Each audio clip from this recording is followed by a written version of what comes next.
my mind gets. I got too many options. Can't be mindless on mission. My whole mindset different, okay. No time to sleep, stick feet, I'm breaching. You gotta believe in a dream. Believe. You gotta believe in a dream. Believe. You gotta believe.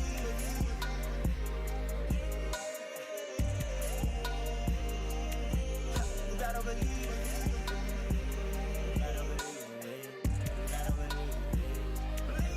You gotta believe. Standing on top of business, know they can't reach us. We out there way too high to not have seen us. The devil alive tryna make them non-believers. But we walk in with the most high and the snakes beneath us. Can't be mindless on mission. My whole mindset different, okay. No time to sleep, stick feet, I'm breaching. You gotta believe in a dream. Believe. You gotta believe in a dream. Believe. You gotta believe.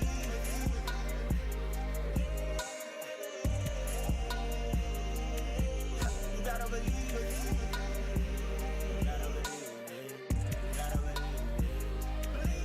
You gotta believe in a dream. Believe. You gotta believe in a dream. Believe. You gotta believe. My whole team on wildin'. No ring on silence. They so astonished. Stop things finest. Tell them get behind us. No fake ones round us. How deep my mind gets. I got too many options. Can't be mindless on mission. My whole mindset different, okay. No time to sleep, stick feet, I'm breaching. You gotta believe in a dream. Believe. You gotta believe in a dream. Believe. You gotta believe.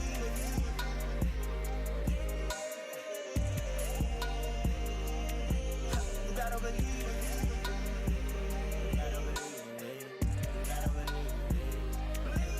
You gotta believe. Standing on top of business, know they can't reach us. We out there way too high to not have seen us. The devil alive tryna make them non-believers. But we walk in with the most high and the snakes beneath us. Can't be mindless on mission. My whole mindset different, okay. No time to sleep, stick feet, I'm breaching. You gotta believe in a dream. Believe. You gotta believe in a dream. Believe.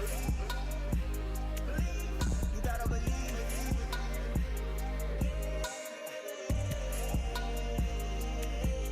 You gotta believe.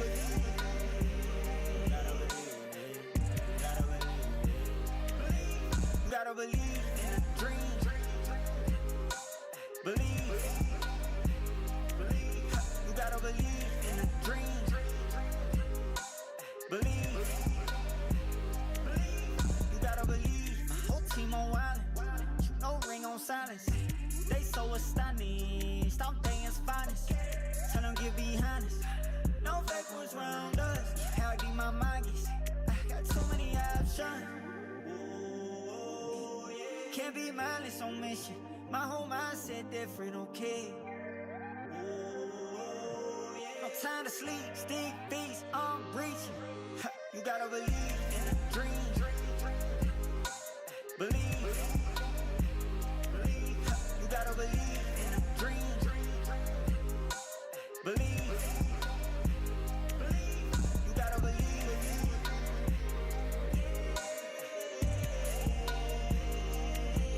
You gotta believe.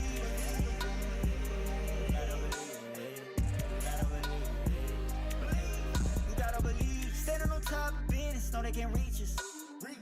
We out there way too high to not have seen us. The devil alive tryna make them non-believers. walk in with the most high and the snakes beneath us. Can't be mindless on mission. My whole mindset different, okay? No time to sleep, stick beats, I'm reaching. You gotta believe in a dream. Believe. You gotta believe in a dream. Believe. You gotta believe.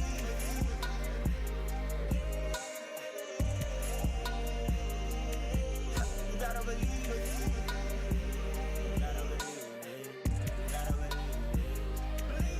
You gotta believe in a dream. Believe. You gotta believe in a dream. Believe. You gotta believe. My whole team on wildin'. You know ring on silence. They so astonished. I'm things finest. Tell them get behind us. No fake ones round us. How deep my mind gets. I got too many options. Can't be mindless on mission. My whole mindset different, okay? No time to sleep, stick beats, I'm reaching. You gotta believe in a dream. Believe. You gotta believe in a dream. Believe. You gotta believe.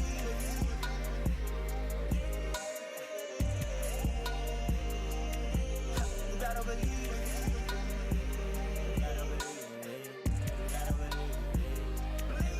You gotta believe. Standing on top of business, know they can't reach us. We out there way too high to not have seen us. The devil alive trying to make them non-believers. But we walk in with the most high and the snakes beneath us. Can't be mindless on mission. My whole mindset different, okay?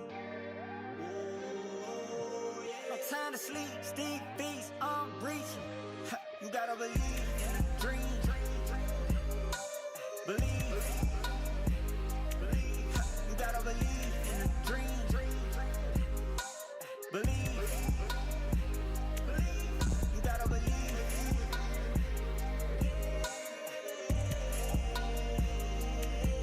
You gotta believe.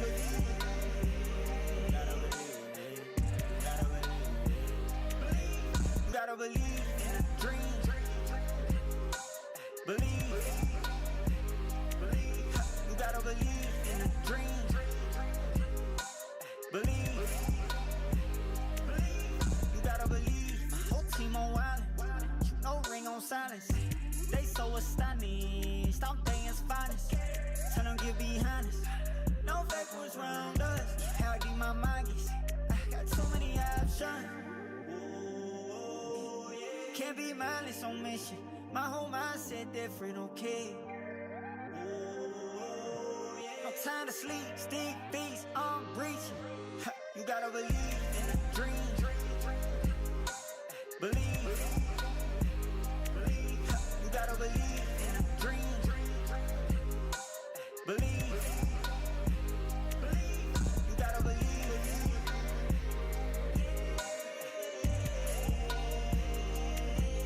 You gotta believe.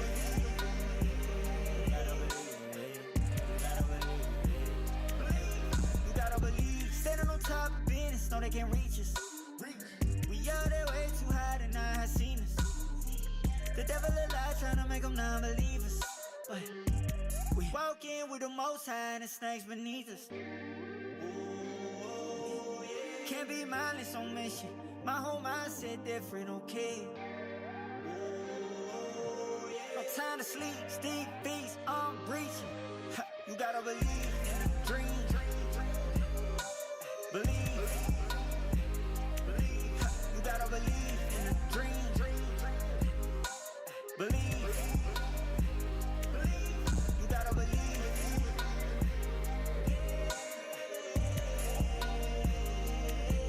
You gotta believe.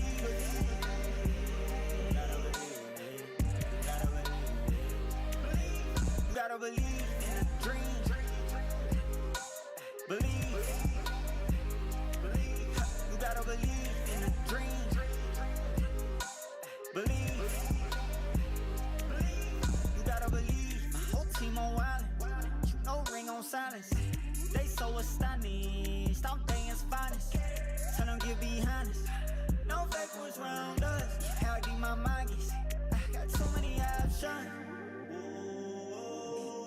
Can't be mindless on mission. My whole mindset different, okay? No time to sleep, stick beats, I'm reaching.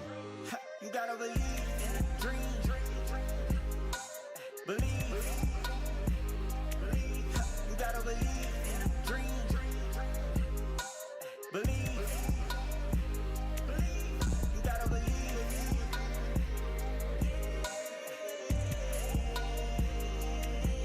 You gotta believe.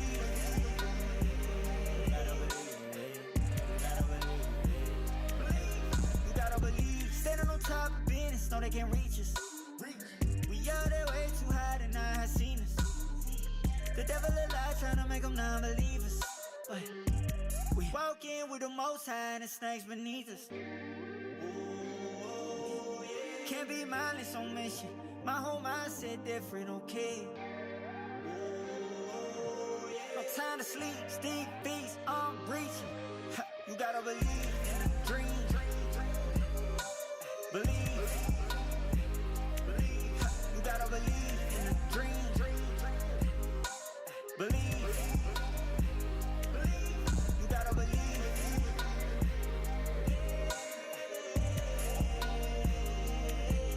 You gotta believe.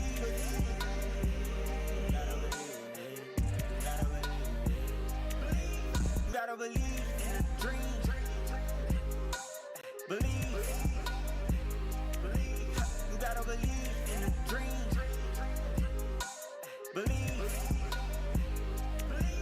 You gotta believe. My whole team on wildin'. No ring on silence. They so astonished. Stop things finest. Tell them get behind us. No fake was round us. How deep my mind gets. I got too many options. Can't be mindless on mission. My whole mindset different, okay? No time to sleep, stick beats, I'm reaching. You gotta believe in a dream. Believe. You gotta believe in a dream. Believe. You gotta believe.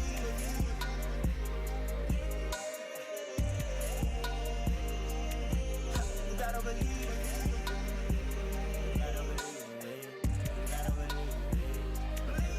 You gotta believe. Standing on top of business, know they can't reach us. We out there way too high to not have seen us. The devil alive trying to make them non-believers. But we walk in with the most high and the snakes beneath us. Can't be mindless on mission. My whole mindset different, okay?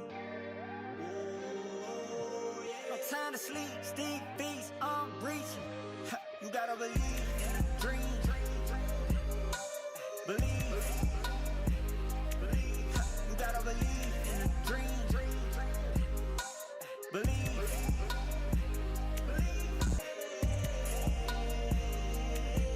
You gotta believe.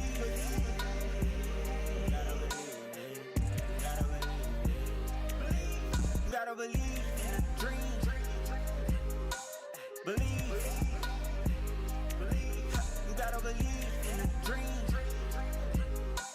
Believe. You gotta believe. My whole team on wildin'. No ring on silence. They so astonished. Stop things finest. Tell them get behind us. No fake was round us. How deep my mind gets. I got too many options. Can't be mindless on mission. My whole mindset different, okay? No time to sleep, stick beats, I'm reaching. You gotta believe in a dream. Believe. You gotta believe in a dream. Believe. You gotta believe.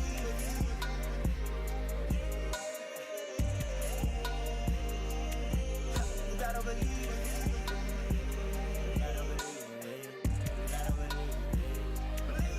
You gotta believe. Standing on top of business, know they can't reach us. We out there way too high to not have seen us. The devil alive trying to make them non-believers. But we walk in with the most high and the snakes beneath us. Can't be mindless on mission. My whole mindset different, okay. No time to sleep, stick beats, I'm reaching. You gotta believe in a dream. Believe. You gotta believe in a dream. Believe. You gotta believe. No ring on silence. They so astonished. I'm things finest. Tell them get behind us. No backwards round us. How deep my mind gets. I got so many options. Can't be mindless on mission. My whole mindset different, okay. No time to sleep, stick beats, I'm reaching. You gotta believe in a dream. Believe. You gotta believe in a dream. Believe. You gotta believe.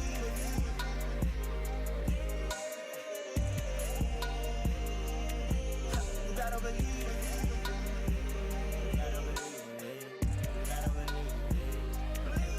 You gotta believe. Standing on top of business, know they can't reach us. We out there way too high to not have seen us. The devil alive trying to make them non-believers. But we walk in with the most high and the snakes beneath us. Can't be mindless on mission. My whole mindset different, okay. No time to sleep, stick beats, I'm reaching. You gotta believe in a dream. Believe. You gotta believe in a dream. Believe. You gotta believe.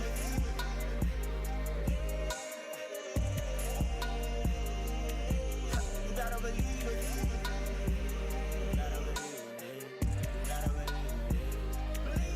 You gotta believe in a dream. Believe. You gotta believe in a dream. Believe. You gotta believe. My whole team on wildin'. No ring on silence. They so astonished. I'm things finest. Tell them get behind us. No backwards round us. How deep my mind gets. I got so many options. Can't be mindless on mission. My whole mindset different, okay. No time to sleep, stick beats, I'm reaching. You gotta believe in a dream. Believe. You gotta believe in a dream. Believe. You gotta believe.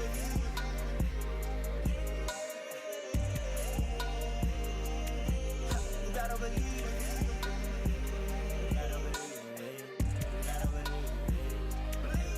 You gotta believe. Standing on top of business, know they can't reach us. We out there way too high to not have seen us. The devil alive trying to make them non-believers. But we walk in with the most high and the snakes beneath us. Can't be mindless on mission. My whole mindset different, okay. No time to sleep, stick beats, I'm reaching. You gotta believe in a dream. Believe. You gotta believe in a dream. Believe. You gotta believe.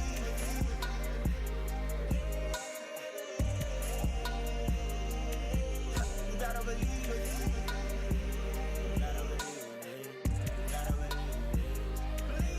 You gotta believe in a dream. Believe. You gotta believe in a dream. Believe. You gotta believe. My whole team on wildin'. No ring on silence. They so astonished. I'm things finest. Tell them get behind us. No backwards round us. How deep my mind gets. I got so many options. Can't be mindless on mission. My whole mindset different, okay. No time to sleep, stick beats, I'm reaching. You gotta believe in a dream. Believe.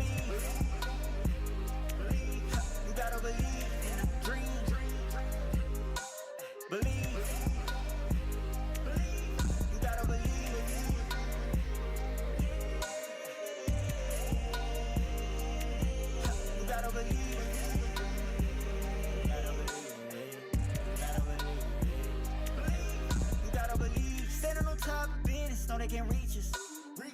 We out there way too high, they not have seen us. The devil a lie, tryna make them non-believers. But we walk in with the most high and the snakes beneath us. Can't be mindless on mission. My whole mindset different, okay. No time to sleep, stick beats, I'm breaching. You gotta believe in a dream. Believe.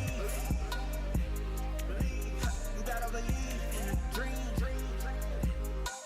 Believe.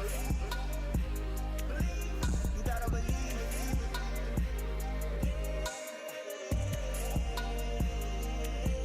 You gotta believe.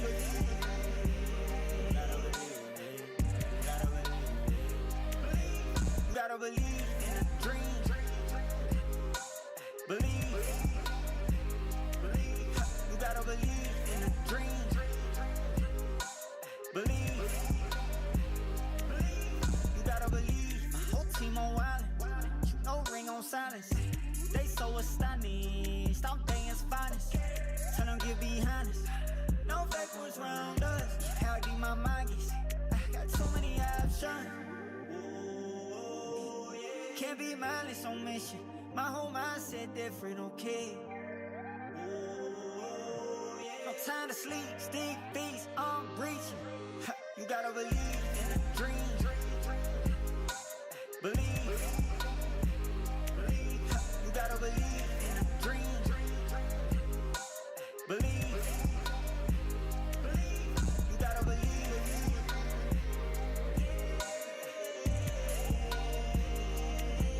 You gotta believe.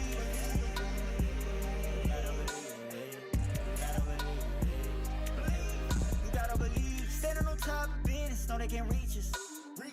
We out there way too high, they not have seen us. The devil a lie, tryna make them non-believers. But we walk in with the most high and the snakes beneath us. Can't be mindless on mission. My whole mindset different, okay. No time to sleep, stick beats, I'm breaching. You gotta believe in a dream. Believe. You gotta believe in a dream. Believe. You gotta believe.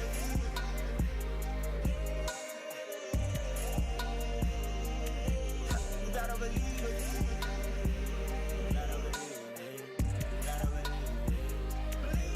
You gotta believe in a dream. Believe. You gotta believe in a dream. Believe. You gotta believe. My whole team on wildin'. No ring on silence. They so astonished. Stop things finest.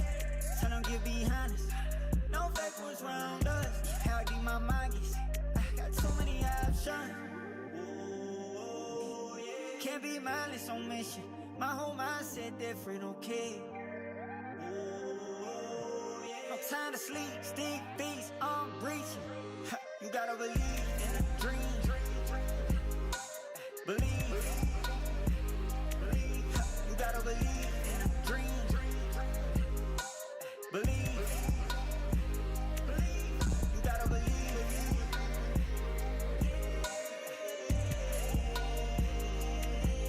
You gotta believe.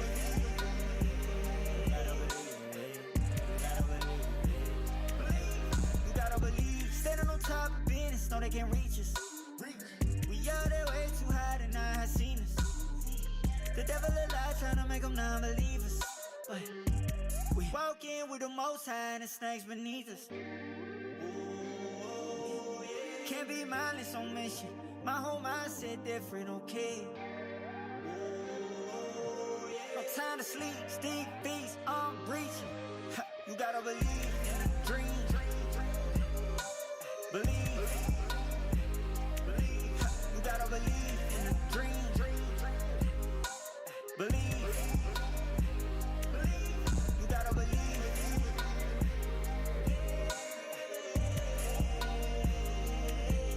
You gotta believe.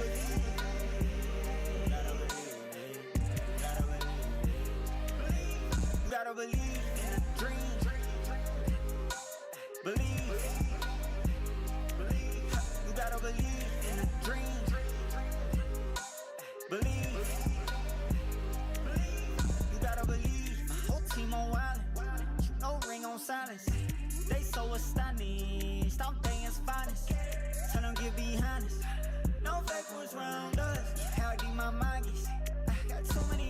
option. Can't be mindless on mission. My whole mindset different, okay? No time to sleep, stick beats, I'm reaching. You gotta believe in a dream. Believe. You gotta believe in a dream. Believe. You gotta believe.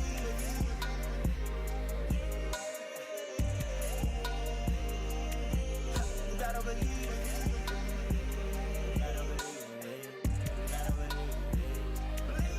You gotta believe. Standing on top of business, know they can't reach us. We out there way too high and I have seen us. The devil alive trying to make them non-believers. But we walk in with the most high and the snakes beneath us. Can't be mindless on mission. My whole mindset different, okay? No time to sleep, stick beats, I'm reaching. You gotta believe in a dream. Believe. You gotta believe in a dream. Believe. You gotta believe.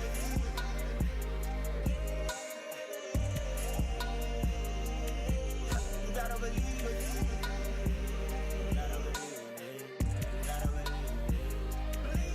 You gotta believe in a dream. Believe.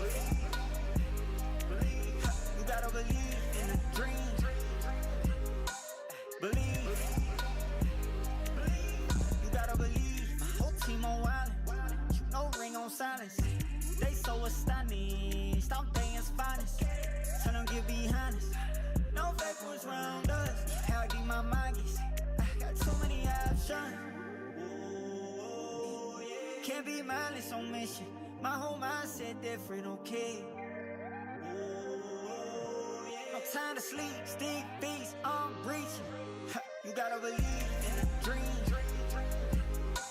Believe. You gotta believe in a dream. Believe. You gotta believe.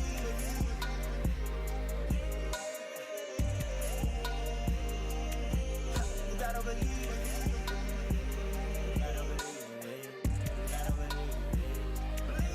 You gotta believe. Standing on top of business, know they can't reach us.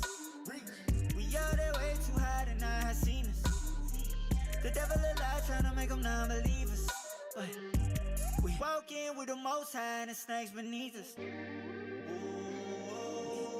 Can't be mindless on mission. My whole mindset different, okay?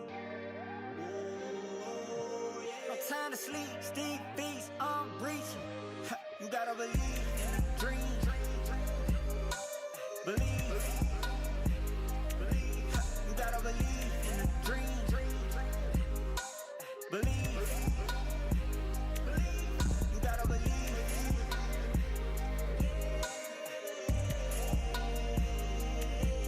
You gotta believe.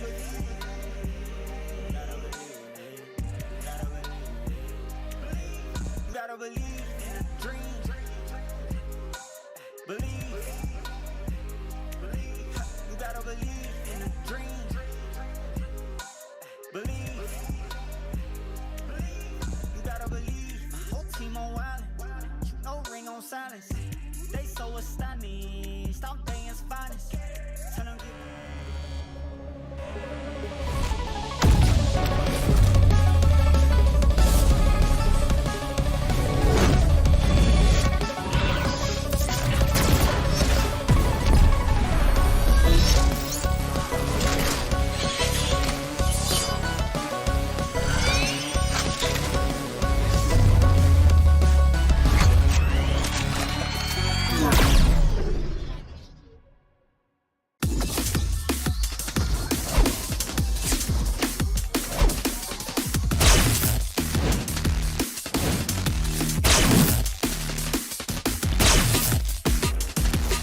feeling of being trapped.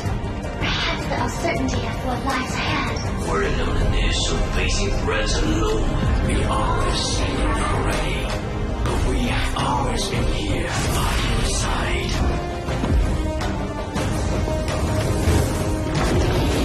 Now, rise, embrace our strength, and let your courage lead the way.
Yeah, boy.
Hi guys, they always say save the best for last, and we are now on the last day of the week of the group stage here in the PUBG Mobile Challengers League Spring of 2025. And right now we are joined by none other than Sir Cloud, and this is yours truly, Kuku TV.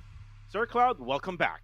Oh, it's a pleasure to be part of this season, finally, right? And I've been watching on the sidelines. I saw a lot of amazing performances, especially from teams like 214, like KE. They did really, really well yesterday. They're actually catching up to the #1 team. Yeah, and you know what? Before we talk about that, this event is proudly brought to you by Techno, a brand that understands the needs of hardcore gamers with the Common 30S, powered by a fast gaming processor, a 120Hz ultra smooth AMOLED curved screen, also exclusive support Dolby Atmos in-game. Your gaming experience is now more responsive and lag-free. Yeah, can you imagine playing on a 120 hertz? It is smooth as butter, like it's so good. you wouldn't want to turn back from there. So Techno, great job there on implementing the 120 hertz. Try it out for yourselves, and you can get it from Techno, ladies and gentlemen. Besides that, as well, we have the 7th anniversary of PUBG Mobile coming soon, and this is a music collaboration with someone mysterious, I guess, or he has been revealed. It has been revealed already. It is Alan Walker coming back, and On My Way will be back as well. But anyways, we also have the PUBG Mobile version 3.7. The 7th anniversary version is coming on March. The golden moon is about to rise, and the memories of flowing sand will once again begin to drift. And going back to Alan Walker, On My Way has been really epic, and an epic song for PUBG Mobile, right? Oh yeah, I do love it. I do love it. I mean, Alan Walker is a household name for PUBG Mobile for now. But what we all love as well is this season. And the format is as such, in case you just joined us for whatever reason, we are already at the last day of week number 1. And your favorite teams are distributed into Group A, B, C, D, and E. Yeah, and Group A, B, C, and D, and E. And you know what? One group will not be playing for tonight because their last day was yesterday. And it was, for me, the best group out of them all, Group A. 214 Esports, Kill Enemy, Silent Gods, and TTQ. They will rest for now, and it's going to be just Group B, C, D, and E. And one of the things that I'm looking forward to is Group D. They're coming back from rest from yesterday. And this Group D, I really love the gameplay that RTC Esports has been showing. During day number 3, they got one chicken dinner in that day. And not only that, during those other games, they had eliminations. They were mostly on the top 5 during those matches. So this is where we see Sir Cloud, the improvement of the Singapore region. Yes, I truly agree with that. And this is so far the best season that they have had as a region. And just to recap a little bit on the points here. So number 1, number 2, number 3, 214, KE, and TTQ, they will not be playing today. That means the door is wide open right now for teams like APG, Goodfellas to catch up to the number 1 spot. And of course, the closest one is going to be APG. They'll be playing today as they are in Group B. How far are they? They are like 44 points away from 214. It's doable. Yeah, it's very doable for APG Esports, especially now that this is their last day. 6 more matches left to go for APG. One of the things that also we need to talk about is Harame Bro. Harame Bro has not been playing pretty well. They're currently in the top number 10 with 102 points. This is their time to shine now, especially that 214, Kill Enemy, TTQ is not here. Those were the top 3 teams out of the overall rankings right now. And if Harame Bro can, do something about their gameplay, especially with Nathan really needs to step up. Jibna has been playing well for the side of Harame Bro, but yesterday it was all about Kill Enemy. Kill Enemy has been showing up, especially with Daban and together with Kaya. Those 2 guys were really unstoppable forces for Kill Enemy. Yep, and Daban, one of the OG players, he has experience playing for the country as well on SEA Games, and he has been in the PUBG Mobile esports scene for many years now. No surprise to me that he can perform as well as he did yesterday, but the only thing is that they are not playing today, so I'm sure they wish they could be playing to collect those points or even to continue on their momentum, but it is what it is. So all they could do is just watch at the sidelines and hope that not many teams overtake them. Yeah, that is right. And you know what? They are really good when it comes to playing in Miramar, as you see now the highlights that they have done in Miramar. Their game now, for Cloud is in Erangel, they're also playing well. That's why they're able now to get that top number 2 spot. But right now, here are the maps that we're going to be playing for today. We'll start with Sanok and then the 3 Erangel map, 2 Miramar maps right at the end. And in Sanok, we did see Kill Enemy drop at Bootcamp together with Goodfellas Gaming, together with Hive International. And since they're not going to be playing for today, that only means that it might be that Goodfellas Gaming and Kill Enemy, or not Kill Enemy, but Hive International will be fighting for that middle portion of the map. Yeah, Hive International, they haven't had the best of days ever since their day 1 performance, so they need to find a way to kind of catch up with the points. As for Goodfellas, they are in the top 5, so they are pretty good right now. So if we were to just compare these stats, right, and we put a head-to-head between Goodfellas and also Hive International, maybe Goodfellas, they have the edge. Yeah, maybe they have the edge because especially that Goodfellas has been really consistent ever since that day number one. They got that winner, or day number two rather, which is their first day. They got that winner chicken dinner. They were really consistent. It's just that there were times that they try to end up at top 4, top 5, or maybe even top 3.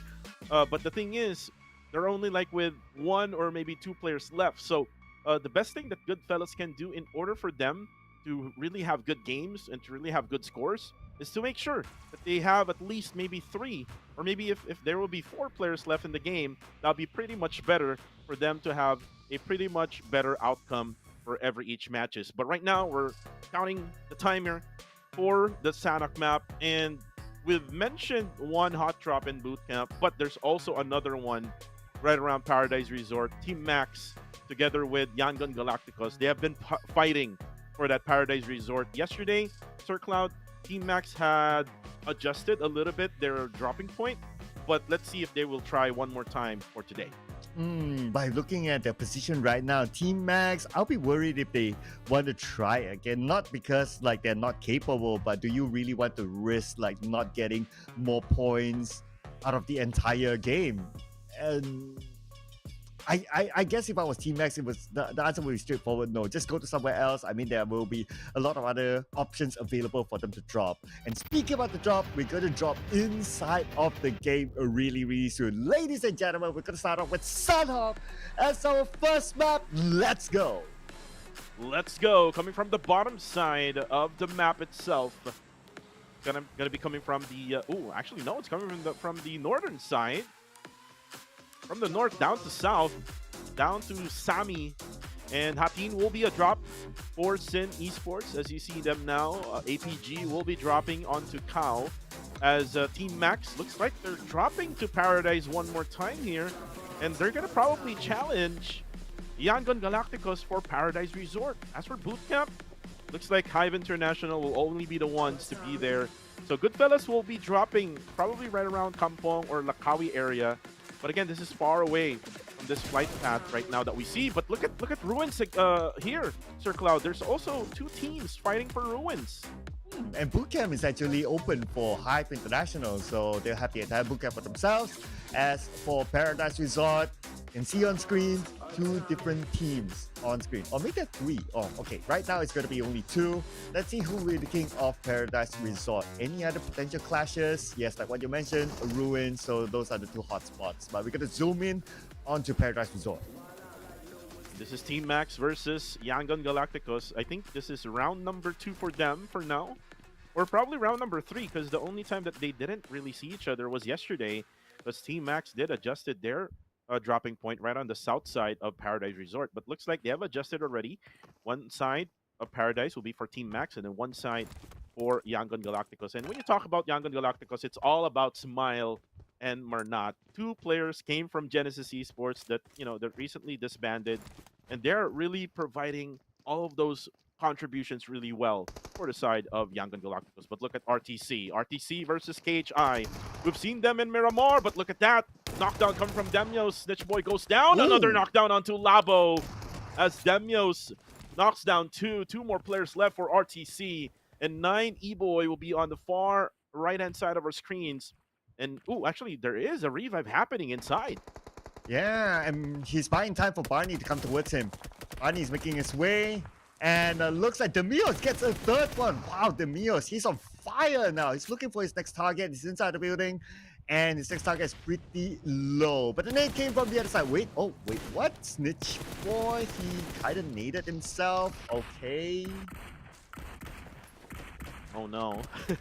Well, this only means that KHI already got a little bit of the number of RTC, because if you watch the previous, Miramar matches that we had in the previous days, they dropped at Los Leones together with KHI, and it is a 2-0 at Los Leones, but for Ruins, it is a 1-0 for the side of KHI. So KHI, I think they already had regrouped, talked about things when it comes to hot drops and when it comes to early engagements. But again, here comes the early engagement one more time, as Guardians of Angels, Clay Jr. spots Ryman, and Ryman goes out quick. Wow, where did that come from? Okay, it was from Tambang, so it's like on the other side. So I guess Raymond, he was spreading out to get extra loot somewhere else, and he was caught out by another team, and that's why he got taken out. But speaking about being taken out, you just got ran over by Renza. And this is Super Rex right now fighting against Fearless. Two Cambodian squads fighting for this hill. And Trazir able to see Astro X and Ranzer from top. There's also 7 support on the right-hand side. He has to be careful, though, as he's fighting against 3 players of Fearless Esports. And when you talk about Fearless Esports, they're one of those teams that you need to be aware of. And then you can see Nang from SX. There's like 2 Nangs right now playing in this tournament. Nang X for the side of APG, and then there's Nang for Super X Esports. But looking at the situation, there's a third party happening coming from Harame Bro. Jibna able to spot players from Super X, but there's a knockdown on the side of Fearless, able to knock down 1 for Super X. Oh, but look who is the king of the hill right now. It's going to be FRL, Fearless Esports. On top of this hill, gatekeeping all the other teams from coming up. Support, he got another target, so that's going to be another one in the back for him. And with Fearless Esports holding this high ground, holding this hill, I think other teams might want to consider moving elsewhere. Let's see. As Nathan is here. And he does hear the footstep now as he try to cook a nade, but Nathan looks like he's going to bail out with the UAZ as he goes over to where range is. And over right now for the side of Super X, they need to be careful because there are only 2 men remaining. And at the same time, Sir Cloud, if you look at the mini-map, his teammate is not where to be found here. So basically, the other guy, which is Nang, is far away from him. And speaking of Nang, Nang X, APG versus Sin Esports. Nang is going to try to fend off Rankid as Rankid now will get naded right on point. As Nang X has been really playing well. If you remember from day number 1, or day number 2 rather, he did a 4v1 against 214 Esports. This guy has been playing pretty much well for APG. And he did it again against the Riz kid this time. Oh, yeah. Oh, yeah. I'm getting the memes. I'm getting the memes there. Oh, Skynin, now he's going to come in from the other side, while Feng is going to come in from the left side. So Wako, what is he going to do here? Okay, he's well surrounded, and he's the final player for Sin. Oh, no. Sin Esports, this is again their troubles. Ooh, and there we go. The Vector knocks down Skynin. He can probably do this one, but then again, he has to burst that gun onto the player. But there we go. Fern will be able to take him down with the S12K as Sin Esports gets eliminated early in this matchup. And these are the woes of Sin Esports, Sir Cloud. Those early engagements, they have to avoid it. Once they're able to avoid it, like what happened yesterday, they were able to avoid those early engagements. They were able to flourish right at the end of the games. Yeah, I noticed that, like for Rankid, for example, like he tried to climb the hill, but he got caught out, and then his other teammates one by one just fell, and it was just unfortunate for the team that they fell apart very, very early. So 0 points for Sin Esports. Looking to bounce back in the following round. Now that we're moving over to Harame Bros and Fearless Esports, very close to each other, but this area seems to be somewhere in the middle of the circle, so I don't expect that major engagements to happen. And expect that one from Mariah, bro. I've always analyzed their gameplay, but look at this. Shalom will be spotted by Kai. However, just on half HP, Kai won't be able to take him down. Now Ryder will try to go for a follow-up. The circle will now close in just less than a second, and there you go. It now goes to where Harame Bro and Fearless is at. Same goes with Nexus Vanguard. So it's still pretty much a really hard circle to predict, especially for the rest that are still at the edges or even outside the zone. But for now, Burmese goals. Now taking a look at GOAT Esports right now.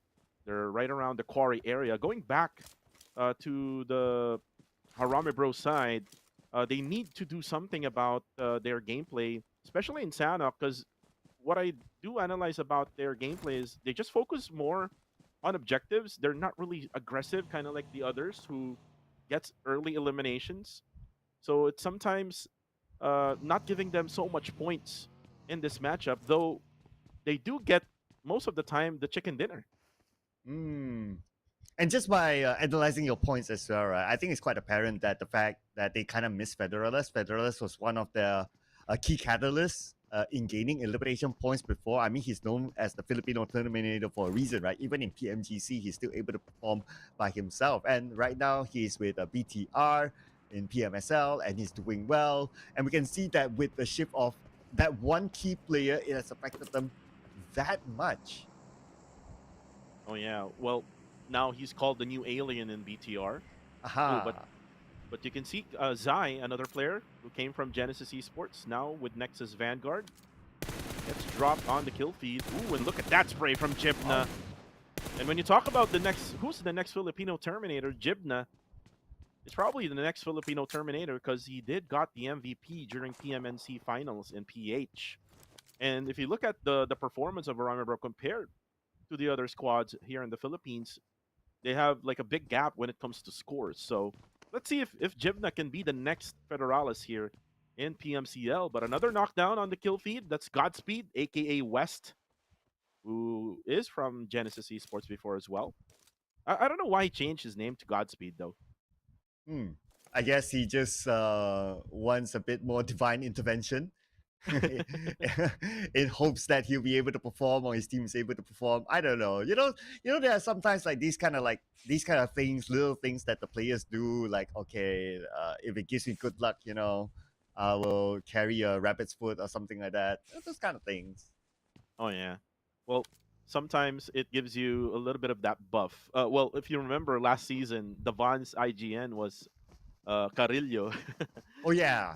Yeah, right. So sometimes it gives you that little buff. But I mean, from last season though, I think Devon's performance was not like this season right now, which is he is more dominant than ever. And right now for KHI, again, a substitution for Barney. Barney hasn't played that much. I mean, he did play yesterday. He started playing yesterday, and then eventually now he's now in the lineup. Demios has the 4 eliminations. Damon got eliminated early here for KHI. It was actually not Ryman, it was Damon. They're kind of like the same names, right? I know, right? Yeah. We got the Nang X, we got Ryman, we got Damon. Like, okay, everyone's like, so happened. It's a coincidence. Yeah. Oh, there you go. Oh, yeah, the I guess shift now happens. Yep, go ahead. yeah, it's going to be a main peninsula circle. So there were a couple of other teams still on the Ruins Island. Last we saw, I believe that one of them was like Goodfellas. So if they're still there, then they need to get across, and there's a potential that they might be gatekept by teams on the hills. And right now, Guardians of Angels has to move. And again, the evolution of rotation and meta here in Sanhok has really changed a lot nowadays. People or players are now using vehicles compared to the old meta before. And going back to the names, you see there Kai from another squad. Did you know that 762's other IGN is Kai? Oh, okay. It would have been much easier to call Kai than 762. Yeah. Well, I call him Kai when we had our own podcast last year, and he's a very humble man for Hive International. He's kind of like the opposite of Dale, because Dale is a very aggressive person. Like, he's always mad, and the 762 is the one who's calm in the team. One of the hidden talents of Dale that I just discovered recently is that he's a good rapper. Yeah, and I guess to a certain extent he translates that into communicating with his team, especially with Claude. Especially with Claude. If you know, you know. Yeah, if you know, you know. It's always Claude's fault. But anyways, right now, go up. Ooh, looks like Nang is all alone. Ooh, and looks like they know. They know Nang is just right around the corner. And there we go. Oh, actually, this is a surprise. They didn't know that Nang is inside. And now Nang will be knocked down by 22. As 22 will be able to eliminate him.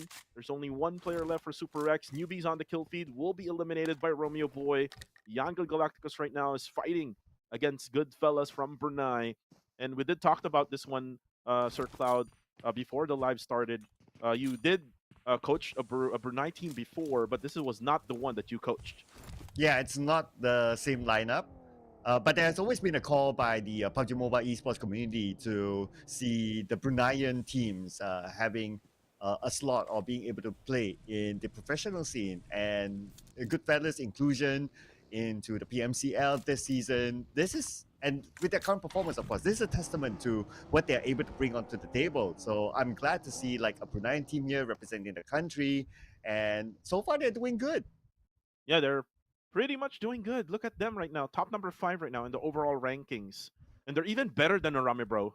So Harame Bro, the defending champions, a two-time defending champions for PMCL, really struggling here in week number 1. And by the way, the new format as well, it's gonna kind of hurt Harame Bro as well because there's only 2 weeks that they're gonna be playing in for a group stage compared to last year that they played for 3 weeks. Oh yeah, the comeback is going to be pretty tough, right? So they have to get it right from the get-go. And Goodfellas is one of those teams that is getting it right from the get-go. And credit to them, it's also their first season in the PMCL, but they are able to match up with all these other amazing teams.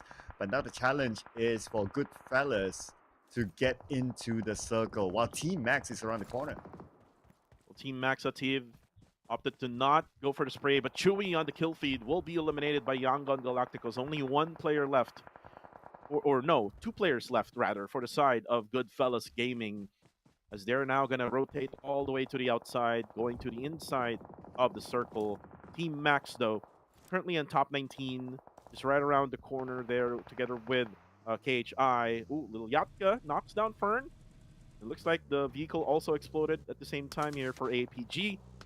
They need to protect their teammates, but they cannot right now because of the slope where Fern G is currently at. So they have to make sure they do another offense to Burmese goals, but Shalom and XZ able to spot Skynin as he drops out. Master Itchy will be able to eliminate Fern G, so only 2 players left for the side of APG. The OG player Skynin just got taken out. But so far, APG, they're doing so good. They got 7 elimination points. But the fact that they will be playing the rest of the round with 3 players, they have to work it out somehow. And speaking about working it out, Team Max, they're on the outer side circle. They will face off with another team in front of them. Yeah, this is Nexus Vanguard. 2 players previously from Genesis Esports, Zai and Godspeed. Ooh, that Molly will fend off Zai for now. At the corner, will be forced to heal out. And right now, Ativ try to get in as, ooh, Harame Bro is actually third-partying the situation right now. NongX able to knock down Itchy. The thing is, Team Max pushing Nexus Vanguard, a lot of help coming from the outskirts, from afar. Harame Bro helping out this cause with that Molly knocking down 1 player, which is WTZ, and Ativ able to confirm it with the Molly as well. 3 players left for the side of Nexus Vanguard as Noti waiting at the corner, able to drop Ativ, and now the John will go for the revive. And now Godspeed using that S12K, it's gonna be lethal. But then again, he also has the S12K on his own. That's EZK, the revive happens! The 2 knockdown happens as well. Oh no, but the trade didn't happen, but YG goes for the third party.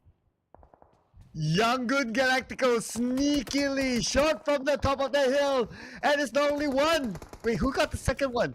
Was it also Young Good Galacticos? I believe so as well. Harame Bros. Oh man, 2 teams looking down at that compound. It was difficult for them to escape. Now we move over. We have Young Galacticos on screen. They are still going to go for the clear up, but it's actually cleared.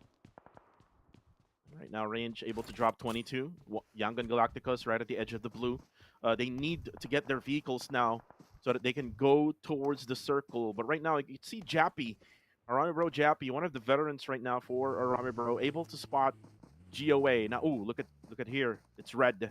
I call him Jared. That is his real name. As Jared right now just drops down, just hides behind a rock. And Mazzy did heard the footsteps, so he'll make a surprise attack for later on. But right now, you can see Harame Bro. Range is reviving Jappy. The nades are going to be coming in from Jeffrey. Ooh, the nades will be coming in. The splash damage will happen now. Jappy needs to heal up. A good thing there's still cover left for him. Oh, but look at that. The nade actually damages Jeffrey, and now the knockdown happened. All because of Range, shotgun, and from above, it's going to be Jappy together with the combination of Range. And that is it for Guardians of Angels. I love the combination here. I love how they coordinated themselves. It feels like Tentacle Instance at some point. And now the next challenge is going to be Fearless Esports, who's coming in and they want to get into the circle, so they have to fight against the two players of Harame Bros. Harame Bros, they have to defend this again. Yeah, another defense here. Going to be activated by Arami Bro. 4v4 or 4v3 versus Fearless Esports. Ranzer is already out for the side of Fearless. They also need to think about Yangon Galacticos from down below. So they have to think about that third party. So for now, Harame Bro will probably wait for the circle to close in. Hive International still alive on the western side. You can still see PBMS, the team of Monboy. Ooh, but look at this circle. It now shifted to the side of KHI. Oh man, it's good for KHI, but it's bad for PBMS. So probably get to them soon. Right now, we're going to focus back onto Harame Bros versus Fearless Esports, and the pressure will be on to Fearless Esports. The blue is just right behind them. They have 30 seconds to decide how they're going to do this. Jappy cooking up his nade. He's going to toss it onto the other side, and the nade might land. Splash damage on the Pop-Buff, but they're still all right. Yeah, Pop-Buff will sustain that damage for now. Jappy, ooh, he will probably meet up with one player right on the right side. But then again, there we go. Jappy will go down. But here comes PBMS versus YG. As Miner right now will try to cook up a nade. Monboy getting ready to go for the push. He's just waiting for that nade, and that connects by Miner to say Cloud. Only one guy left for YG, and they push it in, and Miner just annihilated Romeo Boy. It was Monboy who got the kill, as YG will end up at 7. Scotty. Ooh, the first time Scotty has been seen here in PMCL this season. But right now, another one here is coming from Goodfella. Shako will be spotted down to low HP.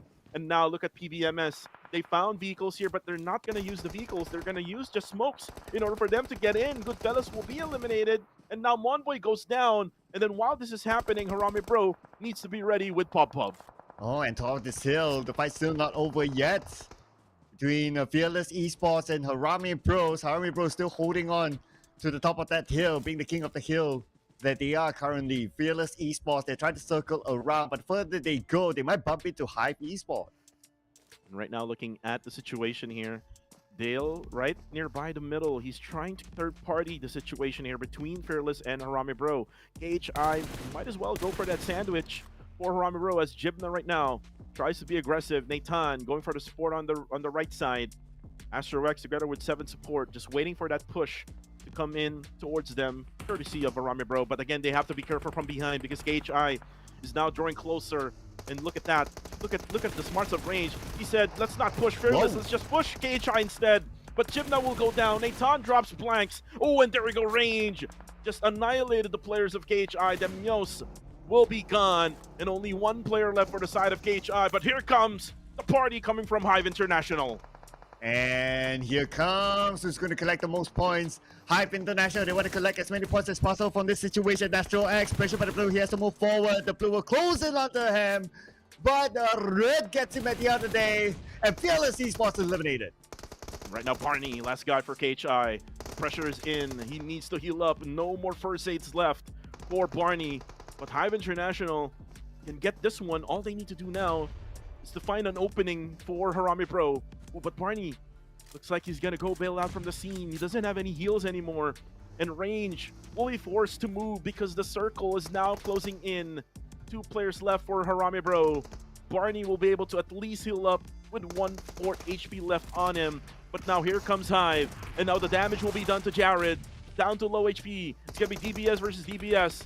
Between Nathan and Jared, and now the smokes will be popping out from Nathan. He will try to at least probably heal up for now. Ooh, but then again, that's it for Barney. It's now going to be a 2v4. Harame Bro versus Hive, but then again, it's way too many for Harame Bro as Hive International gets their winner chicken dinner. Hive International looking to claw back the points that they lost for a couple of days before this, and coming in with their chicken dinner in game number 1. This is the start that they would have wanted. Yeah, and this is like what we saw from Hive during day number 1. I talked about Hive International yesterday.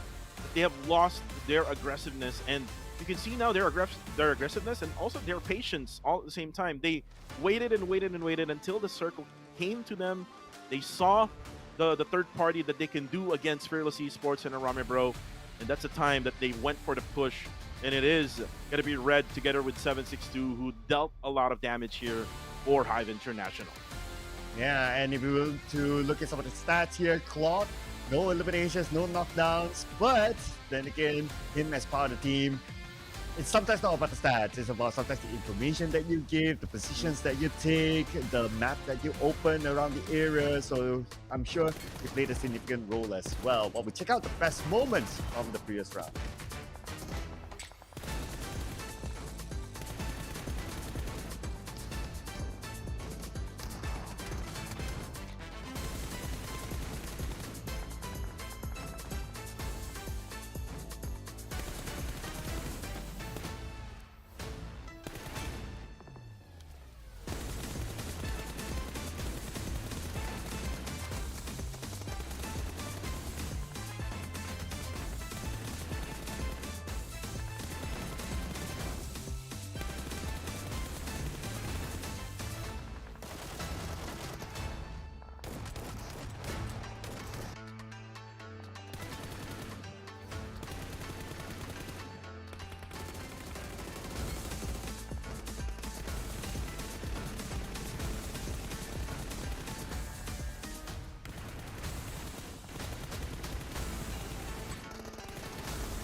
And there we go, the highlights now with the match rankings.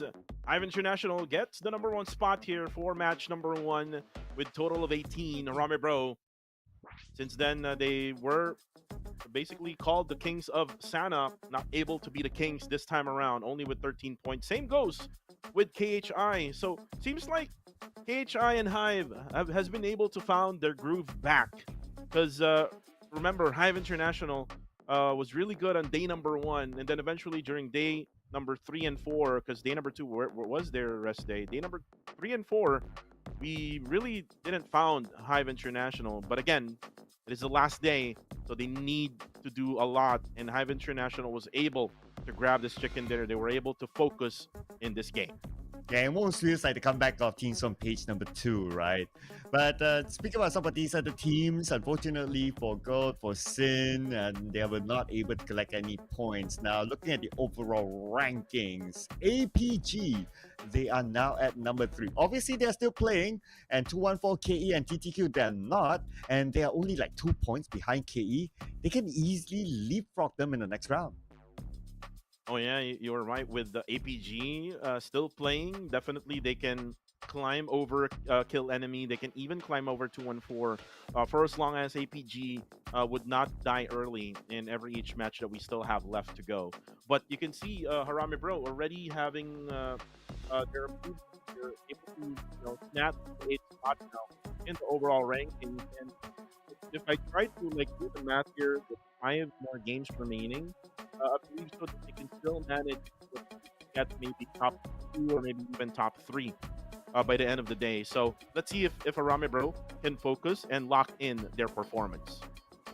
Yeah, and here are our top 4 teams in this round. So we have Hype International, Harame Bros, KHI, and also Fearless Esports. And looking over at some of the stats here, Hype International, not the highest of damage, but they are able to secure almost the same amount of eliminations as the other teams. So a lot of third partying, perhaps. As for KHI, though, Sir Cloud, they need to manage their early engagements, especially for the bigger maps. Like we're now coming into Erangel. Same goes to Miramar. For Miramar, they have to be careful with RTC as they always drop together at Los Leones. But eventually, the MVP for this matchup is 762, aka Kai, from Hive International. And this guy has been playing pretty well, especially if you look back in the previous season with Strangers Esports. And he's now with Hive International. And if you did remember, Sir Cloud, Hive International did play for PMPL MYSG before when they had the lineup with Vigor, with Edo 10. So they're now having their comeback here for PMCL 2025, and they're doing it pretty good with the first day, but eventually they come up short with day 3 and 4, but now coming back here to day #5, getting their winner chicken dinner for match #1. Yep, and that is Hype International scoring the chicken dinner in case you just join us. And here are our upcoming matches. Next, we're going to get into Erangel. We're going to play 3 Erangels back to back before we wrap up the day with a Miramar. So it's, of course, the OG map, Erangel, is something that you don't want to miss. Players know this map like the back of their hand. And it's going to be a test because it's going to be the most maps being played in a single day. Oh yeah, with the Erangel yesterday, Sir Cloud, it was all about Nexus Vanguard, Kill Enemy, and APG. So they did manage, or Nexus Vanguard did manage to get a back-to-back chicken dinner from Sanok to Erangel. So I am expecting Nexus Vanguard to be playing pretty well, especially if the circle would go down on South. Nexus Vanguard drops at Novo. Same goes with APG as they drop in Sosnovka military base. Yesterday was the first time that we had a southern circle. So let's see if we're gonna have another southern circle. But then again, if not, that'll be a big problem for those 2 teams that I just mentioned. I do like me a little bit of a southern circle, military base circle, always my favorite circle. Of course, the players, they don't like it in general because majority of them have to cross the bridge. But it's fun for us to watch as viewers. I do look forward to seeing if we can get a military base circle. Well, let's see if we're gonna have another military base circle. For the past couple of days, there were circles right around Yasnaya Poliana and Stalber. And then there was a circle right around the mountain of Gatka. So we're probably going to see those type of circles in today's matches. We might see a circle right around farm because we haven't really seen a circle yet right around farm area and also in Milta. So those are some circles that we need to look out for, especially here in the match of Erangel.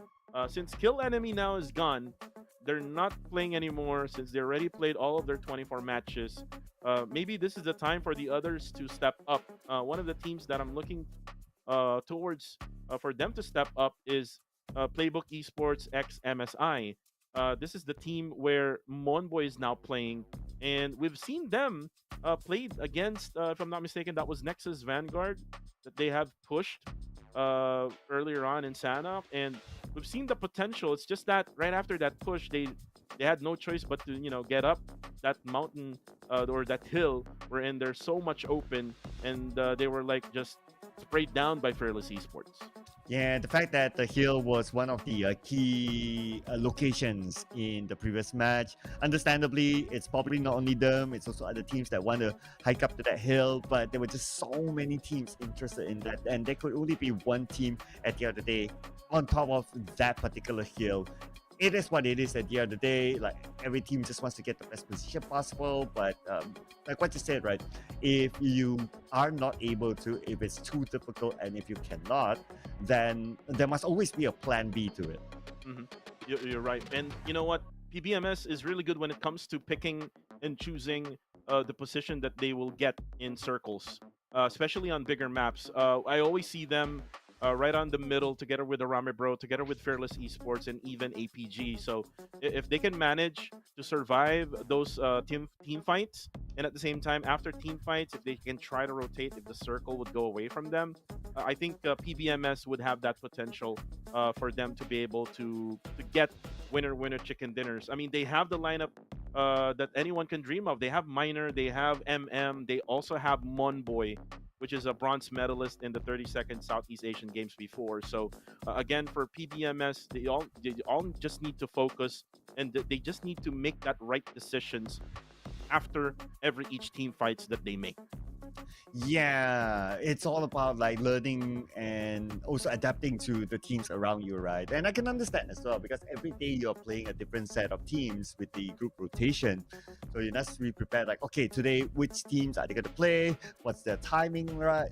What's their timing like? What's their key positions and all that? So adaptability is going to be key here in this format of a tournament, just because of you're not playing the same teams every day. So whatever that you learned yesterday, cool, you can somewhat apply it, but you still need to switch things here and there just because of the rotation of the groups. Oh yeah, and we've seen also the performance of Goodfellas earlier on. It's just that a matter of surviving each player for Goodfellas. You saw them only having like 2 players left remaining, and they were like split it up as well in the map of Sanok. Here in Erangel, I am expecting for them not to be in that type of situation. I would expect them to have some sort of synergy more here in Erangel, since it's much bigger and it is much flexible for you to be able to rotate from one place to another. They just need to manage their team fights also, because sometimes they're defeated by those frag grenades that is being thrown out to them. Which again, Sir Cloud, this is their first time here in PMCL. This is their first time in the big leagues, and sometimes if you're a first timer in the big league, you're not used to getting all of those pressure that has been given by all those veterans in this league. Yeah, so to be fair to them as well, right? So I guess that's why some of these teams, they like to stick with players that have a lot of experience, but obviously still perform well. For example, like Skynin still plays for APG. Prior to this, in the last season, he was with Austria, and Austria, they moved their operations to Thailand to be able to be part of the PMSL.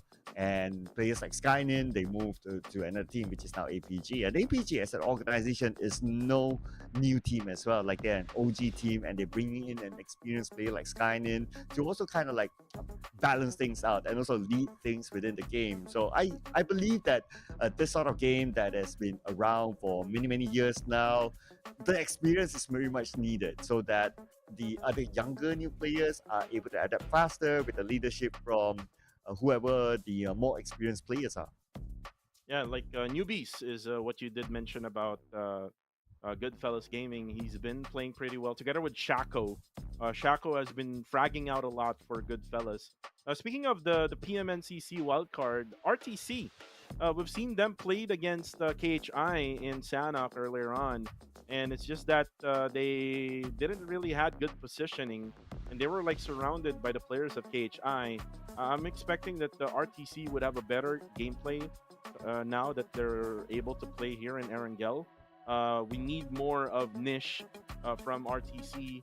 We need more of the rest, like Labo, to be able to help out the cause for the Singaporean teams. Like other teams, like Sin Esports as well needs to improve here. Sir Cloud, yesterday they did not really play pretty much good PUBG Mobile action. But then again, we're about to start here in less than a minute. Sin Esports, like what I said during Sanok map, they just need to sustain all of their 4 members to be alive until the very end, and that's the time that they're able to play pretty much well or better than the other squads. So if they can manage the rotation, especially they drop at Milta Power, it's kind of like on the edge of the northern island of Erangel. They can manage that type of circle gameplay that they do, which they try to lurk around the edges of the circle, kind of like other Mongolian squads, Sir Cloud, if you watch PMSL CSA.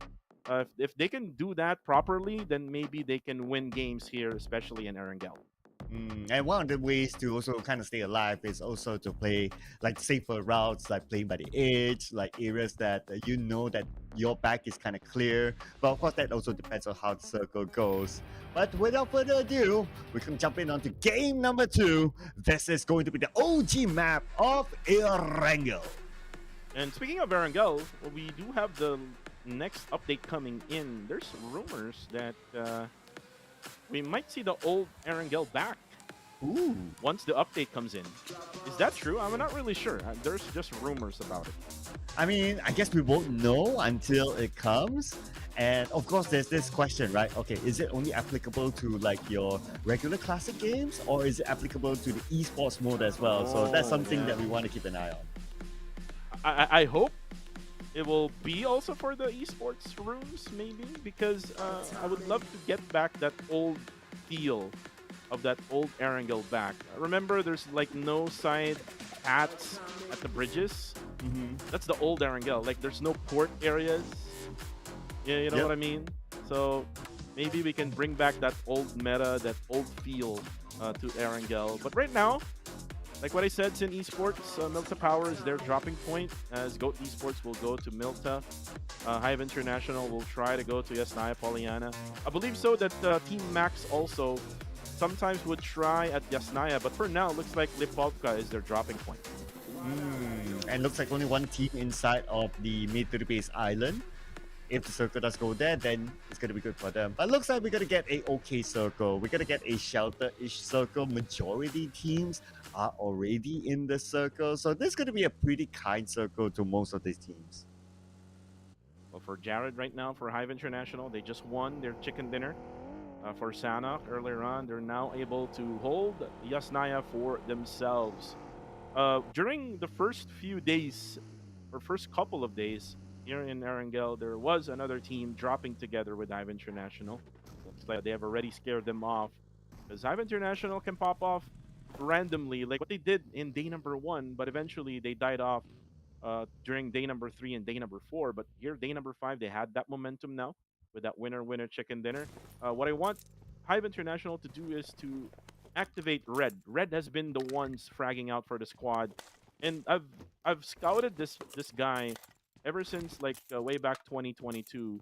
I was like approached by a big organization here in the Philippines, Sir Cloud, and they were like looking for like potential players who was not playing in the leagues, and Jared was the one that I was scouting, and I was really wanting to get into that team, but the deal never really fell through.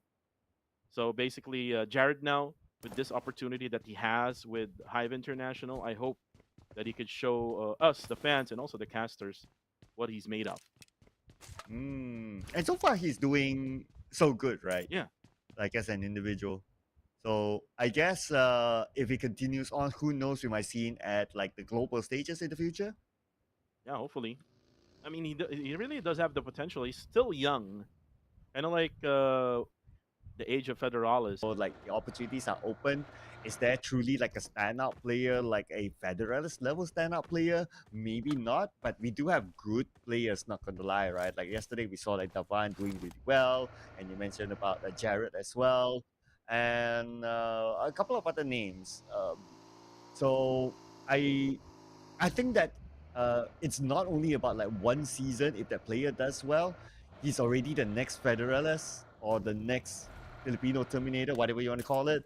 But you need the level of consistency. So if the person is able to do it like multiple times over the course of like a few seasons, then probably yeah. I was actually at some point looking at Smile to be the one. Oh, But towards the end of the course of Genesis Esports, yes, he does play well, but maybe it's a role shift or something like that that we're not able to get to see the best of Smile. and you know what? When you saw Smile from the previous days, he was really the ones giving that energy off to the players of Yangon Galacticos, and coming from their own PMNC, Mernat was the MVP out of out of their region. So pretty much, this is probably a redemption phase for Smile since then that their team Genesis Esports got disbanded. Same goes to the rest of the other Genesis Esports players like Zai and Godspeed. And look at this. They're just getting their gas from the gasoline station. But they have to be careful though, because sometimes there will be someone lurking around the area. Someone would spray down on them. But for the meantime, looking at the mini map, it's all safe for now for Nexus Vanguard. Yeah. Speaking about Genesis Esports, like I do miss them. Me too. Yeah, they're very entertaining. They put in a good performance, and they grew players like Smile and Zai and all the other players to become superstars. And they've got like what multiple championships to their name. I mean, they were like the force to be reckoned with at some point. We had with BTR before, like the Zuxi, Ryzen, uh, Luxi, and Microboy. Like everyone from that team, disbanded. They went on to different ways, different teams. It's kind of like what's happening right now to the players of Genesis Esports. They're now with Nexus Vanguard, with Yangon Galacticos, and with the other teams. And right now they're able to adjust to the lineup that they have now. Especially with Yangon Galacticos, they have like Romeo Boy, they have Say Cloud. So right now they're currently with the rankings on top 6 for YG. So I just hope that they play well, and then eventually in the future, if things are not doing pretty well with their individual performance, maybe we can have some sort of like reunion, with the Genesis Esports players. Kind of like what happened also too with. Did you saw the reunion with the BTR? Um, I think I missed that. It was a show match. Right. Okay. Anyways, well, speaking of RTC now, it's gonna be Nish. It's gonna be running his Coop RB, rotating. Again, the problem of RTC has always been the rotation. And there we go. Just like what I said, Labo goes down. And this is Super X Esports right now. Giving them some hell right now with the sprays. And that's going to be another one who's going to be taken down. That's 9E-Boy. As they're trying to take over the museum area. They don't have any much cover right now. You will go for a drive-by. Ooh, and look at Dale. Dale with the first blood. Stealing the kill out of SX. Okay, that's a point into their pocket, but you wants to secure this 1 point. It should be a straightforward knock for him, but he got shot down from the other side by Snitch Boy, snitching around the corner inside of the museum, and he's the final player for RTC. Snitch Boy. You can try to make some clutch. He did it during day number 3. Let's see if Snitch Boy can do the same. As right now he's looking for 9E-Boy to try to crawl his way through the museum. But there's going to be a nade coming from Nang. Ooh, as the explosion will eliminate 9E-Boy. So it's now going to be a 2v1 situation. But again, the third party is still coming in. And I believe so this is still Hive International, who's lurking around the area in the mini-map. Ooh, it's not. It's Team Max. This is a fourth party now for SX. And now one player left for SX. At the same time, Hive International is also eyeing on the last guy for Super X Esports. Same goes with RTC, who can probably now just hide inside a museum. So for now, RTC, they are struggling now for the past couple of games. And this is not the RTC that we've watched during day number 3. Yeah, it's very different now. Normally, we will see them last a bit longer, but this time it's only Snitch Boy, the final player. But the good news for him is that no other teams are like charging into the museum, so he still has a bit more time to play. But to get at least into the top 8 to start gaining placement points when you still have 16 teams in the game, it's still going to be quite a tall order. And speaking of arrival of RTC, KHI, look at them. They're actually on the bottom side. This is inside shelter itself. And look at what Team Max did. They just locked them in inside. Look at the UAZ's part at the opening of the shelter. So it looks like KHI is currently stuck right now with some parts of the exits of the shelter. Maybe later on we'll find them outside the shelter. But for now, they will stay as we are now just closing in stage number 2. PBMS, another team that we've mentioned during before the match itself, as Fearless right now as it gets closer. Nothing yet for the side of PBMS. No sprays yet, as this is the first time Scotty played for PBMS. Let's see. Ooh, Popov nearby MM. Can MM spot him, or can Popov spot him? Okay, MM knows, but Pop probably doesn't. So this is going to be real interesting. Okay, MM sees support on the other side as well. Okay, they still don't know that MM is there. Oh, okay, a nade? Wonder, do they kind of know, and they're trying to get the nade? Oh yeah, they kind of know that MM is there. They're trying to get the nade across this wall, but they're still not hurting MM yet. Oh, and wow! Whoa. But unfortunately, Sir Cloud, again, the knockdown will happen. That's Popov right at you, and Miner right now down to low HP. He cannot do this. Oh, wow! Oh my goodness, that was a risky play by Popov. Able to knock down Miner. The next one will now going to be coming in, but the nade coming from the side of PBMS, knocking down Popov. Ranzer goes down as well, and Astrowex from afar cannot give out help to his Fearless teammates. I was scared for Popov when he did that. I said, nope, don't do that, don't do that. Okay, but anyway, right now, PBMS, they're recovering, they're coming back, and on the other side, Astro X can only watch. There's nothing he can do about this. But the bad news for Astro X is that he's not in the circle. Yeah, they're not in the circle. MM will confirm 7 support. Ranzer looks like he's trying. Ooh, he's trying to crawl all the way through the side of Astro X, and Super X Esports will be eliminated. out in 16th. And now for PBMS, they have already recovered. And now their next target will be Astro X, who is on the other side of this compound. And now Monboy spots him. Oh no, Monboy will be confirmed. That's one trade by Fearless Esports. And now another one. Astro X knocks one down for the side of PBMS. And now the next target will be Miner as he tries to go for the confirmation. So it's now 2 trades now by Astro X. Scotty and MM cannot even find him. And he actually do a big clutch here. Okay, it's going to be Scotty and MM2v1. Astro X with the DBS, one of the best weapons to come out with a clutch. He's dancing around with the players of PBMS. They know exactly where he is. He's down to 50% of health. Astro X 10% of health. He doesn't have the time to heal up yet to win this fight just with 10% of health. But he's not able to do it as PBMS will not let him go. Oh my goodness.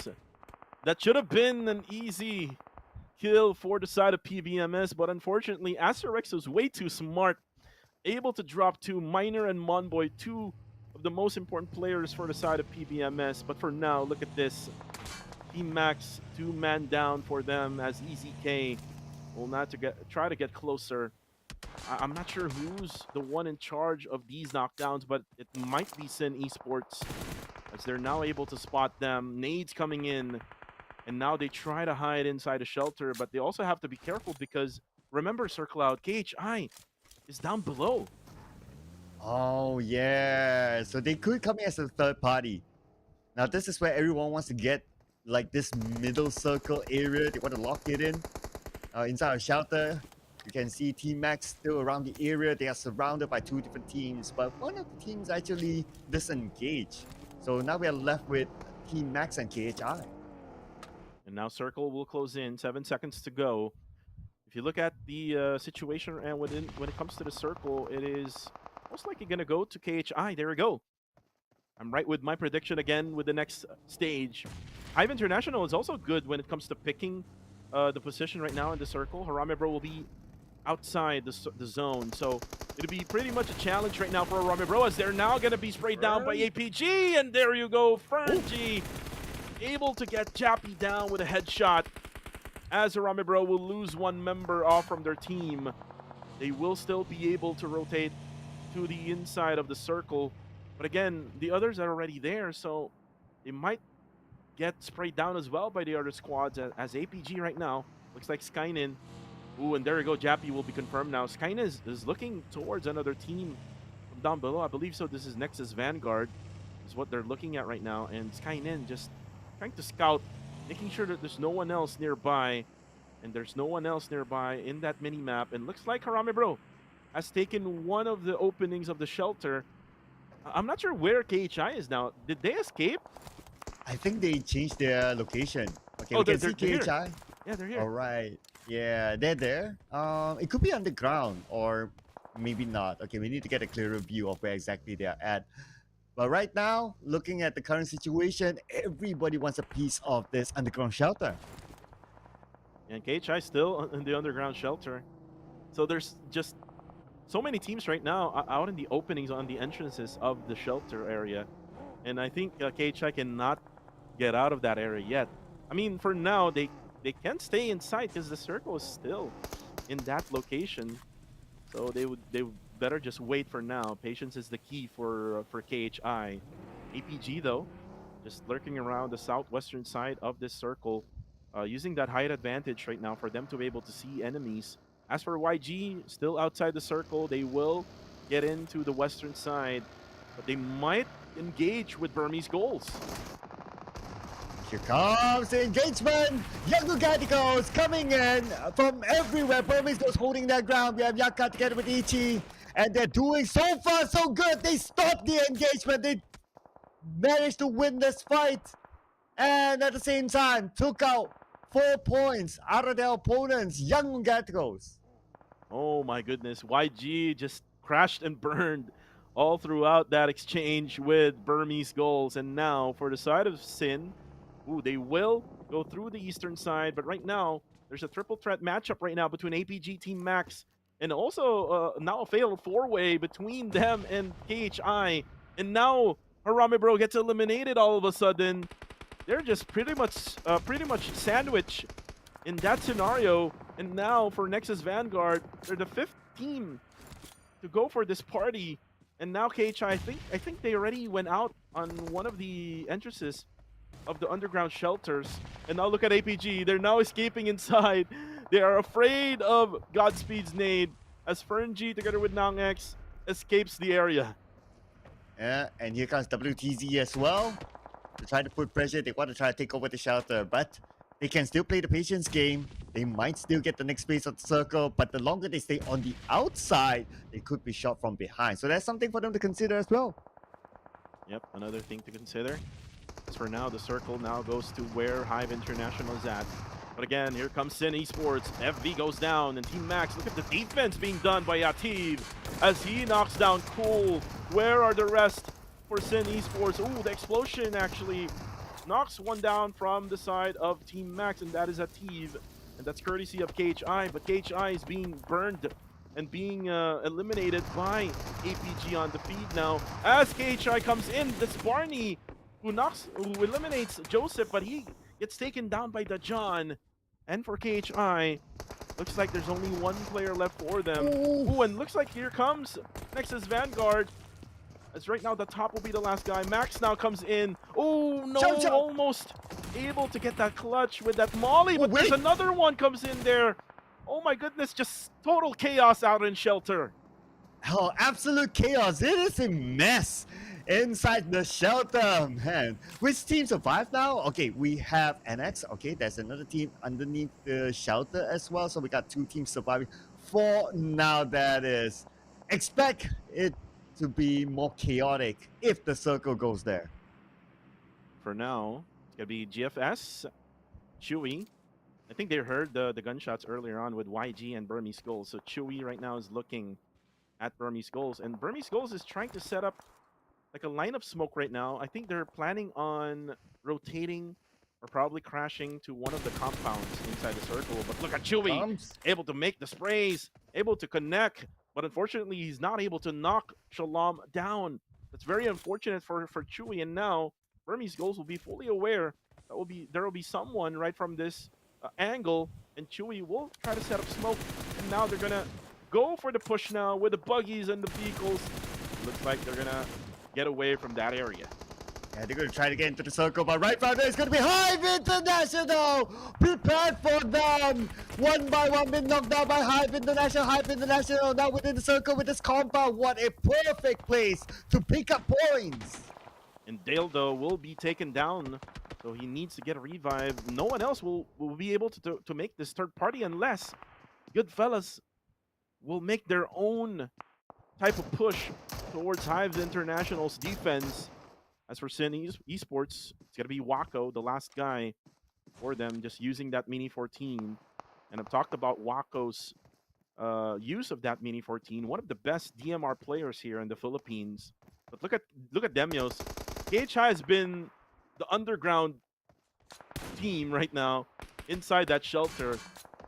And with that last member left, he's going to stay for as long as he could. Until then, Nexus Vanguard would get away from this area, but they're not going to get away from this area because look at the circle. They're within the reach of the circle, so most likely they will take control of this. Circle will close in less than 10 seconds. WTZ got some damage for a little bit there, and we'll be able to go for the heals. I'm pretty sure it might be RTC circle. There you go. What? It's going to be RTC circle now. But then again, look at this circle out. Hive International still has a big compound to use, so they can use that in order for them to, defend themselves against probably Nexus Vanguard. And for Snitch, we did talk about how difficult it is for him to be able to survive until him getting at least placement points. He's actually collecting placement points right now. And with the circle in the museum, no other team seems to be interested. As of now, they want to try to eliminate each other before getting into the circle. Snitch could potentially collect more placement points. Right now, Dale, he's setting up smokes. I think he's going to try to loot up that body that they have eliminated early from Burmese Skulls. He's trying to replenish, because look at his meds. Only one first aid left for Dale, and then one smoke, and then only 2 frag grenades left. So he's probably going to try to replenish his items. But since then, that this circle has shifted away from Nexus Vanguard, they have no choice but to just rotate probably all the way to the eastern side of the zone. But look at this now. As GFS Oh. goes to snitch, do they know that there's one player inside this dog shack? Okay. Stay as quiet as possible. Pray that they don't check the shack, and he will be fine. He's hearing all the footsteps right now. He's probably as nervous as he can get. He's praying hard that they don't check it. So far, good fellas have not went inside, and they're checking all the corners, but not the shack yet. Yeah, Shaco setting up smokes. They're not fully aware of RTC's situation right now with only one. But they are now clearing the area. Look at Shaco setting up the mollies. They do see the buggy inside. But the thing is, Snitch is in the outside of the museum now. He's on the small shack. So GFS will take control of museum for now. And most likely, Snitch Boy is just playing for placement right now. So he's not really going for eliminations. Probably later on, he will try to go for third parties. So for now, Snitch Boy is doing fine. Dude, if I were him, I'd probably have hit the disconnect button and that's it. But he's keeping cool as a cucumber now, so gotta give props to him, right? And the more teams gets eliminated after this, he will gain more placement points. So he just needs to stay calm, stay cool, don't need to force an engagement. The Nexus Vanguard going through the eastern side. Not much of any cover. They're just using the ridge. Ooh, there we go, Dale. Ooh, headshots newbies off from that distance. Dale has been doing pretty well when it comes to long-range elimination. And you can see that from that scenario. And now, Hive International, 5 eliminations, by the way, for 762. 762 looks like he's pretty hot right now. He was the MVP for match number 1, and now he's adding more points for the squad of Hive International. Circle will be closing in 9 seconds. It might do a hardship here, Sir Cloud. I've been doing pretty well when it comes to prediction. Let's see. Oh, no, it will not do a hardship. It will still go to where RTC and Goodfellas. Claude, though, is in trouble. He's now being sprayed down by Scotty, and Scotty is the last guy of PDMS. Explosions will happen. Now the damage will be taken by Claude. Can they go for the revive? No, they cannot go for the revive, as Scotty will take that 1 elimination.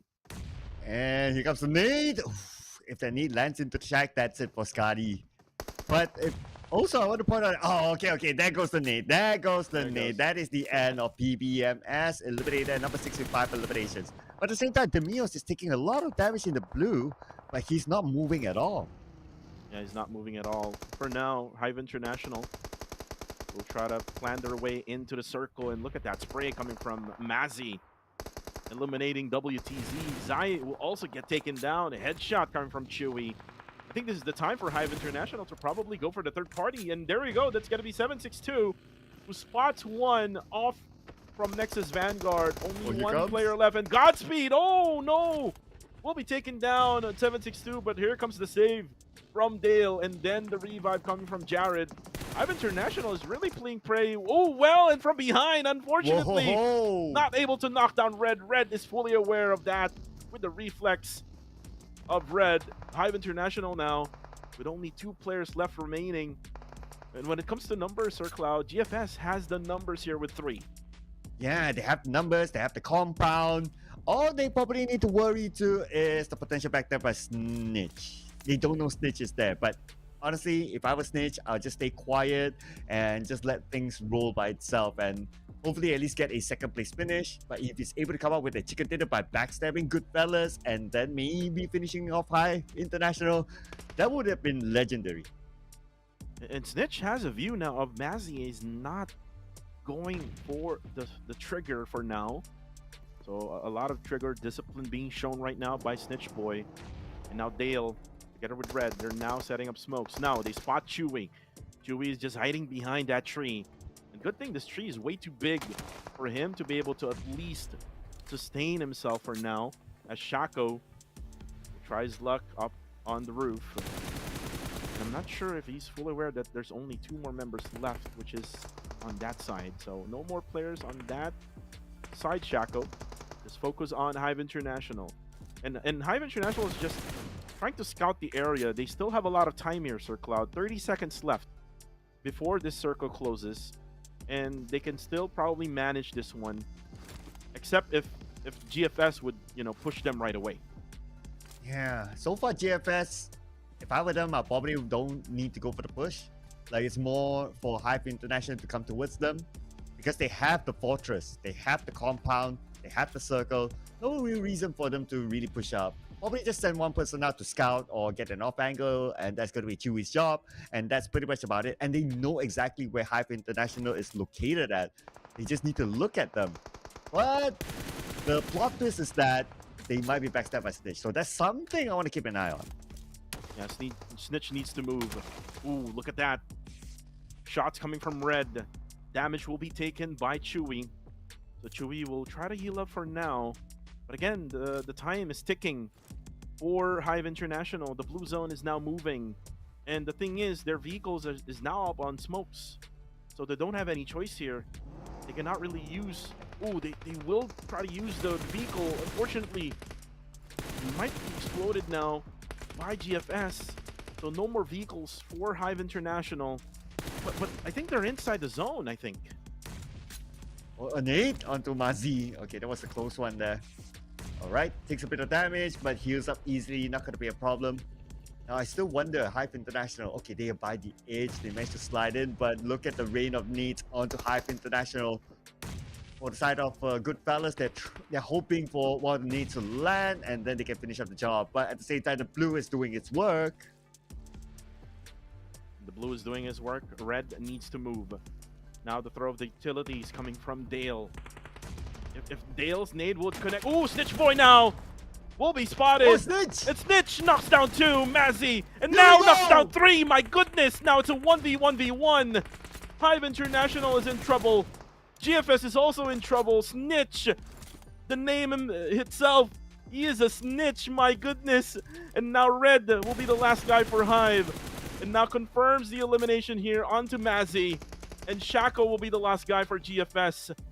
And Snitch right now, still alive. He is actually in the middle portion of the circle as well. So he might go for the defense here. And now Red will be out in the open. Eliminate Shaco. Okay. Hive International still left standing. But then again, Snitch with full HP left. Jared will have to heal up. But the nade will disconnect. Nade! Oh no! Nice! My goodness! RTC with that Snitch play from Snitch Boy gets the winner chicken dinner, Sir Cloud. What a play! Clip that, ladies and gentlemen. Clip that. This is legendary. This is Snitch that we're talking about. Coming in all the way from behind when he was the last member of RTC at the very beginning of this game. He's able to last till the end. Surprising Goodfellas and wrap things up with a chicken dinner for RTC. My oh my, we did talk about a lot of the Singaporean region, and right now they're showing up. And not just today, they showed up during day number 3, day number 4, they were on a rest. And they needed that rest in order for them to get this clutch. And by the way, all 5 eliminations came from Snitch Boy, and 4 out of the 5 came from that ending. Dude, Goodfellas will be looking back at this replay, telling themselves, and why didn't we check the shack? If they did, it would have been a totally different universe. But Snitch, my goodness, his prayers were answered. Oh man, we just have to check out this best moment again from this highlights.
beautiful play coming from RTC, but look at the match ranking though.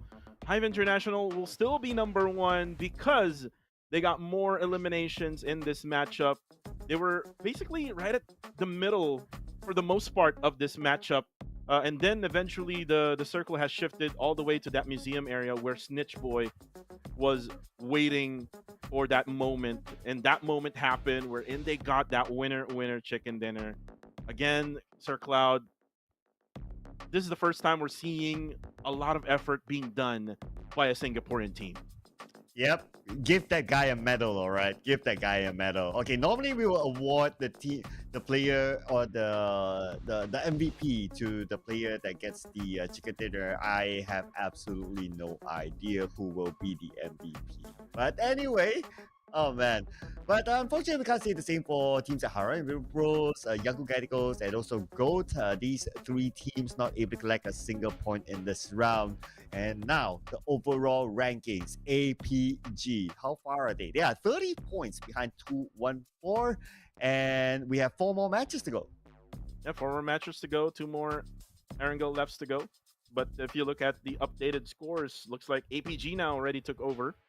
Top number 2 with 164 points. So it'll still be a trend for KE and TTQ to go down the rankings as the others are still playing and still with 4 matches to go. But again, for RTC now, top 13 spot with 101 point, tied up with Super X Esports. Again, this is a brand new line of players coming from that PMNCC wildcard. And I'm pretty much enjoying them together with Goodfellas Gaming here in PMCL 2025. Yep, entertainment at its best here. Again, by Snitch, RTC, it's Snitch Esports. At the end of the day, he single-handedly brought them the chicken dinner, not gonna lie there. And 101 points, the next closest competitor is going to be PBMS, 104, so it's only 3 points difference. Now, before we go on to the MVP, we're going to check out the top 4 teams in this round.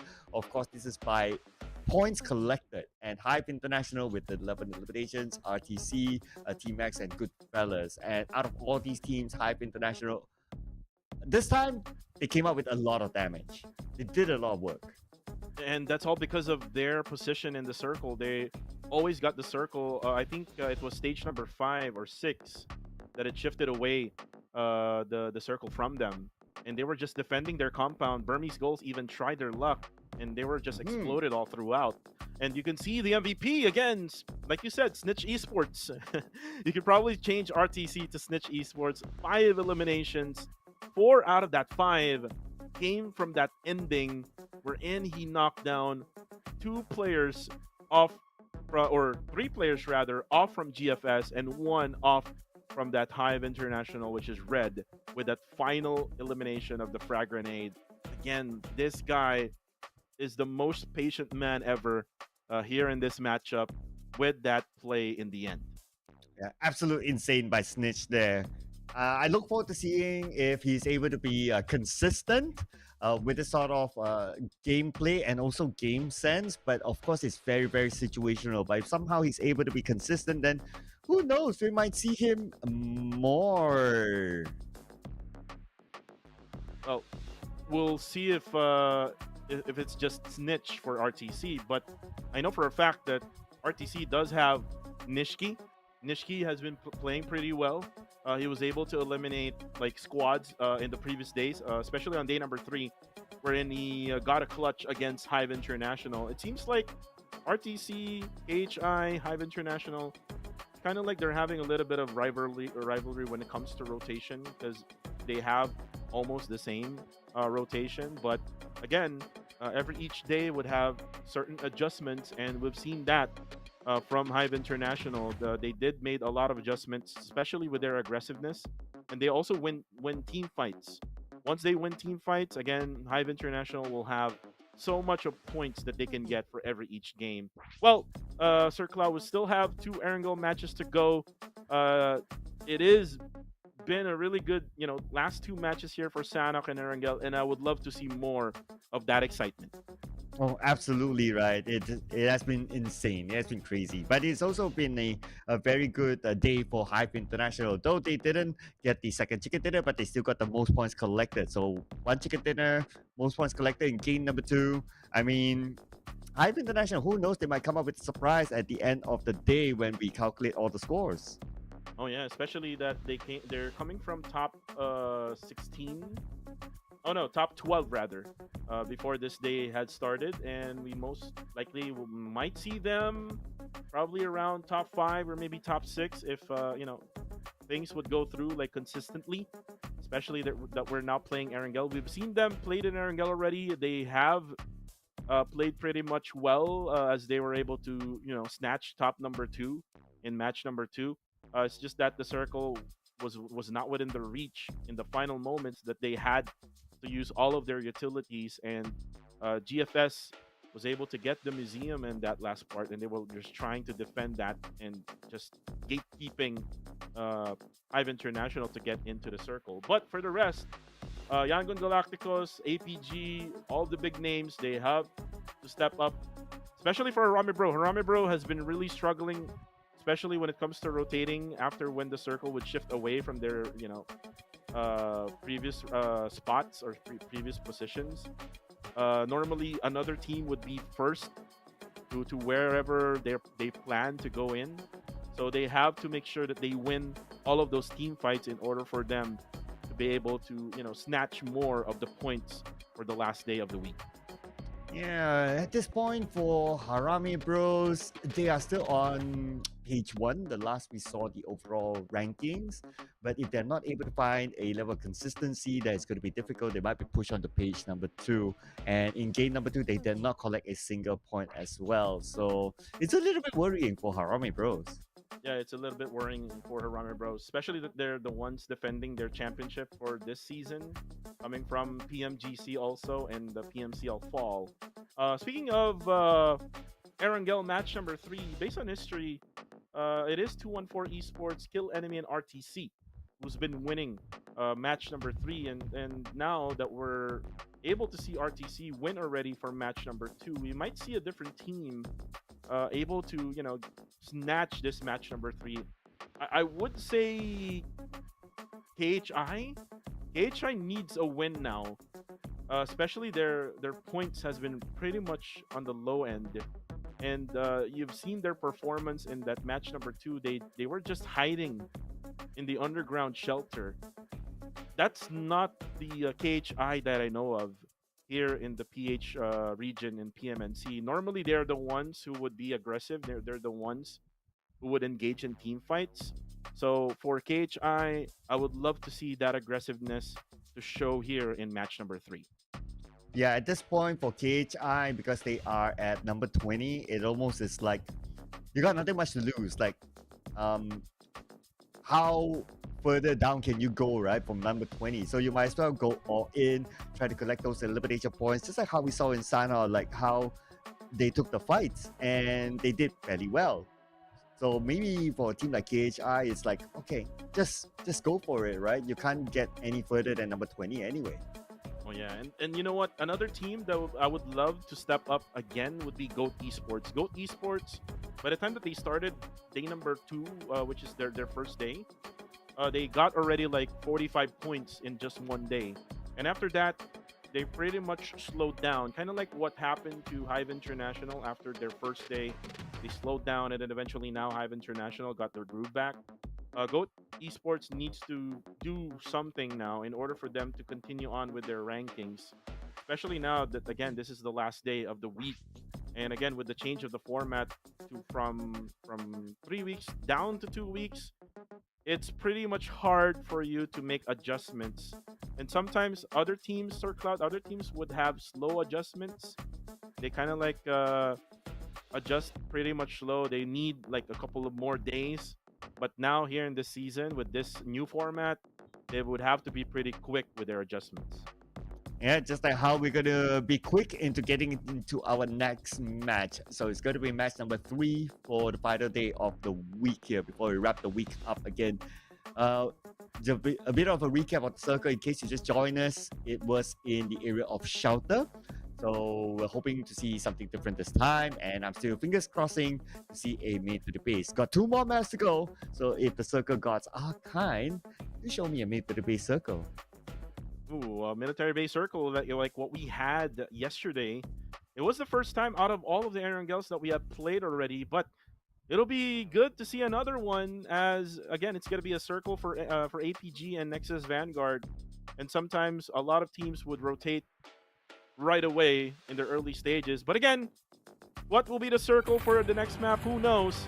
As we now start match number 3 for day number 5 here for week number 1 of the group stage of PMCL 2025. And looks like the circle will be coming from the bottom side all the way to the northern side, from military base all the way to Stalber. So this is a pretty much tricky circle for a lot, especially for those teams who goes to Georgia Pool areas, and at the same time for Primorg. So they will have to glide their way through, or maybe find some vehicles in order for them to transport their way to their dropping points.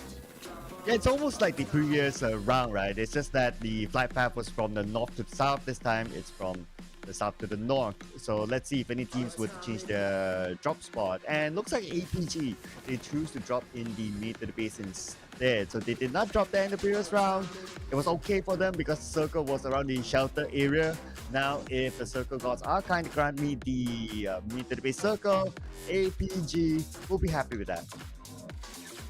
And same goes to Nexus Vanguard. If the circle would go to the areas of military base or Novo, then they will be happy. And we did had that southern circle yesterday, where Nexus Vanguard actually won that game, which is match number 2 yesterday. But this time around, let's see and find out, as we are now done with the flight. Nothing yet for any engagements in the early stages. They're just getting their vehicles, as we are now seeing Goat Esports able to get their vehicles right around Milta. Circle will now pop out right around Gatka and Pochinki area. This is for me a Ramibro circle. Ever since then that they're now dropping in Pochinki, so they can just control this type of circle. Maybe loot a little bit more instead of rotating early. They can maybe go right nearby Gatka and stay there, because they usually go right smack at the middle always. Oh yeah, they can take their time, they can spend a bit more time looting, and they can pick some of the best positions before other teams. So that's going to be part of their option. And look at Goodfellas, the team that, well, potentially could have gotten a chicken dinner until they were surprised by Snitch. Now they have company in this area, and that's going to be Yaka on the other side, alone. Yeah, Yatka all alone. GFS 1v4. Good thing about Yatka, he does have the SOK, but from afar, though, it's newbies. We'll take him down with a Scar L. Not wasting any much time for GFS. Just eliminating Yatka right away for Burmese Goals. Unfortunately for Burmese Goals, they will lose 1. They will be able to go to their spot right around apartment areas. But for GFS, again, good sign for GFS. Able to get an elimination right away. But they need to manage their rotation. Because earlier, they were able to do really good rotation earlier. They were able to get the museum area. But again, it's just a matter of getting that circle at the latter stages. That's why they were able to survive that. But for now, Yangon Galacticos, another team that needs to get back to their feet.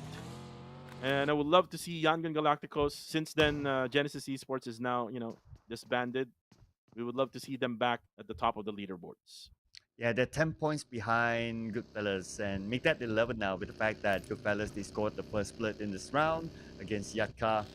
So a bit of work for them to do, but with the lineup that they have, like players like Smile, which I look up to. He used to be like the clutch master. He used to be like the Terminator for Genesis Esports. He will play a significant role to bring Young Galacticos higher on the overall charts. RTC, again, we've criticized the Singaporean region like during last season or last year, and now they have responded with this lineup. And you know what? This lineup, they had Labo before, right? Yep. So they only had like Snitch and I think Nish as the brand new guys from RTC. So I think 9 E-Boy was a part of that lineup in the previous lineup. So they only changed 2 guys. So what what changed for RTC all of a sudden? Well, I guess it's the change of the 2 guys. If we were to take another example, it's going to be Harame Bros, right? Like you switch out Federales and then you get to be the wonky here. And RTC is probably the opposite, right? Like you made the needed switches and it's working out for them so far. And plus, we did talk about like the need of experience in the lineup as well. So you got like players like Labo, like what you mentioned, who has experience playing at the stage before, and you bring in some other new guys into the lineup. So they kind of found that balance with the transfer, and it's so far so good for them. Yeah, looks like it's far too good for RTC, but for the others, like you said, Harame Pro, I mean they did dominated their own region in the Philippines, but now here in PMCL, looks like they're the ones being dominated by the other squads. But you can see PBMS, MM, together with Miner, able to spot these guys from Nexus Vanguard, who was rotating all the way from the Novo area, going now straight to the circle. In the circle again at the area of Gatka. PBMS, another squad that I'm looking forward to see to play better, especially that they do have Monboy together with Miner. Miner, by the way, did not play for last season in PMCL Fall, but did play pretty well in PMCL Summer.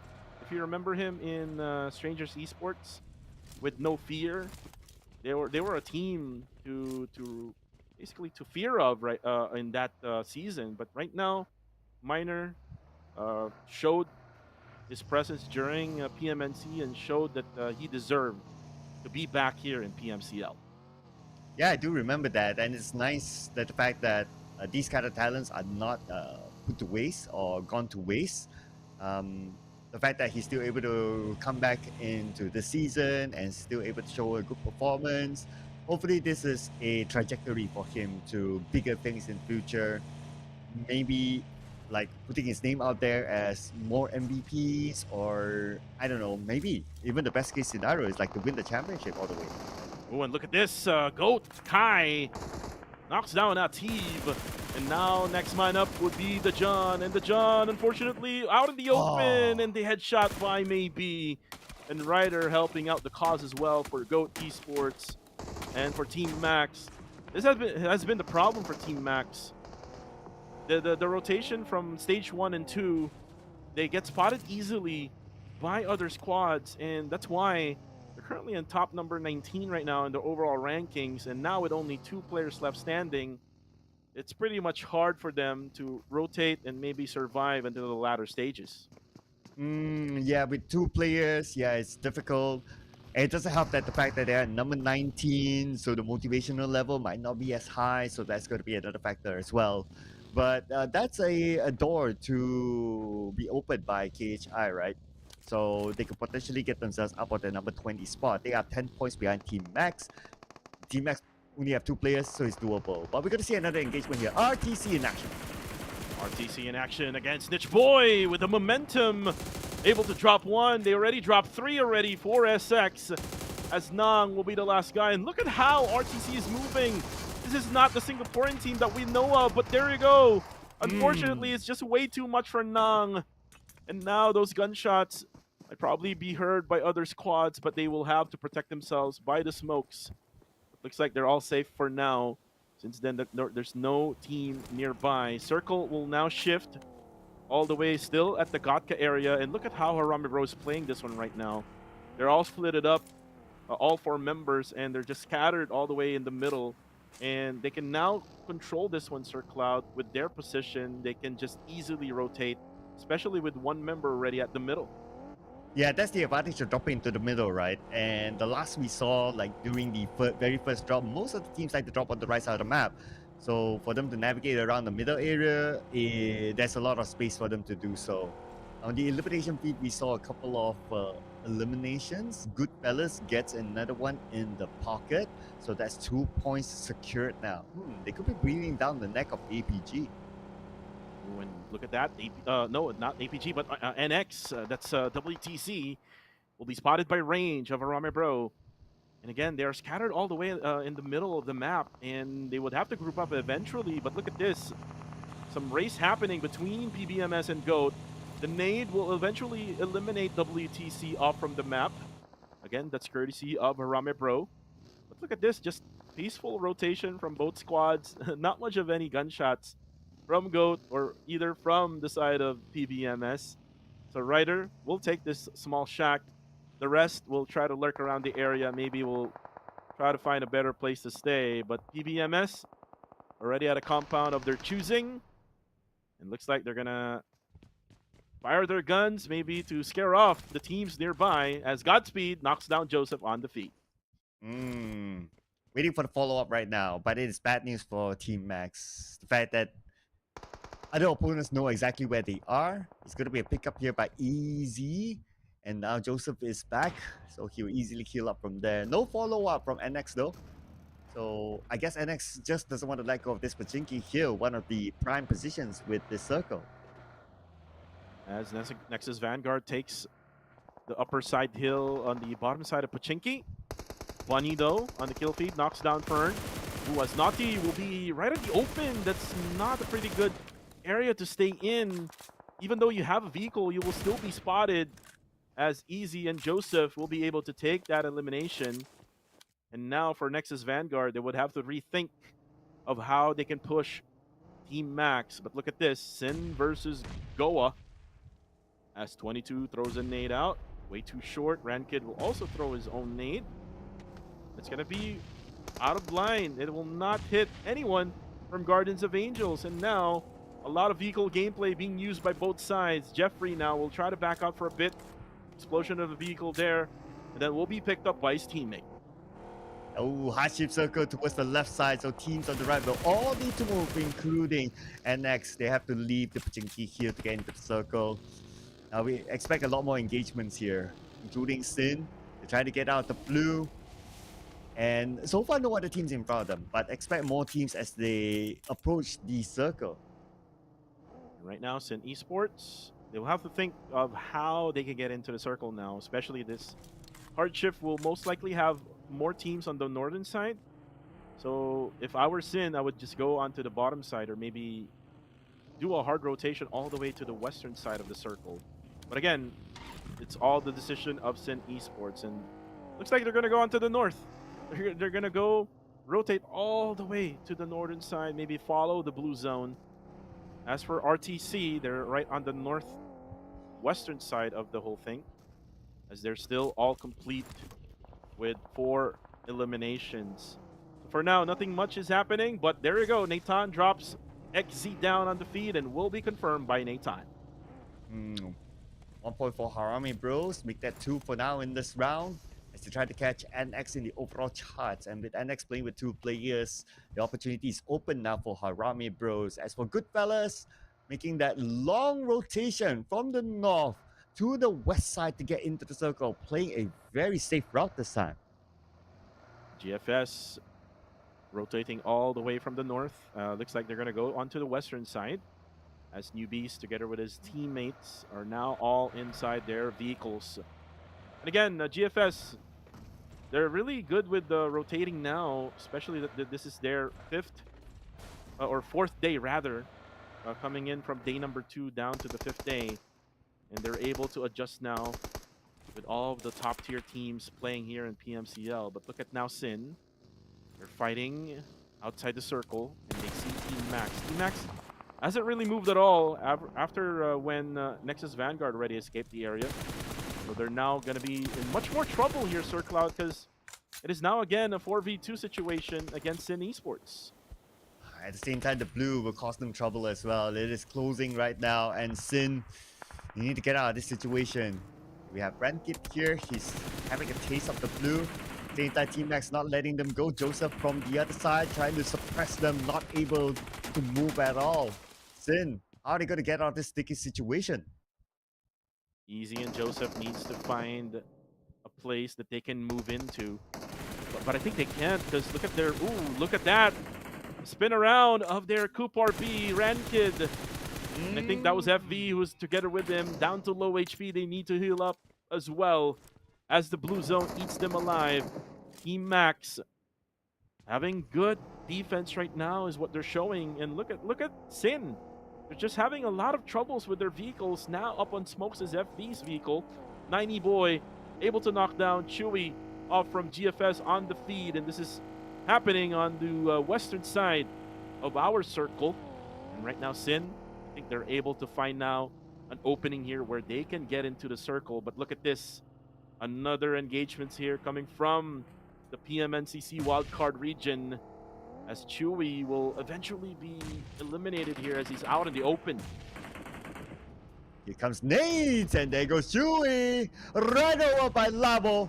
And that's going to be another point for RTC. 5 elimination points now for RTC. And they continue on the fight from the outside of the circle. Now, right in front of them, so far we don't see any other teams waiting. So RTC, they could probably take the time. Right now, RTC will maybe try to follow the blue zone. Looks like they're going to go onto the northern side. I think it's a lot better for them to go into the northern side instead of going to where GFS is going to be coming from. But for right now, Nathan will be eliminated off the feed. 3 members left remaining for Harame Bro, as they will also get taken down. These are just off-cam kills, Sir Cloud, is what we're dealing with right now. But look at this. GOAT Esports down will be 2. And they're up against APG. With a guy, and right now still down on his rider, is being picked up. A body shot by Harame Bros. Okay, they're around the corner as well. Okay, they got a knockdown, but not able to secure the elimination point just yet. But for RTC, now they're not having a good time. The fact that KHI caught up to them. Right now, Damon able to spot one. Knocks one down. Smile. This is a big loss for YG if Smile will be eliminated. Right now, there's also another engagement happening on the lower right-hand side of our screens. This is GOAT Esports versus APG. And looks like GOAT will be able to get some revives. Just hope for no nades to be thrown out by APG. 7 support, though, will go down. And this is KHI defending, and Damon will be spotted. He knocks one down, which is spot above. Ranzer will try to confirm Damon, and Barney will be just way too late for the support, as Fearless Esports will be down to only 1. Third parties coming from YG as KHI Demios goes down. And now for Blanks, we'll try to find Astro X as he's the last guy for Fearless.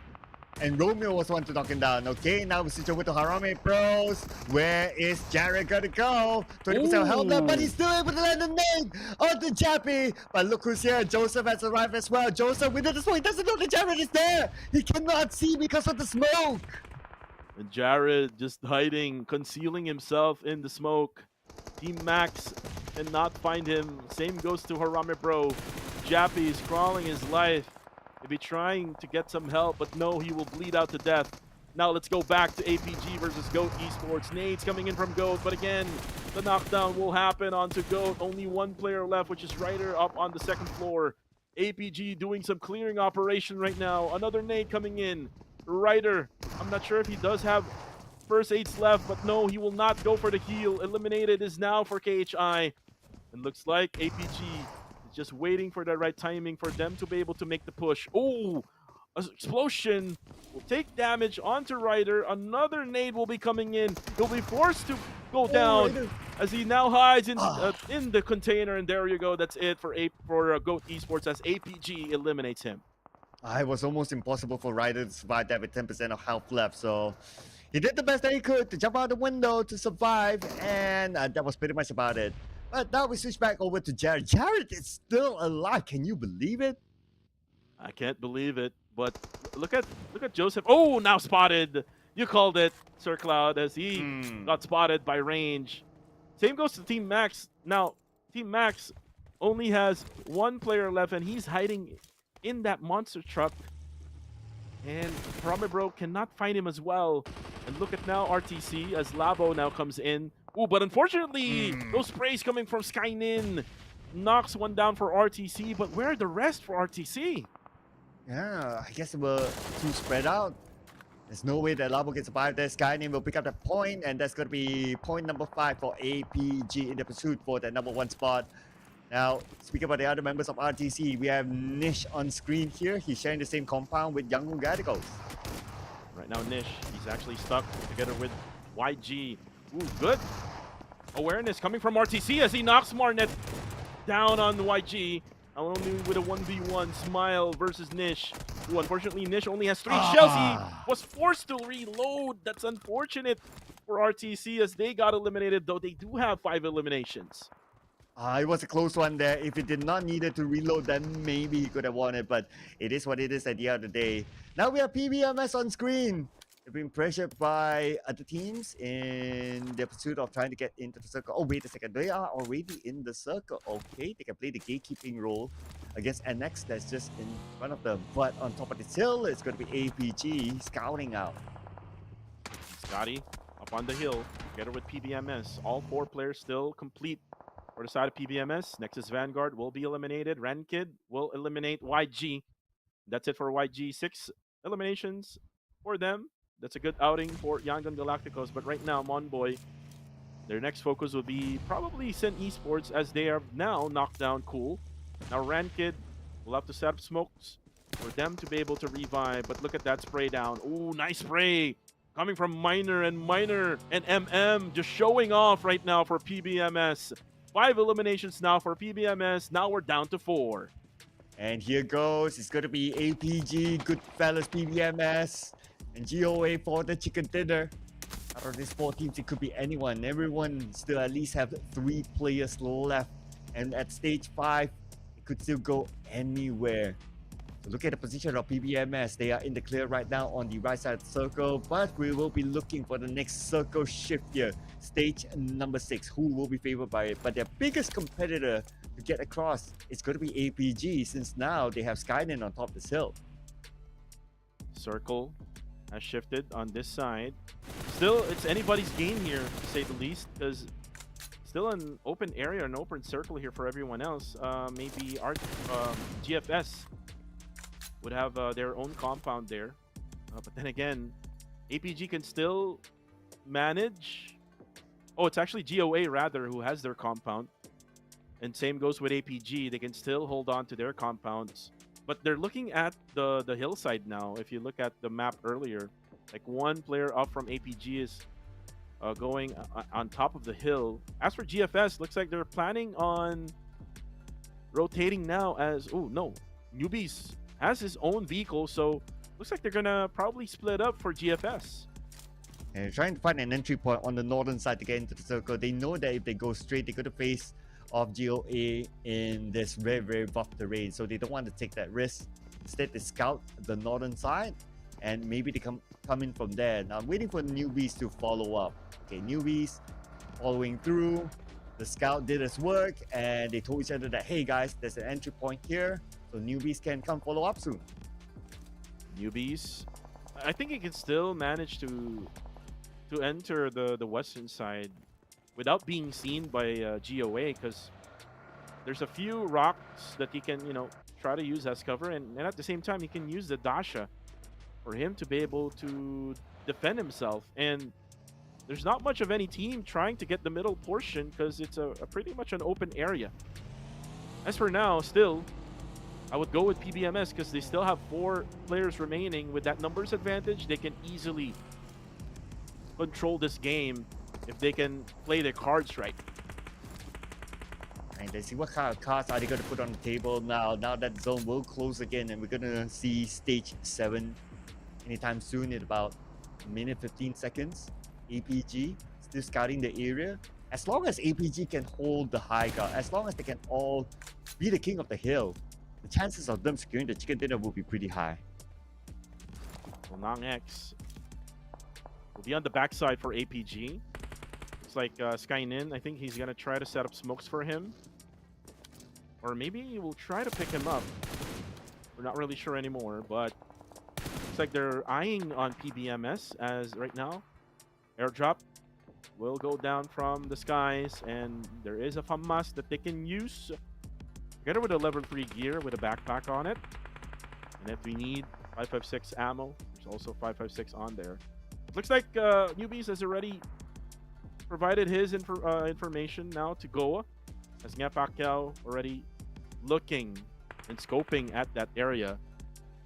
For now, I'm not really sure yet who's going to win this one, but when it comes to circle control, I think APG has a good position here with that triangle formation that they're doing. Yep. And I would say APG as well if I were to put my finger onto one team.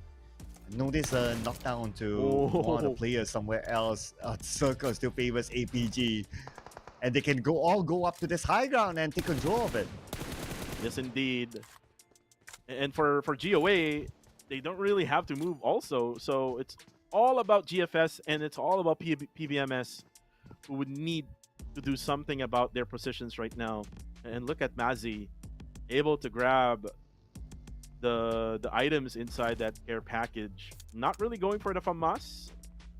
So still going for that DPS M4 combination. So he will get that and he will try to use that as cover as well. But it's kind of dangerous because right now, if you can see, PBMS looks like they're going to try to rotate all the way onto maybe the northwestern side of the circle. And here comes another nade, but it's going to be into no man's land. It's just more of like just making sure that the trees are checked. Oh, PBMS! And looks like the zone got Shaco. Okay, PBMS. I want to try to pick up this point.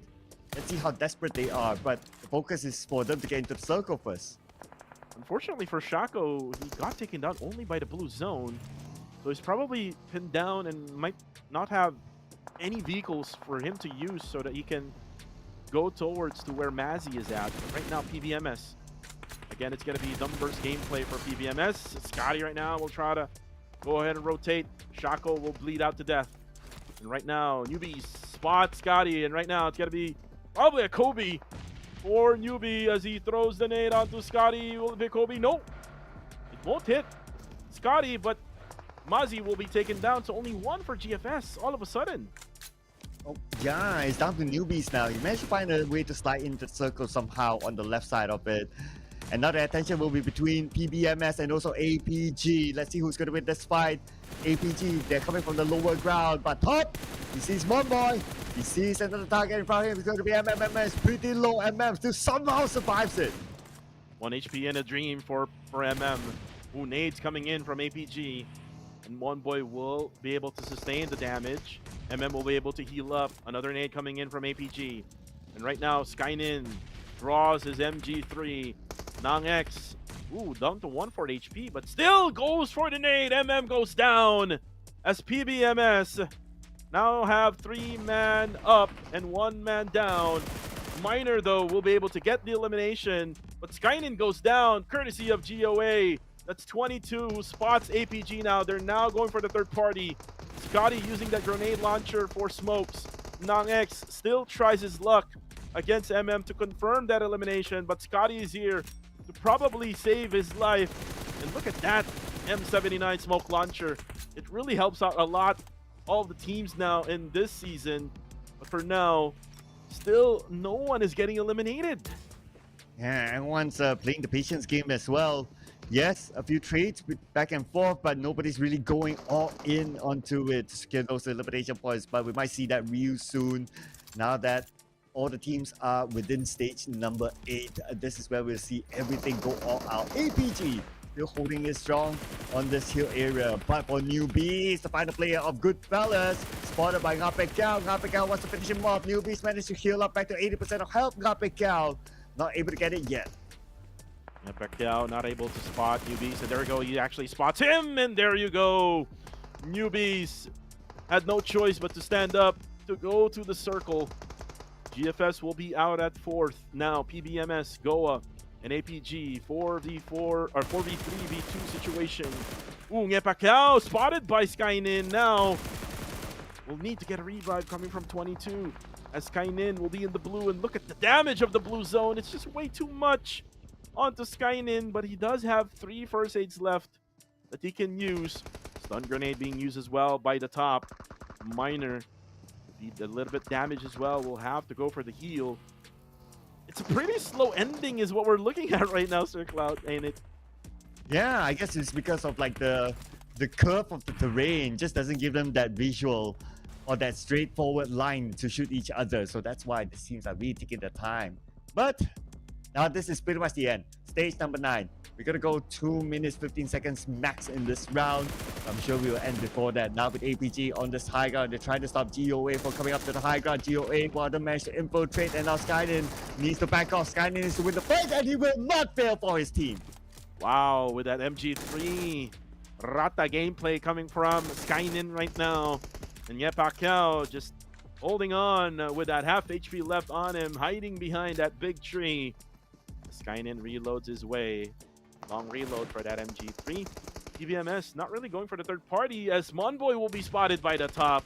And yet Pacquiao going for the healing in the outside. Miner will spot him, but Skynin will spot Miner. And it's now going to be a 2v3 all of a sudden. APG able to just hide and wait on. Scotty goes down. MM now knocks down one, but eventually APG wins it all here in match number 3. With the control that they had over the hill, with the formation that they had as well, and with 3 players, APG is able to come out with a chicken dinner again. This is Skynin, the golden boy of Cambodia, showing his experience, shedding it to his team, make sure that they score this one for APG. Yeah, APG doing a really good job when it comes to playing the Erangel matches, and we are expecting them to be really playing well in Erangel matches. And again, APG is showing us that even though with the numbers advantage of PBMS, they can still manage until the very end and able to eliminate them. And look at this stats coming from Skynin and Nong X, the veterans up from Austria Esports, who is now acquired by APG. They are able to snatch 11 out of the 12 total eliminations that they got. The top though with only 1, and Pernge has 0. He was the one eliminated early for the side of APG. Really nice gameplay being shown by this team. Yes, the OG is carrying the team in this round, and with these amount of eliminations and also the chicken dinner, can't wait to see the overalls, which we'll check after this highlight.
And we're back at it again here for the match rankings as APG gets their winner chicken dinner for match number 3. 22 is the number that they got in this matchup, while PBMS together with GFS are the only 2 teams who got double-digit score lines here with 13 and 10. As for YG, nice effort for YG. Slowly but surely for YG though, Sir Cloud. Like, they're not able to get double-digit scores, but they're able to get like maybe 6 or maybe 5, and now 8 points for YG. And for APG, last we saw they were about 40 points from the top spot. Now with 22 points, they're about 18 points away, but we'll be sure about that in a little bit more. Unfortunately for Burmese Goals and SX, these 2 teams not able to get any points at all. As for Hype International, from 2 amazing rounds, they went from the highest of highs to now the lowest of lows. Only 1 point collected. Yeah, only 1 point collected right now. Overall rankings are now updated, and now getting close is APG to get that number 1 spot, and we might probably see them be the number 1 team right after the day today, because the remaining games is still like 3, right? So 3 remaining games, 1 Erangel and 2 Miramar maps left to go. And when you talk about APG, you have Nangx, you have Skynin, you even have the top in the lineup. So it's just a stacked lineup for APG. So most likely they will be top number one right after this, and we might probably see 214 going down to top two. Yeah, it's very, very possible right now with only an 8-point gap between the two of them. But we'll see. 3 more games, anything can happen. Anyway, this is a great round for APG with 12 eliminations and 2,636 damage, the highest among all of them. In fact, he almost doubles PBMS and doubling Goodfellas and Young Gaticos in the elimination department. Yeah, Goodfellas still at the top 4 teams, and again, with this type of consistency being shown by Goodfellas, we'll most likely see them probably in the top 5 or maybe in the top 10 if it's possible for Goodfellas. They just need to be consistent for the last remaining 3 games in order for them to be able to be there in those rankings that we talked about. But MVP will be taken by Skynin. 6 eliminations for this man. Again, a veteran of the pro leagues, former player of Austria Esports. There's no more Red Bull. There's no more Martin. It is all about Skynin and Nangx for APG. Yep, the golden boy of Cambodia, still showing that he's able to come up with a good performance here. So great work there by APG. 8 points to go, 3 matches. That is an average of about 3 points per game, and they will be at number 1 unless the next team is able to catch up to them. The next closest one that is playing is going to be Goodfellas, and unless Goodfellas comes up with multiple chicken dinners, then it's a high possibility that APG will be week 1's winner. Yeah, APG will probably be week 1 winner. Right now, we're going to be waiting on for the next game, which is match number 4, but most likely we're going to go on a short break here. But before we go on a short break here, again, special shout out to everyone watching right now. PUBG Mobile Esports on Facebook and on YouTube. Don't forget to hit that follow and subscribe button. I know you're watching right now. Again, this is the last day of week 1 for the group stage of PMCL Spring Southeast Asia of 2025. And a lot of surprises, to say the least, Sir Cloud, because we're not seeing Arame Bro in the top of the leaderboards. Yeah, this season has been a big turnaround. I thought that, they won the PMNC in Philippines. I thought, okay, with their roster change, they're still able to do it. But when it came to the PMCL this season, it's a very different performance by Harame Bro. So hopefully they can work out something. There is still, whatever there is still week number 2 to determine. But nevertheless, we still have 3 more games to go before we watch the remaining 3 games. We'll be taking a short break, ladies and gentlemen, so do not go anywhere. We'll see you guys in a bit. Look at me standing so tall. It's such a long way down to fall. I'm feeling everything all at once. It's all too much. I'm feeling everything all at once. Can't sleep, I'm all kinds of tense.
sleep, I'm all kinds of tense. Can't come clean, I'm making a mess. My mind's been playing tricks on me. Can't make it make sense. I'm in way over my head. Don't wanna hear what you said. I feel like I'm gonna drop. I can't stand it, but don't want it to stop. I'm feeling everything all at once. I'm feeling everything all at once. I should've left it. I should've left it alone. I should've left it. I should've left it alone. I should've left it. I should've left it alone.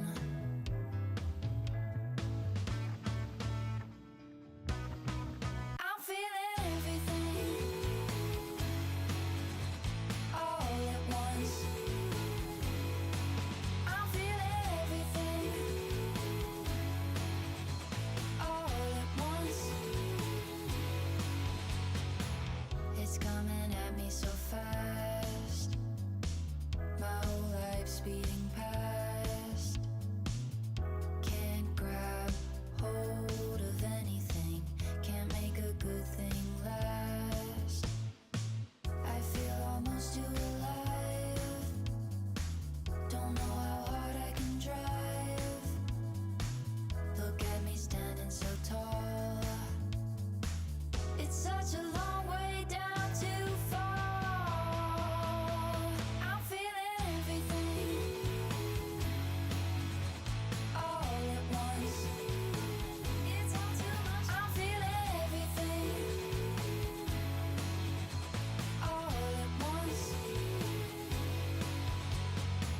Can't sleep, I'm all kinds of tense. Can't come clean, I'm making a mess. My mind's been playing tricks on me. Can't make it make sense. I'm in way over my head. Don't wanna hear what you said. I feel like I'm gonna drop. I can't stand it, but don't want it to stop. I'm feeling everything all at once. I'm feeling everything all at once. I should've left it. I should've left it alone. I should've left it. I should've left it alone. I should've left it. I should've left it alone.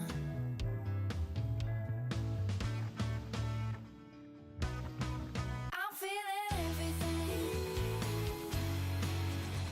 all at once.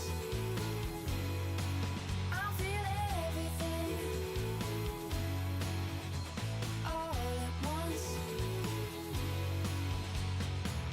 It's coming at me so fast.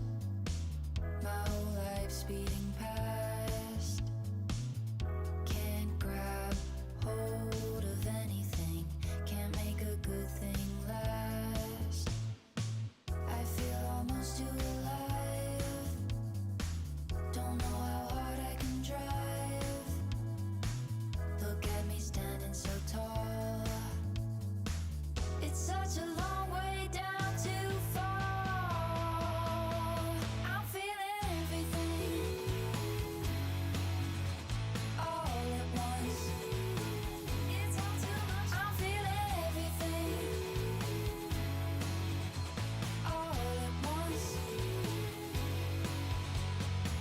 Can't sleep, I'm all kinds of tense. Can't come clean, I'm making a mess. My mind's been playing tricks on me. Can't make it make sense. I'm in way over my head. Don't wanna hear what you said. I feel like I'm gonna drop. I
the uncertainty of what lies ahead. For initial basic threats alone, we always stand already.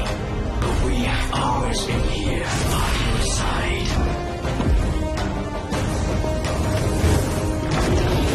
Now, rise, embrace our strength, And let your courage, lead the way.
Yeah, boy.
And here we go, ladies and gentlemen. Welcome back to the PUBG Mobile Challengers League Southeast Asia. This is match number 4 and also the final Erangel match for today. My name is Sir Cloud. I'm still here with you together with my buddy here, Cuckoo TV.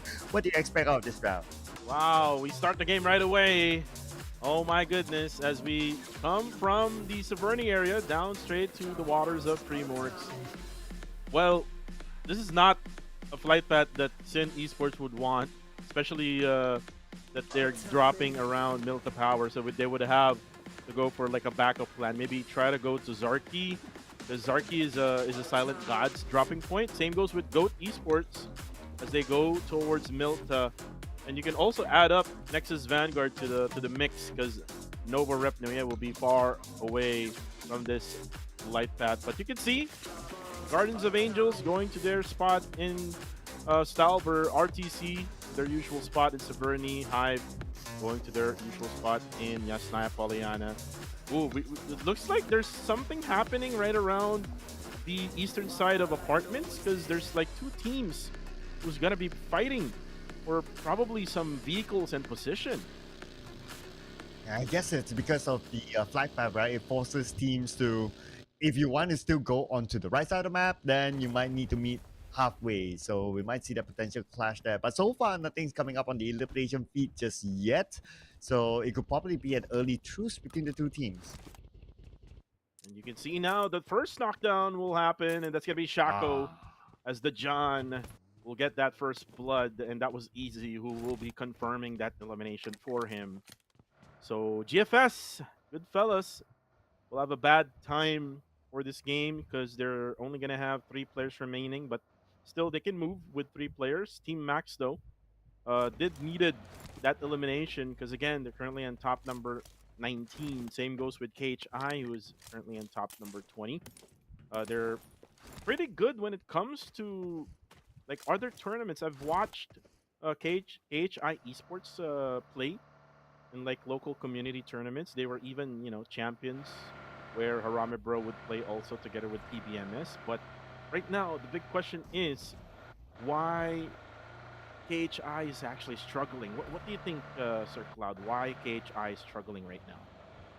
I mean, over the course of the past few rounds, at least, it looks like when it comes to taking fights, they're not able to take clean fights. So that's going to be one. In terms of their coordination, that's probably something they need to work out. And normally, if that's going to be the case, then the solution is going to be for them to just avoid early fights. Like try to retain their 4-man squad for as long as possible. Maybe like up to stage 4 or stage 5. Then by that time, some of the teams might have to be might be forced to be playing with 3 players or maybe even 2 players. That's how they will find the advantage. So maybe that's something that KHI will need to think of. Well, for me, I would say since their lineup has changed, like if you remember Dread Esports from last season, they had Demios, they had Daemon, and then they had Jibna and Barney in the lineup.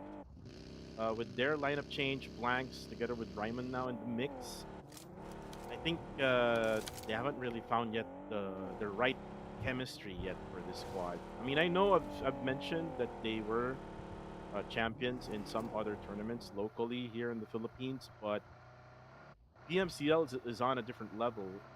Most definitely, you'll have to adjust to the high tier level of PUBG Mobile that is being shown by the other squads, and with their chemistry or with the lack of chemistry that KHI Esports has, maybe that's where they're actually having some issues. But let's see if they can, you know, manage, maybe wrap things up here for day number 5, maybe at least get a little bit more points, maybe get 1 chicken dinner. Because if you get 1 chicken dinner with 81 points, it's like giving you at least like a 4 ranking boost, right? Like you can probably end up at 16 or maybe top 15, and that's a big booster for KHI. Yeah, and also to add on to that, right? Like KHI, they are not a new name in the PUBG Mobile esports scene. Like they have been around for the longest time that I could remember. Like maybe even like in the 2020s, I probably have seen them around as well, casted their games. So as an organization, they are a mature organization. Like they have been around, so they surely know the scene, they surely know the players, and I'm pretty sure like the management knows what they're doing. But the results, unfortunately, is not reflective to their current performance. And with like what you mentioned before, the brutality of this season, it's only 2 weeks. There's very little time for them to recover. Oh, unfortunately, the IGL for Harame Bro Range will be dropped by Team Max, and Range will be eliminated eventually as he bleeds out. So it will only be just Jappy, Nathan, and Jibna for the side of Harame Bro. And like what I said, Sir Cloud, I talked to Range, I talked to Jappy last year about their future for next year, and this is the future for Harame Bro. The next one in line to be the IGL is actually going to be Jappy. Eventually, they did mention about Range coming into retirement. Jappy would be the next in line to be the IGL. So if Range would die early here in this matchup, this will be the chance for Jappy to prove that he'll be the next IGL for this Harame Bro team. What? Oh, hang that thought for a second. Lapo from RTC just got eliminated by C Club, by Young Galacticos, and now we have Nish again. But the S12K goes in for the 1v1. but the other members of Young Galacticos might come by to provide backup. Yes, they are here. So it's everyone against Nish right now. There's no way that he's able to win that fight. He'll be eliminated. He'll be eliminated. So, what are your thoughts with what I just said about Rami, bro? Interesting. My first thought is that range retiring this early. I don't know. I feel that range still has a long way to go. So maybe he might How want to many years reconsider left that. for range, do you think? I don't know, man. But maybe at least a year or two more. Mm, they were thinking about retirement already. Because remember last year, Few had already retired, like quietly retired. He did not really Mhm. made any significant posts on his social media. But uh, if you don't know, Few is now enjoying his retirement life. Like he's playing basketball. He's even selling burgers. Oh, Do you know that? I didn't know that. Yeah, he was selling burgers. I saw his IG story like a few days ago. So Few is already enjoying retirement. So the last time I talked to Arama bro, Range was talking about retirement. So Dude. maybe a year left more for Range.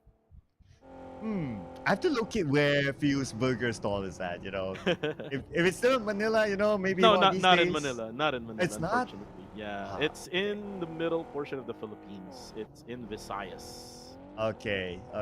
So if anyone were to able to make a trip down to Visayas or happen to go to Visayas, Fuse Burger Store is a must go.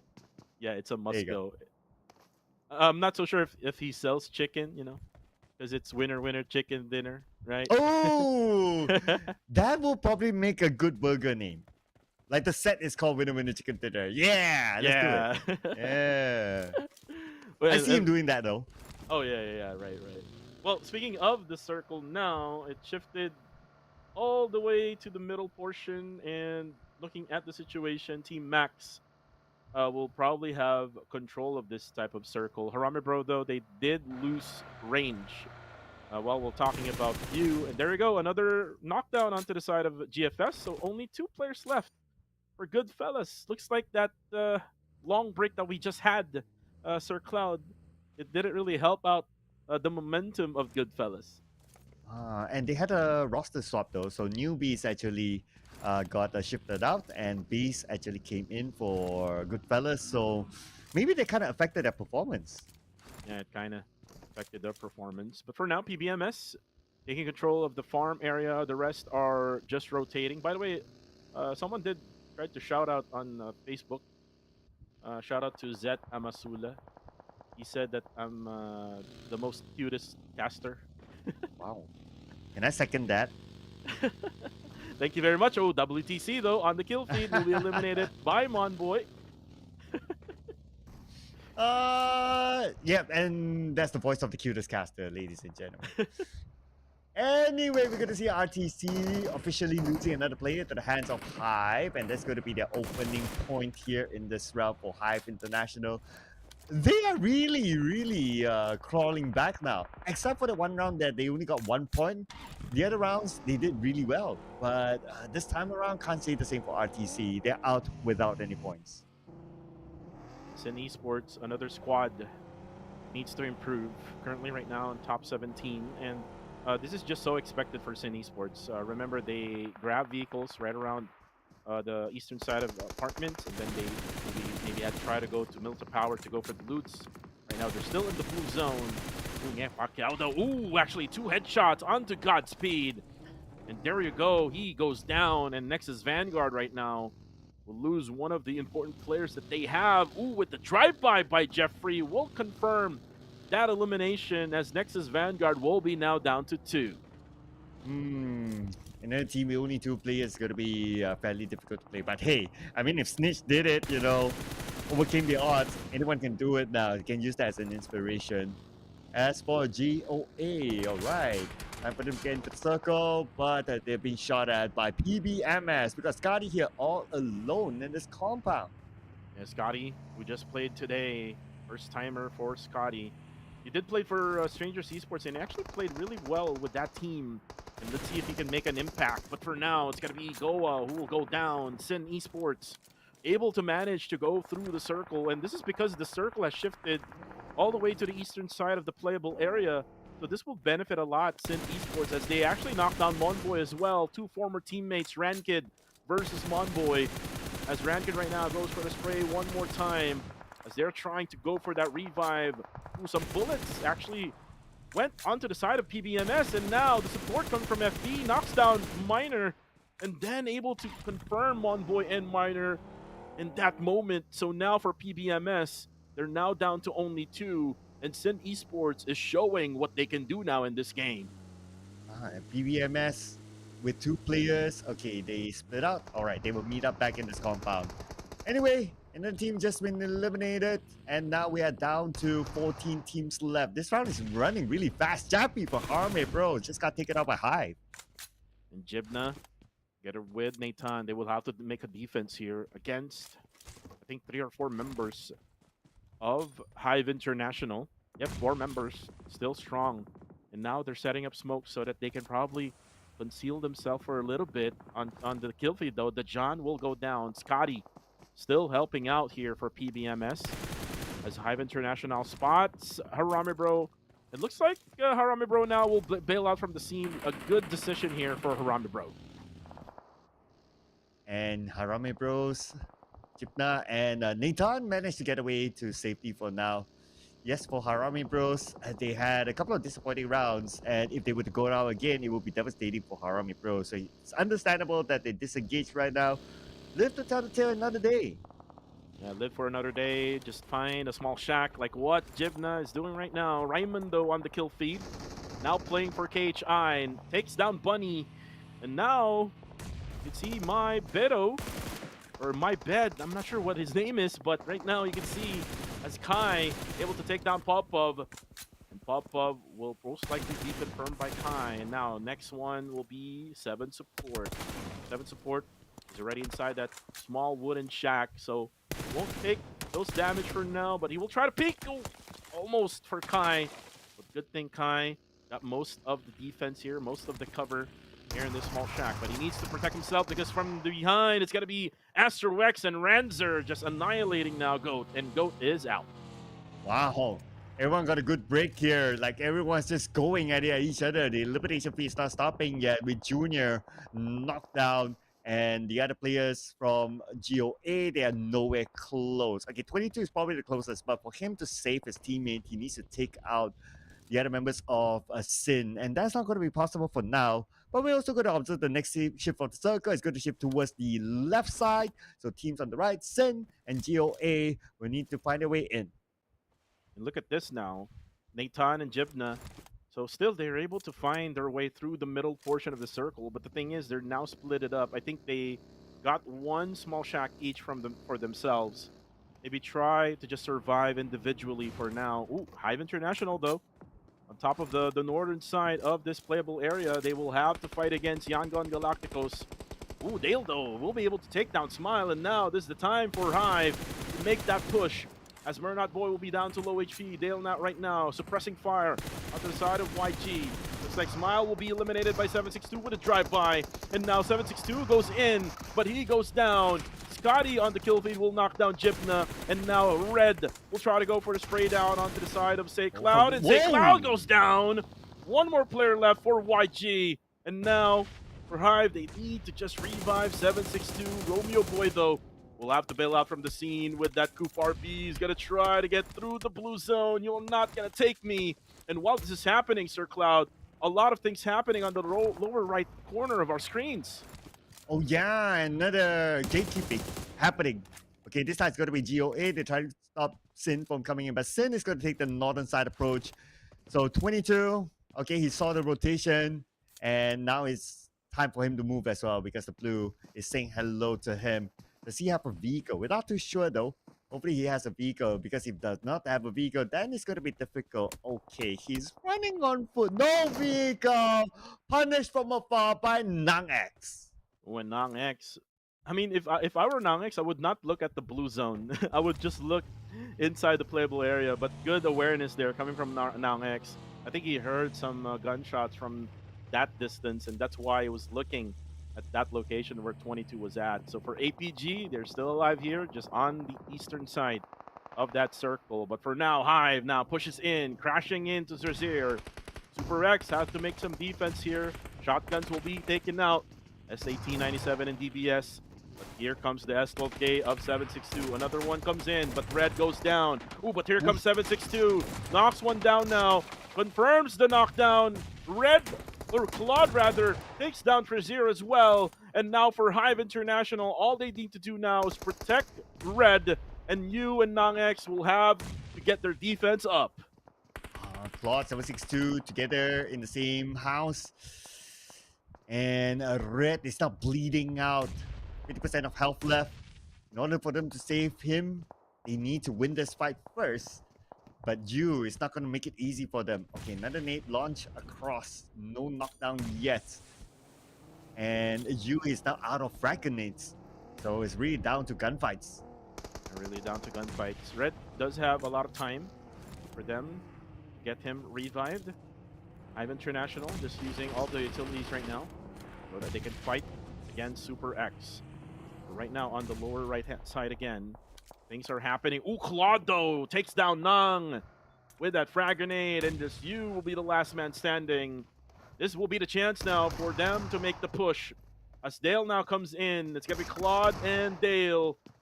Try to make the pressure onto Yu. Yu though, he set up all these mollies. Ooh, but Dale actually spots him. Dale, or it's actually Claude, who makes the elimination as Hive International takes more eliminations in this game. But the nade for Lil Shalom.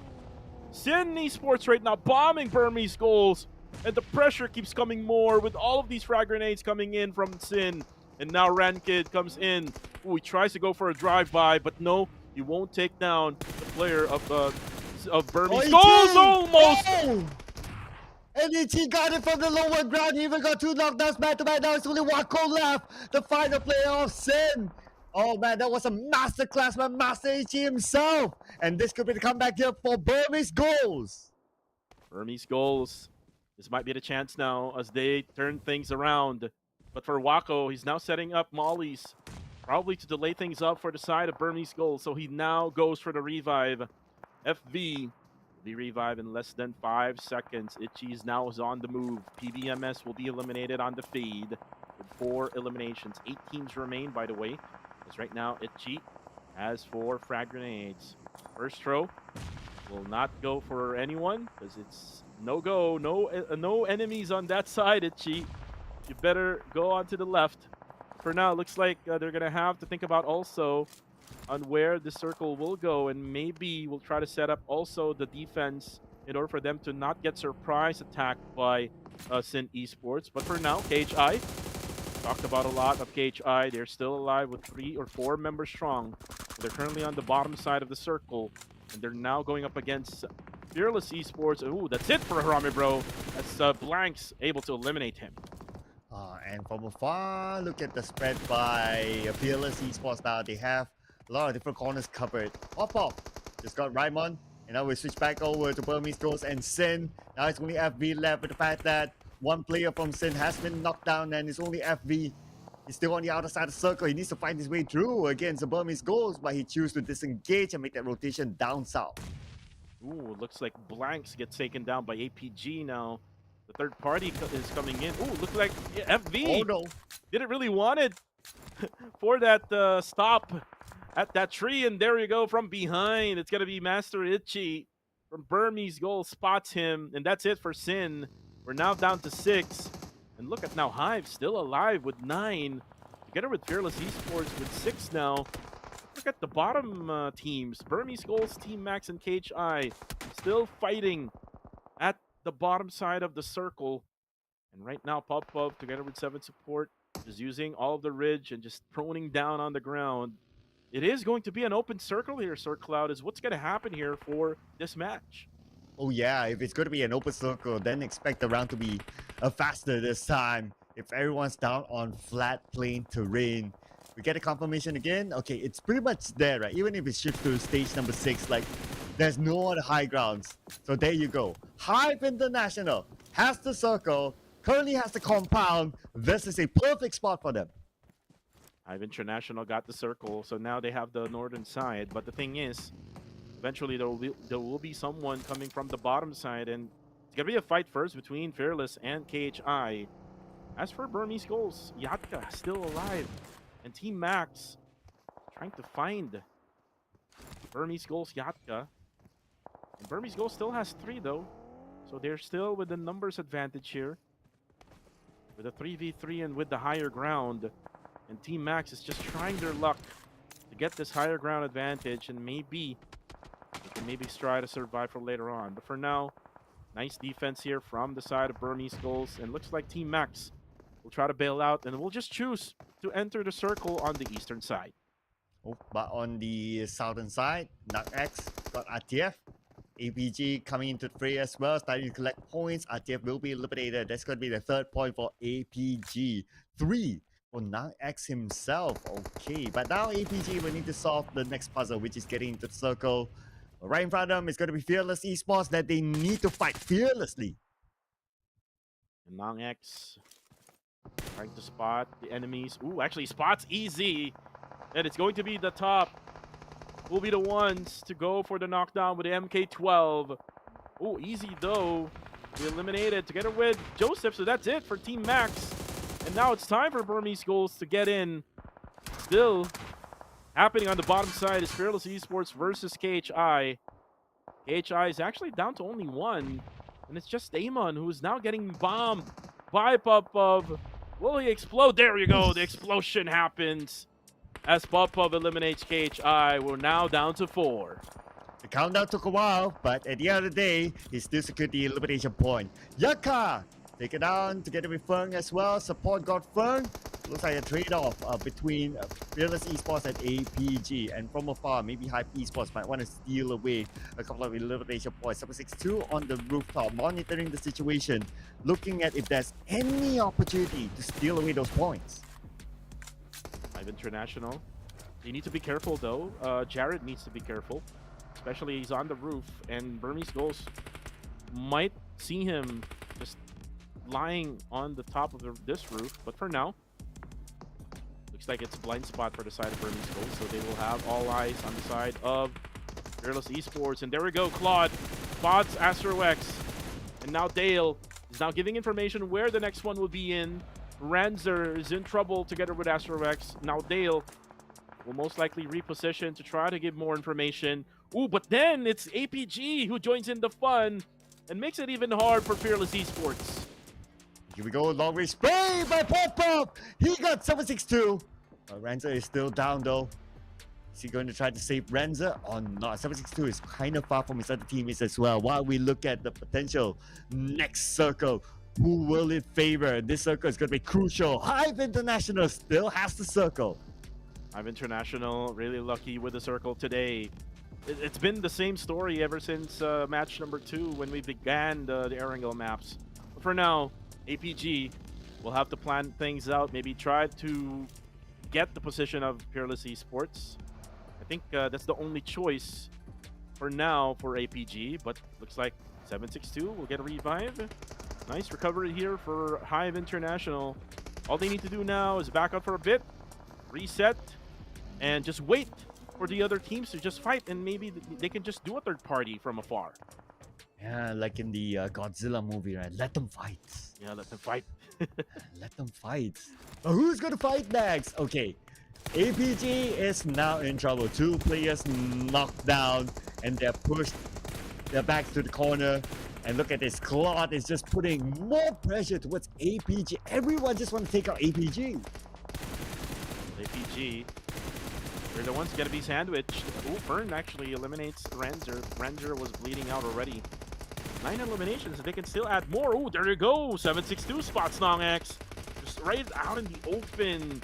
Easy pickings right now is being done by Hive. Another one bites the dust as Sin, or not Sin, but Skynin rather, will go down. Hive International now with 10 eliminations. You can probably add more as they're able to spot more of the enemies on their left side. Burmese Goals is on there. And they're just using the height advantage that they have and the compound advantage.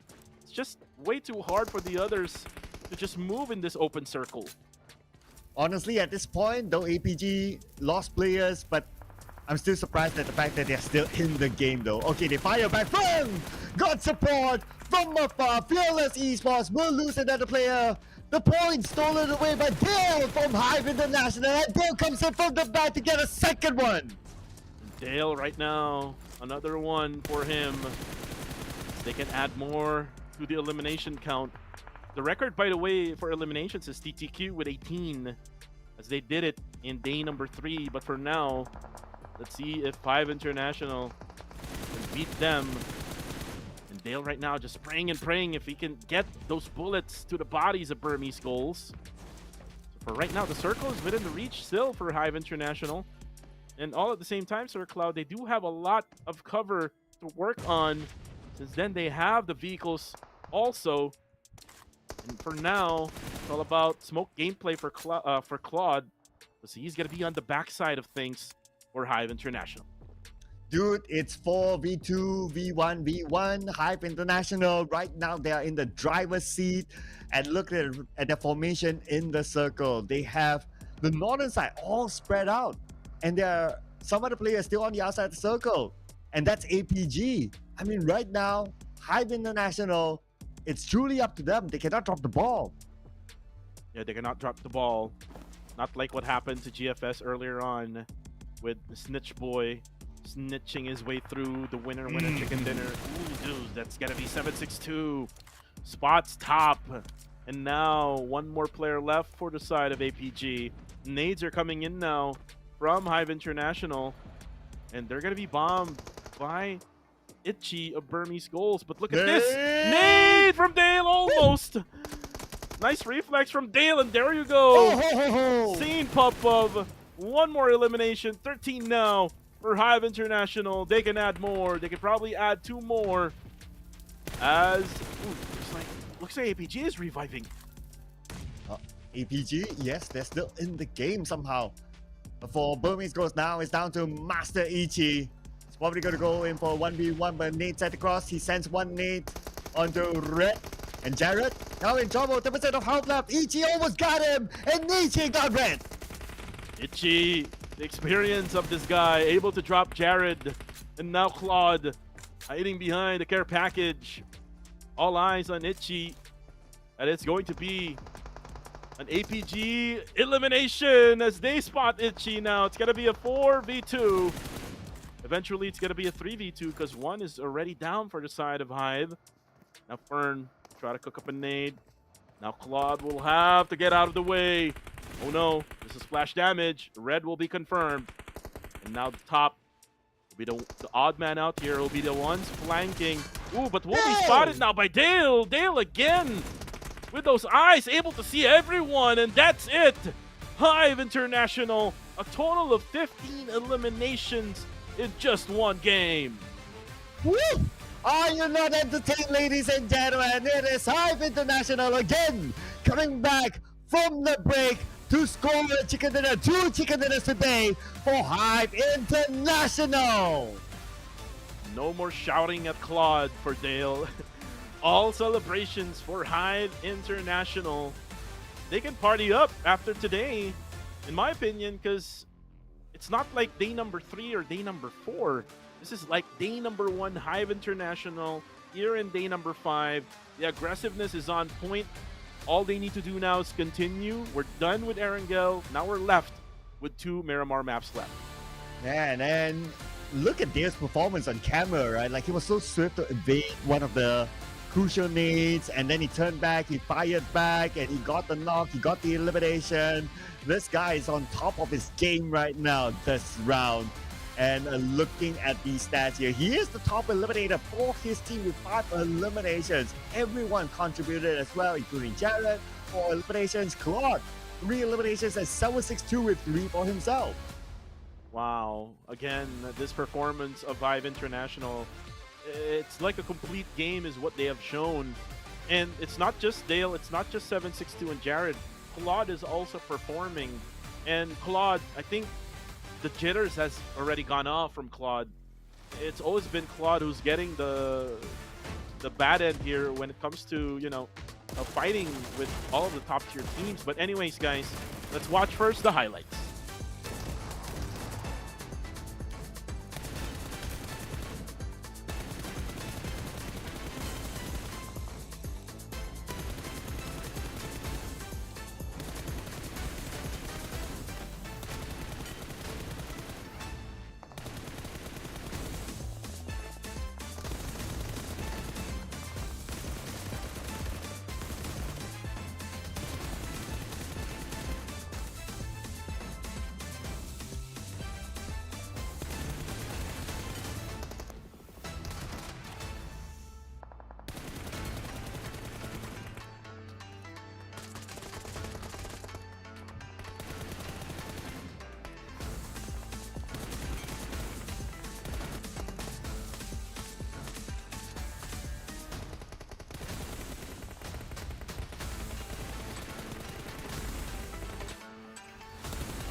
Beautiful highlights coming from Hive International as they get the winner chicken dinner for match number 4.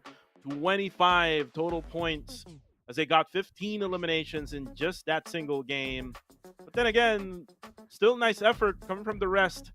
3 other teams who got double-digit scoreline for this matchup: APG, Fearless, and Burmese Goals.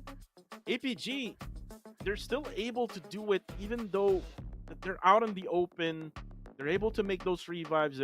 They're able to make those split-second decision. But again, with the numbers advantage, they cannot really defend this Hive International offense.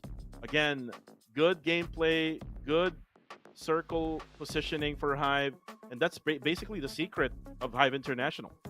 Yeah, and with 15 points collected by APG, they're definitely number 1 right now. But on the other end, look at the amount of teams not able to collect points at all.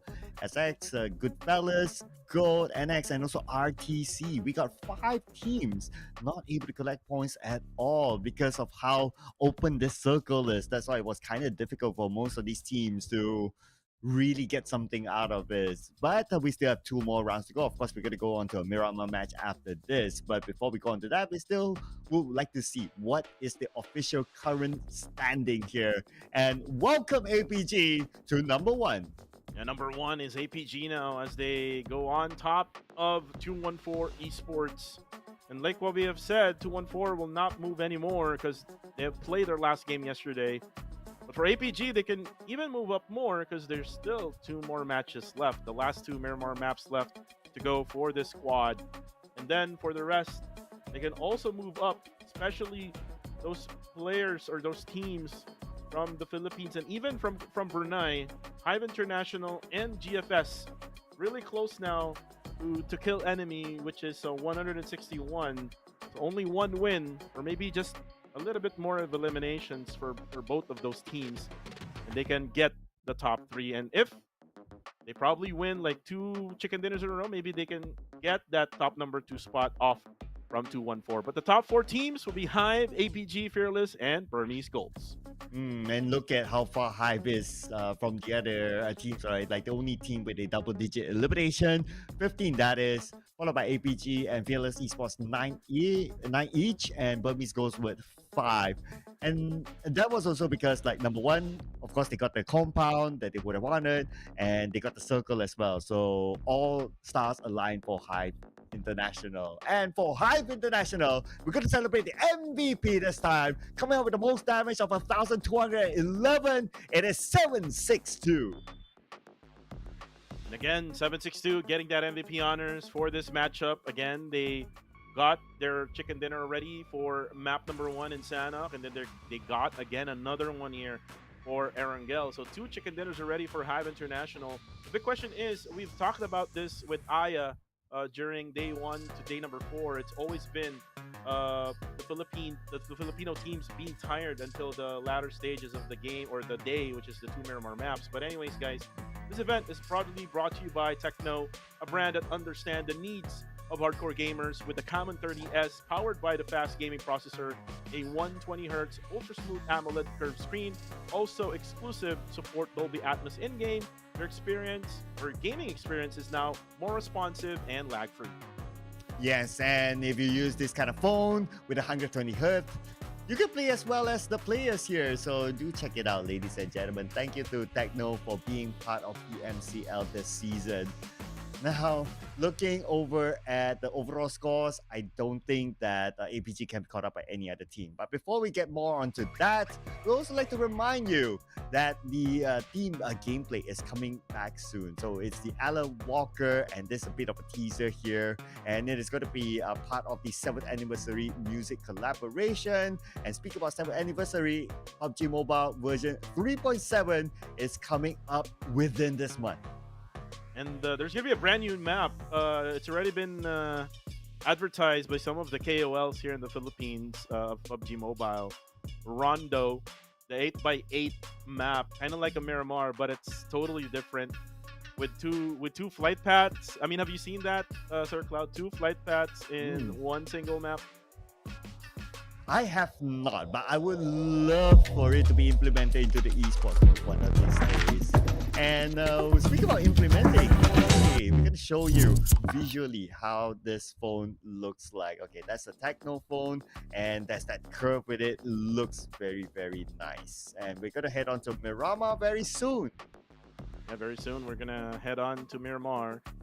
You know what? The Alan Walker will be coming back, and he's on his way, like his song. But I would like to hear like a brand new song from Alan Walker. What's your favorite Alan Walker song so far? It's On My Way, of course. Okay. I forgot the title, but it was the one that was used in a PMCO back in the day. Like it was this OG PUBG Mobile song, which I forgot the title. Yeah, that was like in 2019. It's not Alan Walker, right? Was it not?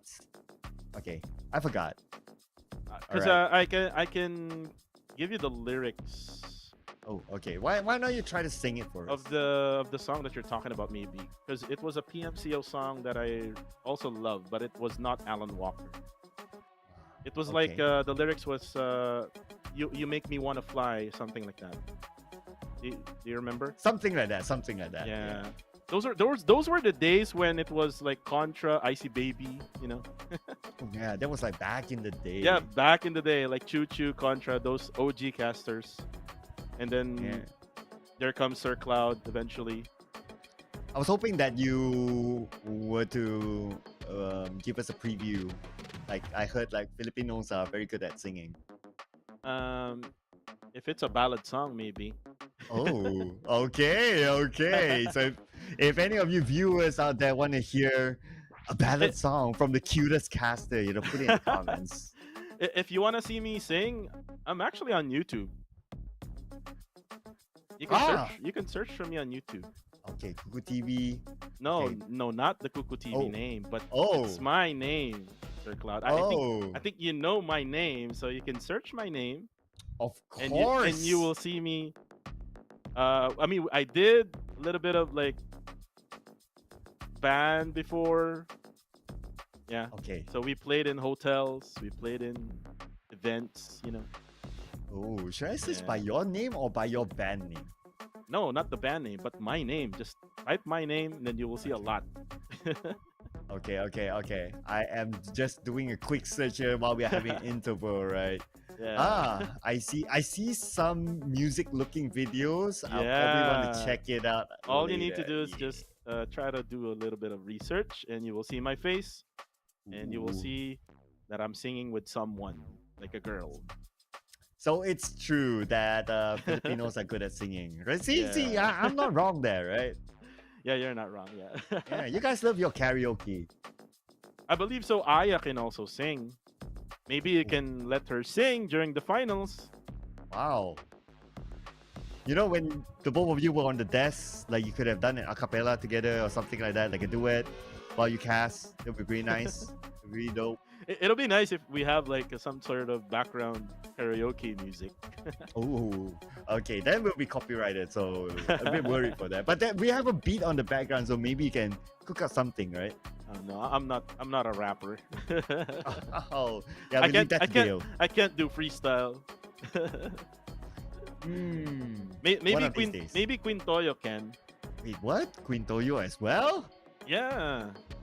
Maybe you can ask Contra, because if I'm not mistaken, it'll be Contra and Queen Toyo for next week for English, right? I am intimidated right now. Like all of you are good singers. Okay, I will not try. Yeah, well, let's focus in the game. 15 more seconds left to go before we start the first Miramar map, match number 5.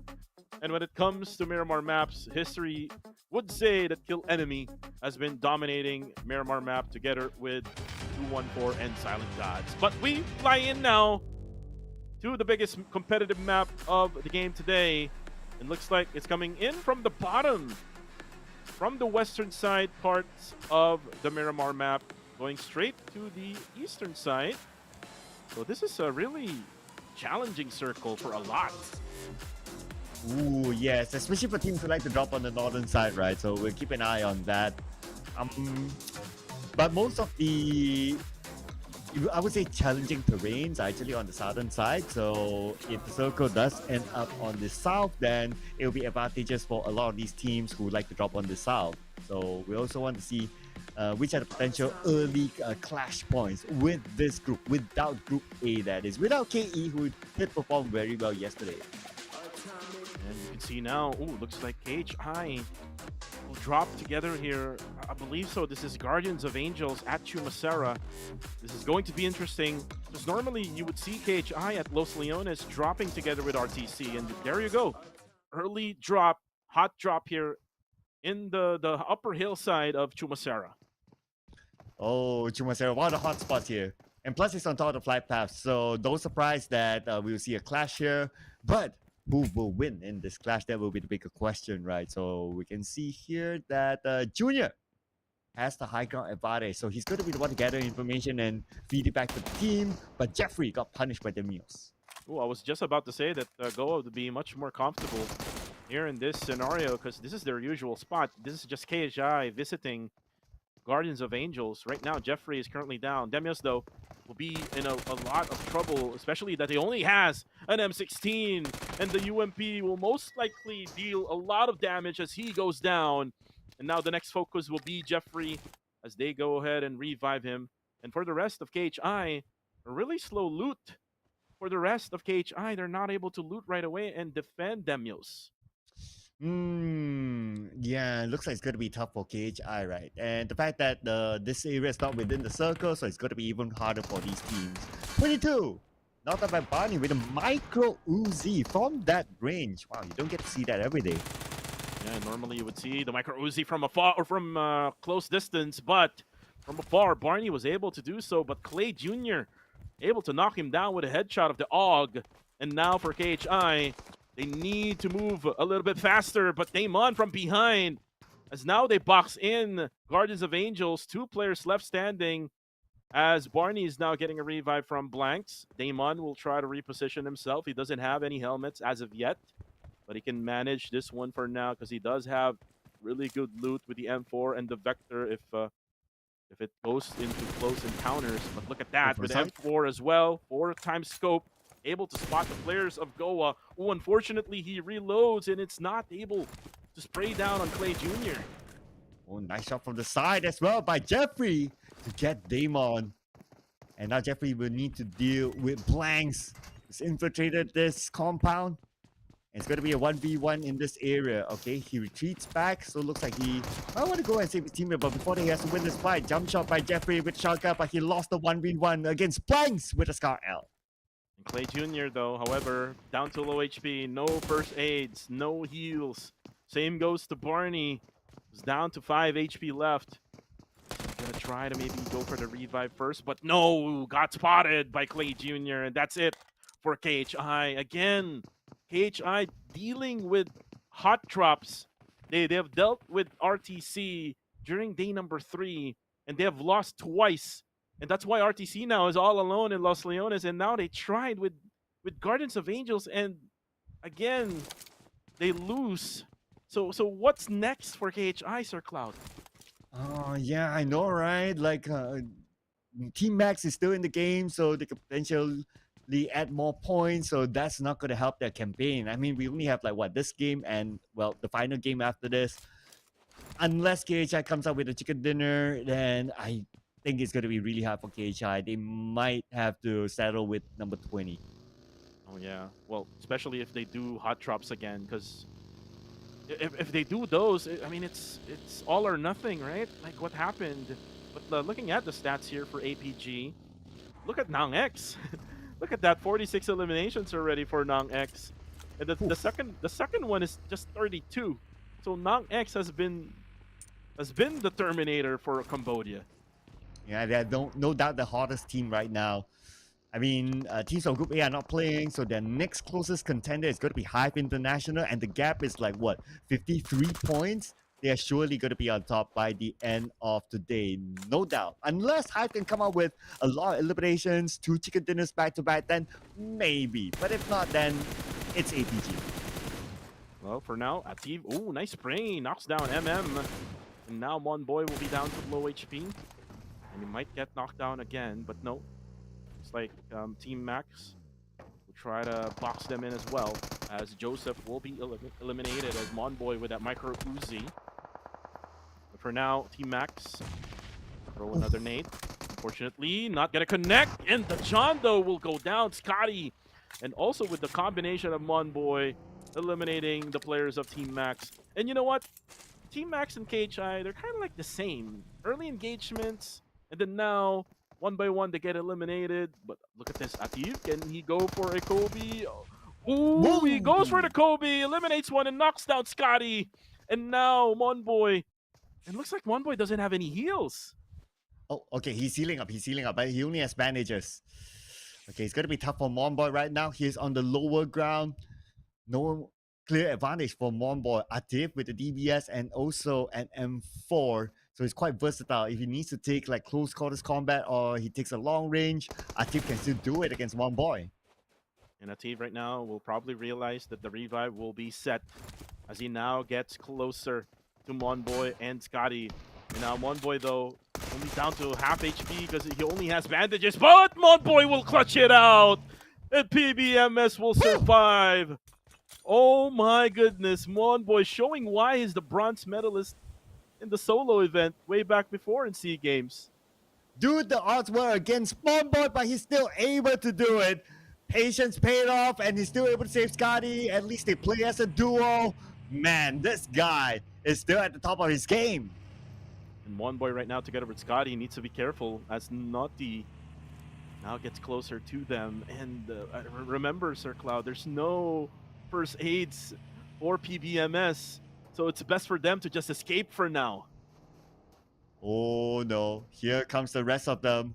PBMS now disengaging. Scotty very, very low on health.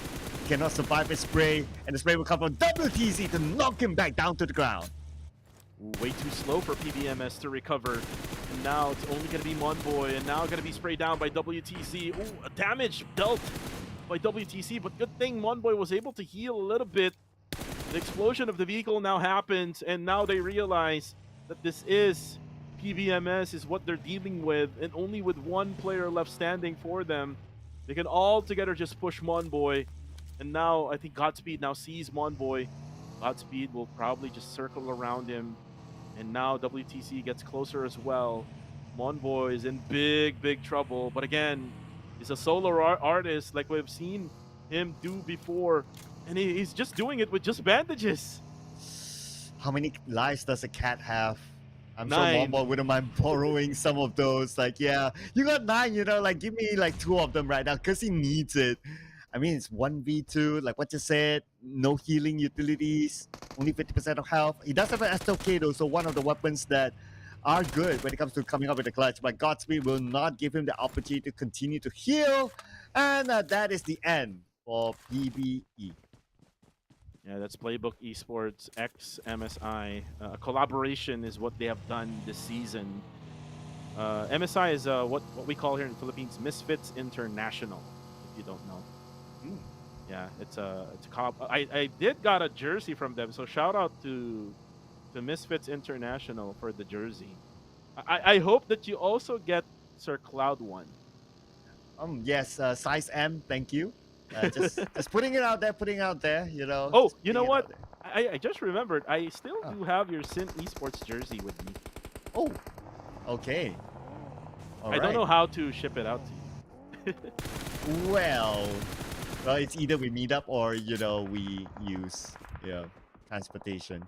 But either way, it'll be nice, if one day we could meet up in person, do an in-person podcast. Oh yeah. Yeah. Google And I- TV got to bring back the podcast, people, right? I know you have a studio out there in Malaysia. Aha.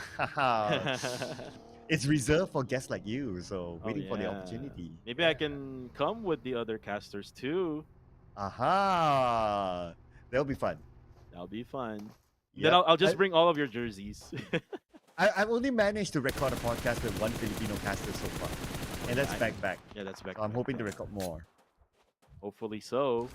Yeah. For now, it's gonna be GFS trying to make a comeback here. A bounce back game is what they need, because remember, from that fourth match in Erangel, they really had struggled a lot. So GFS, based on their history here in Miramar, they're really good in playing a Miramar map. And right now, they're still complete, just dealing with the rotation right now. Same goes with Goa, as they're now rotating all the way from Chumasera all the way to the north, as the circle goes straight up to the north. RTC, it's actually the same for both PMNCC wildcard teams. RTC and GFS, they play really good in Miramar. I don't know why, but they're really comfortable with this map. Okay. Looks like maybe they put a little bit more effort into trying to train this map.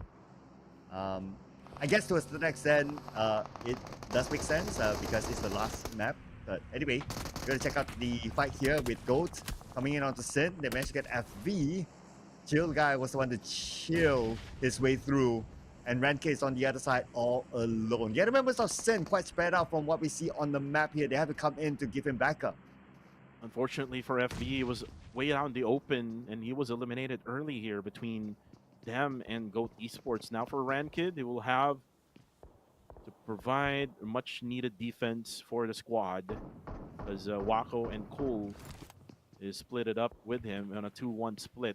But looks like Cool is now gonna maybe try to pick up Rankid, or maybe do a help out as he try to get closer at that longhouse. Rankid now try to get out. Maybe we'll try to make an escape, but this is so dangerous for Sin.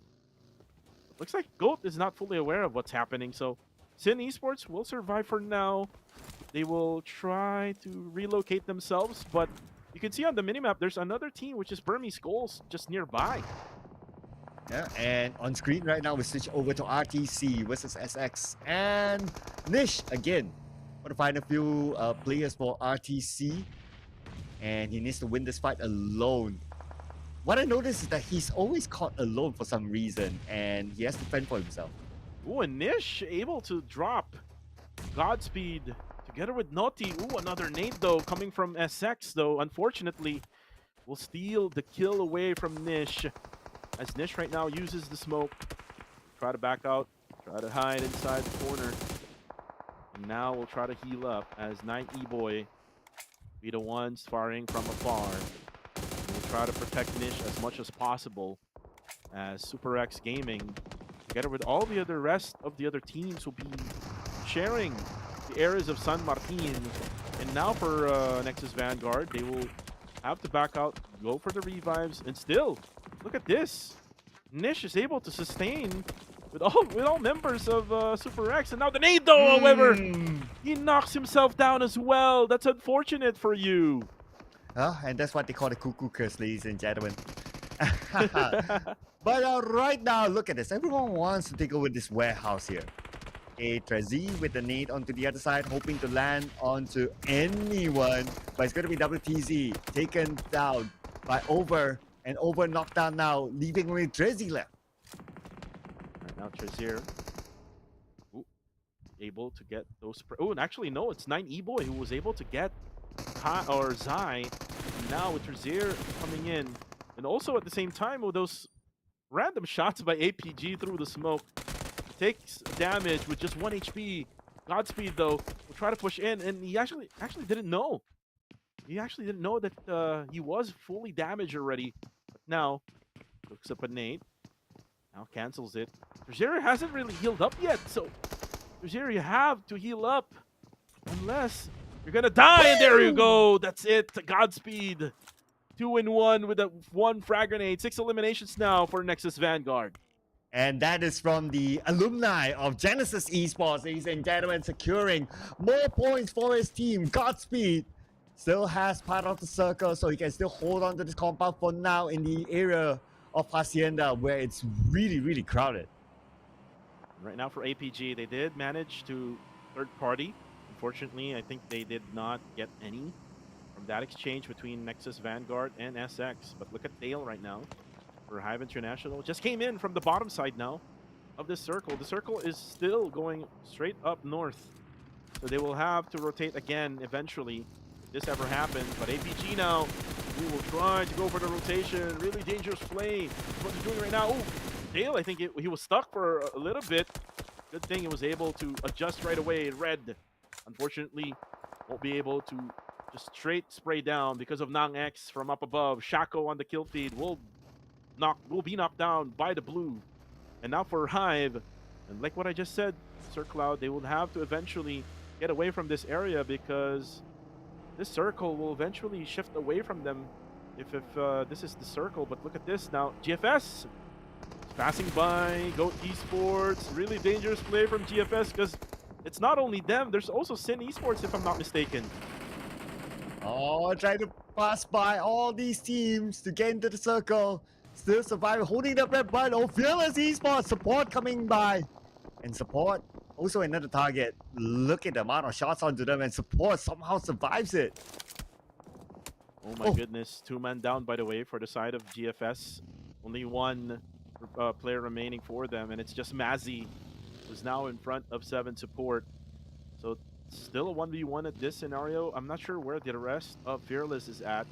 It's so dangerous out there where they went from, because it's just way too many teams. I think there's Burmese Goals as well on top of that hill, and then there's Sin at the gasoline station, and then Goat right around the corner of the circle. And there you go, Mazzy will try to reveal himself as he has the AUG as we switch over here to Harame Bro and Burmese Goals. Jibna will now cook up a nade. Now we'll try to throw that nade over to that side. No go for Harame Bro, as Mazzy will be eliminated. That's it for GFS. Now Jappy coming with the rest of Harame Bros. Jipna got exit. Exit is playing this round, by the way, for Burmese Goals. And EG at the forefront takes a lot of damage down to the last stick of health. Repositions himself. Exit will be eliminated by Jappy. The rest of Harame Bros, now they know they have the advantage. Trying to look for the other players of Burmese Goals. Right now, Shalom looks an aid. Has to throw it now. Fortunately, it will not hit Harame Bro. Shalom will now throw up a Molly to delay things up for the side of Harame Bro. Harame Bro does have 3 players remaining. This is without Nathan. Nathan is a pretty important player for Harame Bro when it comes to firepower. Circle will now close in. Where will it go with 2 more seconds left? There we go. It still goes to the side of Gardens of Angels, but the push is now commenced. Ooh, the nade actually knocks down Jappy. That's Yatka for you. And now for Jibna, since that knockdown happened, he backs out. And now with only Range and Jipna, they have to do this. No circle. The circle shifted away. They have about 30 more seconds before the zone starts to close in onto them. The rest of Burmese Goals, they're trying to close in onto them. Jipna takes a lot of damage, but from the side, it's going to be Range, putting back the damage onto them. Jipna got 1. And then Jipna finally knocked down. Now it's down to Range, the final player of Harame Bros. Can he do it? Can he pull off a clutch here? But the answer is no from Burmese Goals. Burmese Goals survives. Shalom gets the clutch over Range. Unfortunately for Harame Bro, they cannot make it through this game as we are now down to 9 teams. Sin Esports They will have to eventually get out of this area as the blue zone will eat them alive. Smoke will not help out a lot. And again, Go Esports now will be having all their Whoa. eyes, and now spray downs onto Renkid, onto everyone for Sim Esports as they die in the process. And by the way, Dale has been taken down on the kill feed. And now for GOAT, the bad thing about this is once they get into the circle, they have Young and Galacticos as a threat. And Gold, they have no choice though. They still have to fight their way through. I mean, we're at stage 5 now. Okay, they could still find another entry, maybe rotate down south or something like that, which would be a lesser risk if you ask me, because if you want to challenge a team that's already on top of the hill, it's not going to be good. So they might want to find an alternative. Let's see if they can survive. Right now, Hive. They're able to revive Dale. Ooh, they're getting shots. I'm pretty sure it's coming from the left-hand side. Ooh, and that is actually Burmese goals. Shalom able to knock down one. But the good thing about Hive International, I think they have a ridge that they can use so that they can eventually get the revives that they need. As for Fearless, they're up on top. They're inside the circle. And now, here comes the threat that I'm talking about for GOAT. Ooh, looks like Hive now. 762 will be eliminated off the game. That's courtesy of Burmese goals. Red also will go down. And it's all because of APG. They're currently sandwiched right now here. And Dale will be the last member. Unfortunately, will just die. All because of that Molly. And now it's going to be APG versus Burmese goals. Yeah, surrounded by APG and Burmese goals. Hive International didn't have the space to move. But now for Burmese goals, they don't have Ichi with them. Ichi is currently knocked down. Shalom with an 8 onto the other side, but it's quite far though. APG is on the other side of here. While Young Galacticos got Saycloud there monitoring the situation from afar. Shalom shows himself. Feng is right in front of him with the UMP. And from the top of this hill, it's M4 switching back to a shotgun. Tries to land a shot to Feng. And finally, it is Yaka that got him. Yaka got him, and now APG is in. All 3 members still left alive here. Oh, actually, still the top is alive there on the backside. So the top can try to help out with the explosion. Top able to knock one down, and Skynin realizes what happened, and now only 1 player left for Burmese goals. And now Skynin smells some blood as he eliminates one. Itchy will be out, and now he needs more help. As Shalom now will try to cook up a nade. Nope. He cancels it out, and then another cook of a nade. As the APG now will be able to eliminate Yatka. The nade will be thrown out, but it was overcooked by Shalom. No more utilities left for Shalom here for Burmese goals. But you know what? Look at their stats. 8 eliminations already for Burmese goals. So even though they die in this one, they will still have good scores for later on. Oh yeah, it's pretty decent. 8 eliminations. But with the fact that Fearless Esports is still in the game with a full squad, so for Burmese goals to overtake Fearless Esports, it's going to be pretty difficult. But let's see how many points can Fearless Esports get out of this encounter. They got Kai from Gold. It came from Astro X. And on the other side, Gold, they have 1 active player left that needs to survive for the team. 4 eliminations now for Fearless. They're currently on a 2-2 split. The 2 others will be focusing on the circle. This is Ranzer and Astro X. Oh, actually, no. Astro X and Ranzer will be the ones on the backside of the circle. Ooh, but look at this frag grenade. Almost for top. As he survives for now. Nye Pacquiao tries to cook up a nade. Will it connect one more time? Just a little bit more of the bounce. Nope. So top will survive. We'll just use bandages for now. He does have 1 first aid left. So he's probably saving it up for the latter parts of the game. As for maybe, I'm not so sure if he survives this. He's way out in the open. By the time he gets out of that wall, he'll be done. Yeah, it's just a matter of time right now. And plus, he's not in the circle. The blue will force him to move anyway. So it's a matter of like whether he denies himself to the blue, or the point might go to Fearless Esports. As Ranzer right now just focuses on maybe. Only a minute left. The time is ticking for maybe. And if I'm not mistaken, doesn't have smokes as well. He's not setting up those smokes in order for him to be able to run past towards the circle. Nye Pacquiao still looking towards top. And most likely the utilities has already run out as well for Guardians of Angels. Maybe now. Just looking from the side of Fearless. And here we go. Just run towards the circle. Oh, but unfortunately, Ranzer has that aim. Eliminated now is GOAT. Yeah, there was almost no way for him to get out of that situation, right? So it was kind of like an expected result. It's a matter of who gets the points. That's all. And at the end of the day, it is Fearless Esports to collect that point.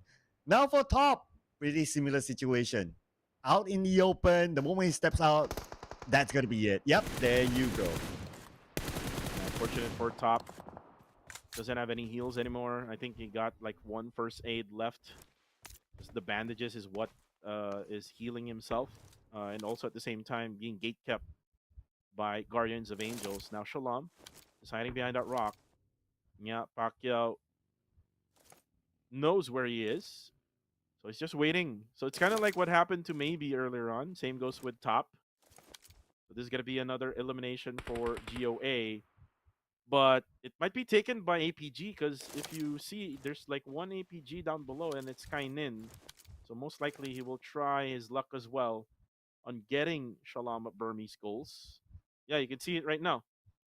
Kainin is just hiding in that small shack. And look, Shalom is just not wanting to show up. And he's actually firing at Kainin. And now he knows there's Pacquiao also firing at him. Yeah, and say hello to the blue as well. So it's a matter of who will collect this point. Deny it? Nah, it's not able to deny it. Shalom will be eliminated. That is it for Burmese goes at number 5 with 8 eliminations. And it was actually Fearless who took that elimination. Not Goa, not even Skynin. So Skynin, for now, I think he will just stay here because the circle is within his reach. Oh, but look at this now.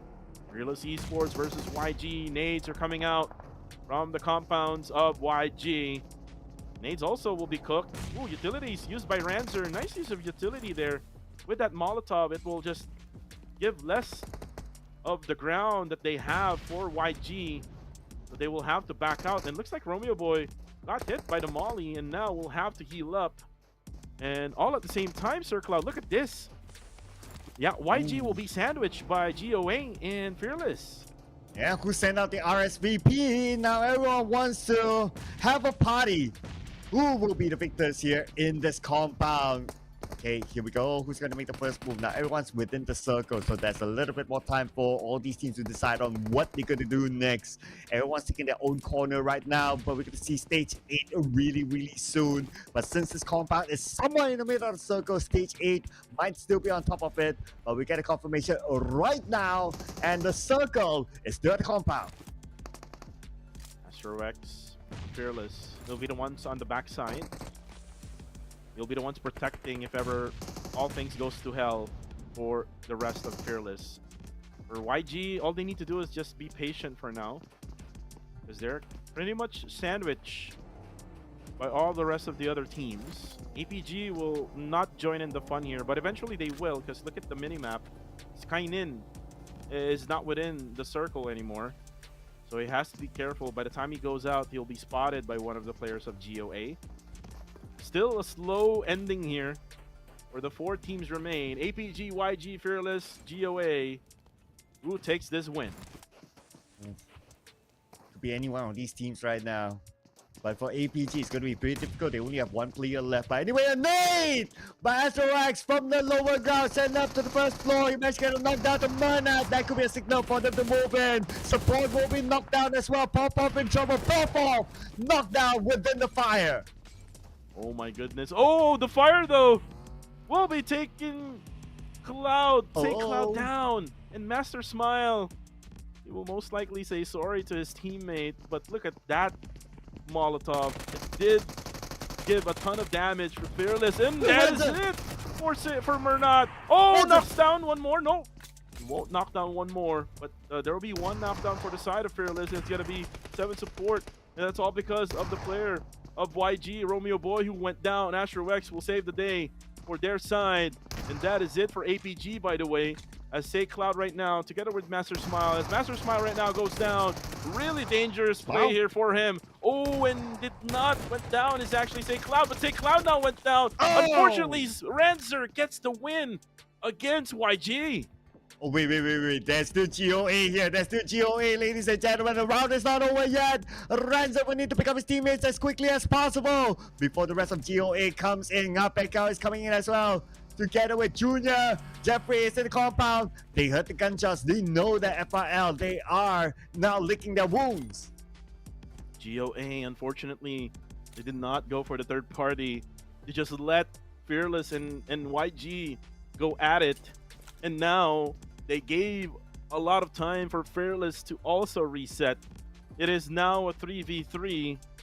But the thing is, the circle is still within the advantage of GOA. They can just use the position that they have now in order for them to win this game. Look at this, right? It's actually looking good for GOA, not gonna lie, because they got FRL pushed to a corner. The moment they step out of this building, like GOA, they have all different angles to shoot them down. And the fact that the blue is now closing in, Fearless Esports will need to be forced to move. Ooh. And one nade from Junior onto Ranzer. That's going to be their opening. Clay Jr. just right on time as Ranzer tries to push in. And now the blue zone is closing in. Nades coming out from Astro X. And 7 Support will not go for the revive anymore. The blue zone will eat Astro X alive. And now Jeffrey comes in. Oh no! 7 Support able to take the knockdown. 1v1 situation. Oh my goodness! Not now, as Guardians of Angels guards their winner chicken dinner for match number 5. It almost became an insane clash for support. But a second place with a lot of eliminations ain't too bad. But we're not going to take away the glory from Guardians of Angels. Here we have them coming up with the first chicken dinner today. Wow, Guardians of Angels, even though that they gave time for Fearless Esports to make that reset, they still managed to clutch it out until the end. Unfortunately for support, he wasn't able to make that clutch against Guardians of Angels. Nice play here right at the end. But again, if that scenario would come to GOA, the next best thing to do is once that fight is over, go for the third party right away. That's your time to make that easy elimination and make it a lot easier compared to what had happened in the ending. But here comes the stats. Clay Jr., Pacquiao, they were the ones who were fragging out for the squad. 2 for Clay Jr., Pacquiao has 4. Oh man, you're doing the Asian dad right now, right? Come on, the chicken dinner's a chicken dinner, right? Yeah, sure. Yeah, they could have come in faster and all that, but hey, I'm gonna take away the chicken dinner from them. At the end of the day, it's still a win.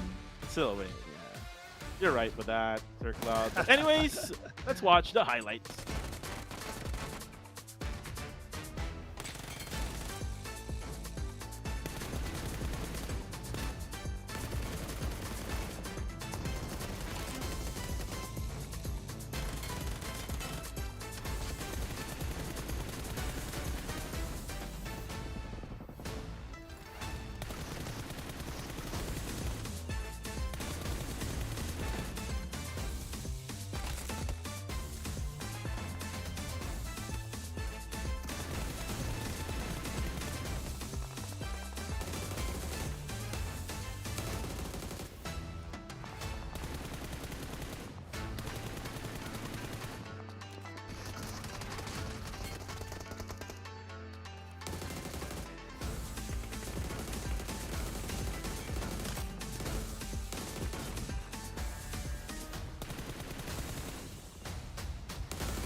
And we're back with the match ranking. Sir Cloud, I take this one. And Goa, or Guardians of Angels, will take the winner chicken dinner with 18, 17 for Fearless. BG with 11, YG with 8. And looking back at that matchup, it was just a pretty hard circle for a lot of teams because there was like so many teams already situated in their own compounds. One of which is Yangon Galacticos, together with Burmese Goals and Fearless Esports. So there's just no way for the rest to be able to rotate all the way to that circle. And Goa being on the top of the hill, they were just able to gatekeep APG, and APG weren't able to, make a ton of damage onto GOA. Same goes with Burmese Goals as well. GOA was able to gatekeep them from getting inside. But too bad for Goodfellas. You did mention that Miramar is one of their more comfortable maps, but they're not able to gain anything out of this. But there will be a swap later on. Beast will be out and Newbies will be in, so they're going to come back with Newbies in the final match here. But anyway, overall rankings, nobody's going to take away APG from the number one spot, so they can basically play this next round as a serious scrim if they would like to. For Fearless Esports, they're the only team right now on page number one without a chicken dinner, but still able to get into the top 10, so that's pretty okay. And with one more game, they can still go at least a few positions up.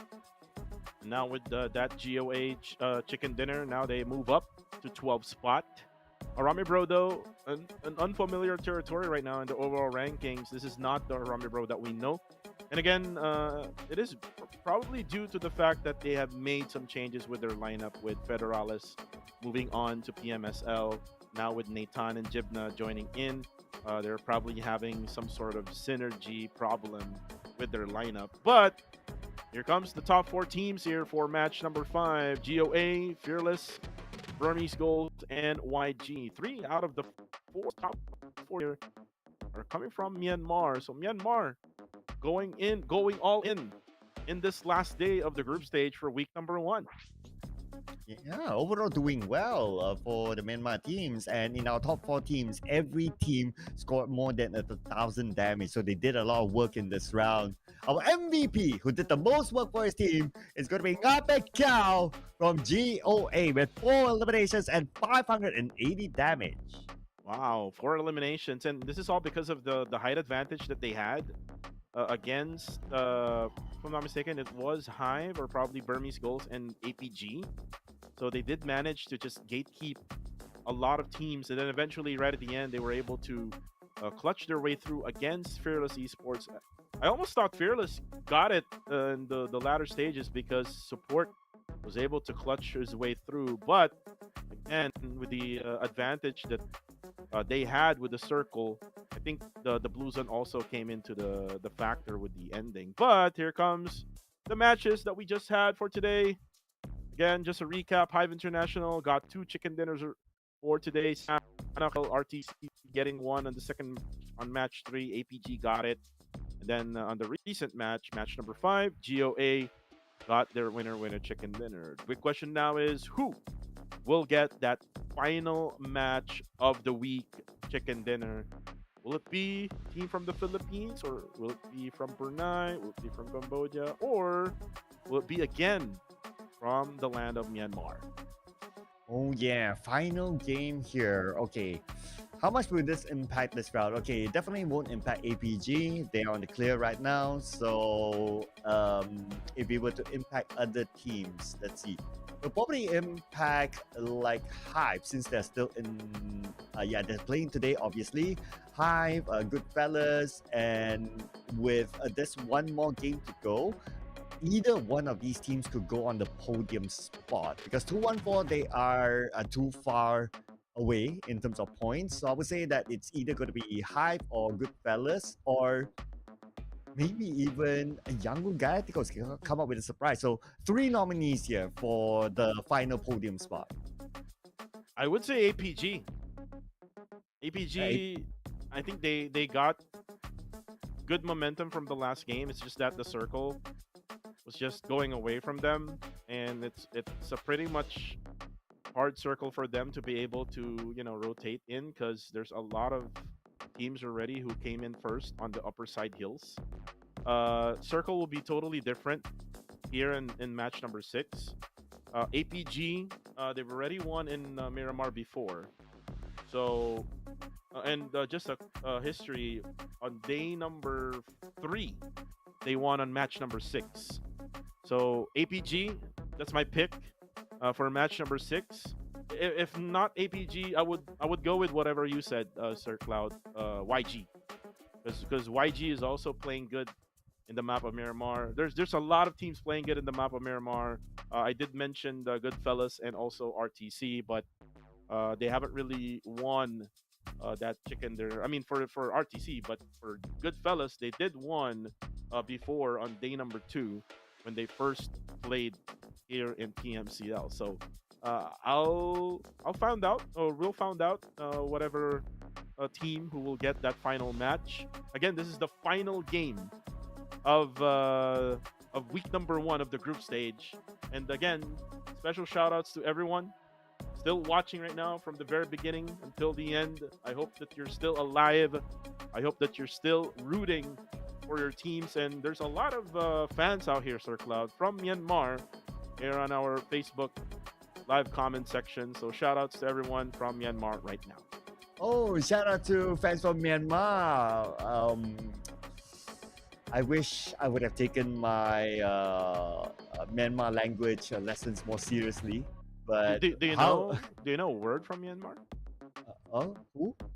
Do you know a word from Myanmar, like a Burmese language? I was thought once, but I forgot. It's not a language that I use on a daily basis, so I forgot. Sorry, guys. But maybe you can put it in the comment section, and we can try to read it out. Just saying. Well, we did teach you Tagalog. Aha. So maybe you can say the things we taught you. Oh, okay. You're putting me on the spot right now, right? I'm scared. Okay.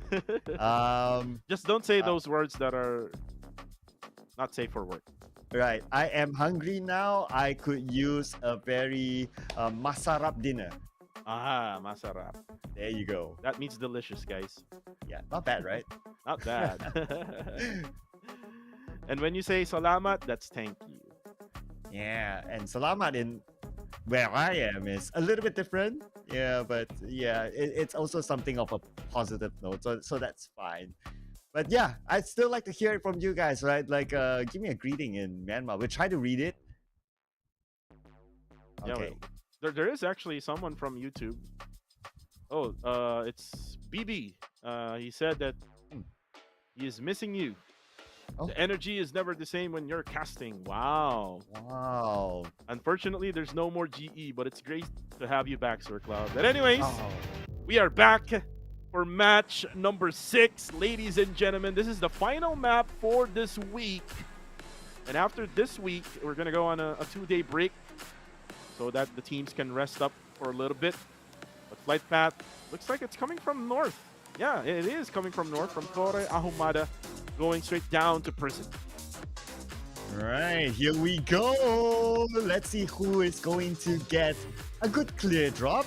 Earlier on, we saw a fight inside of Chumacera, and because the flight path is on top of it, potentially we might see it again. But we'll be keeping an eye on Chumacera, of course. Other potential hotspots. If something random would happen, maybe inside of Picado, San Martin is also pretty hot as well. Normally in the middle of the map, like teams would like to drop. But of course, based on historical-wise, Chumacera, we're keeping an eye on that. Yeah, Shout out to BB though. Did you read the comment? Oh yeah, I saw it. Yeah. Nice. Yeah. Unfortunately, there's no more GE anymore. Like, Oh man. I know Sir Cloud is a big fan of GE. I mean, they've been really nice. The management have been really nice as well. So shout out to GE. Again, I do hope that in the future we can get to see GE returning back to PUBG Mobile Esports. So wink, wink. Management of GE. We do miss you. A lot of fans do. But we're gonna get a very different circle all the way up north this time. Picado Oh. hot drop. Oh my goodness. This is war in Picado right now. First challengers for Harame Bro. And this is RTC again. RTC loves to go for hot drops. They missed KHI and Los Leones. So since KHI is not dropping in Los Leones anymore, they will challenge Harame Bro. And range is down to low HP. Needs to heal up. It looks like there is another hot drop happening. This is again KHI trying their luck again one more time. Yeah, here we go. Round 2, KHI and GOA. And earlier on, obviously, it was GOA that won the fight. That's how they got the chicken dinner towards the end. And KHI want to try to deny the possible future again this time around with the meals. Almost out of bullets. He needs to reload, and now he's going to come in. But from the other side, it's going to be Damon getting Clay Jr. down on the ground. Oh, unfortunately for Demios, will be eliminated by 22. But here comes Blanks with the ace 32. Nice. As he gets 22 down, and that's it. That's it for GOA, and that's 1-1 for you. GOA versus KHI. And looks like they have found a new dropping point. Aha, looks like KHI. Okay, great work. They won the fight. But the fight across the map is not over yet. We are now in Picado featuring RTC and also Harame Bros on the other side. Harame Bros, they dropped to number 11, no longer on page number 1. RTC, if they're able to win this against Harame Bros, they will collect 4 points. Assuming that it's clean, they will be on par with Burmese goals. Well, RTC right now, they do have advantage on the red apartments right now because they have the upper floors. Range and the rest of Bro, Jibna. We're just waiting for them to go down. But it's going to be a waiting game here for both sides. Nathan will be the ones from afar who will try to fire from a different angle here for Harame Bro. RTC just using their height advantage right now. Oh, there will be some gunshots coming from Nathan. However, Nathan won't be able to connect. So now that they know Nathan is here, most likely Nathan will have to reposition himself on a different building or maybe a different area. And Jappy staying as quiet as possible, just using his TPP to gather information. Nathan onto the lower ground, it will not connect on the range, but RTC is making them move. They have no patience to wait because they're not in the circle. The circle is all the way up north, so that's why they have to make this quick move. Well, it's all about waiting game here. Whoever has lost their patience will be the ones to lose. But I think looks like Snitch goes down already.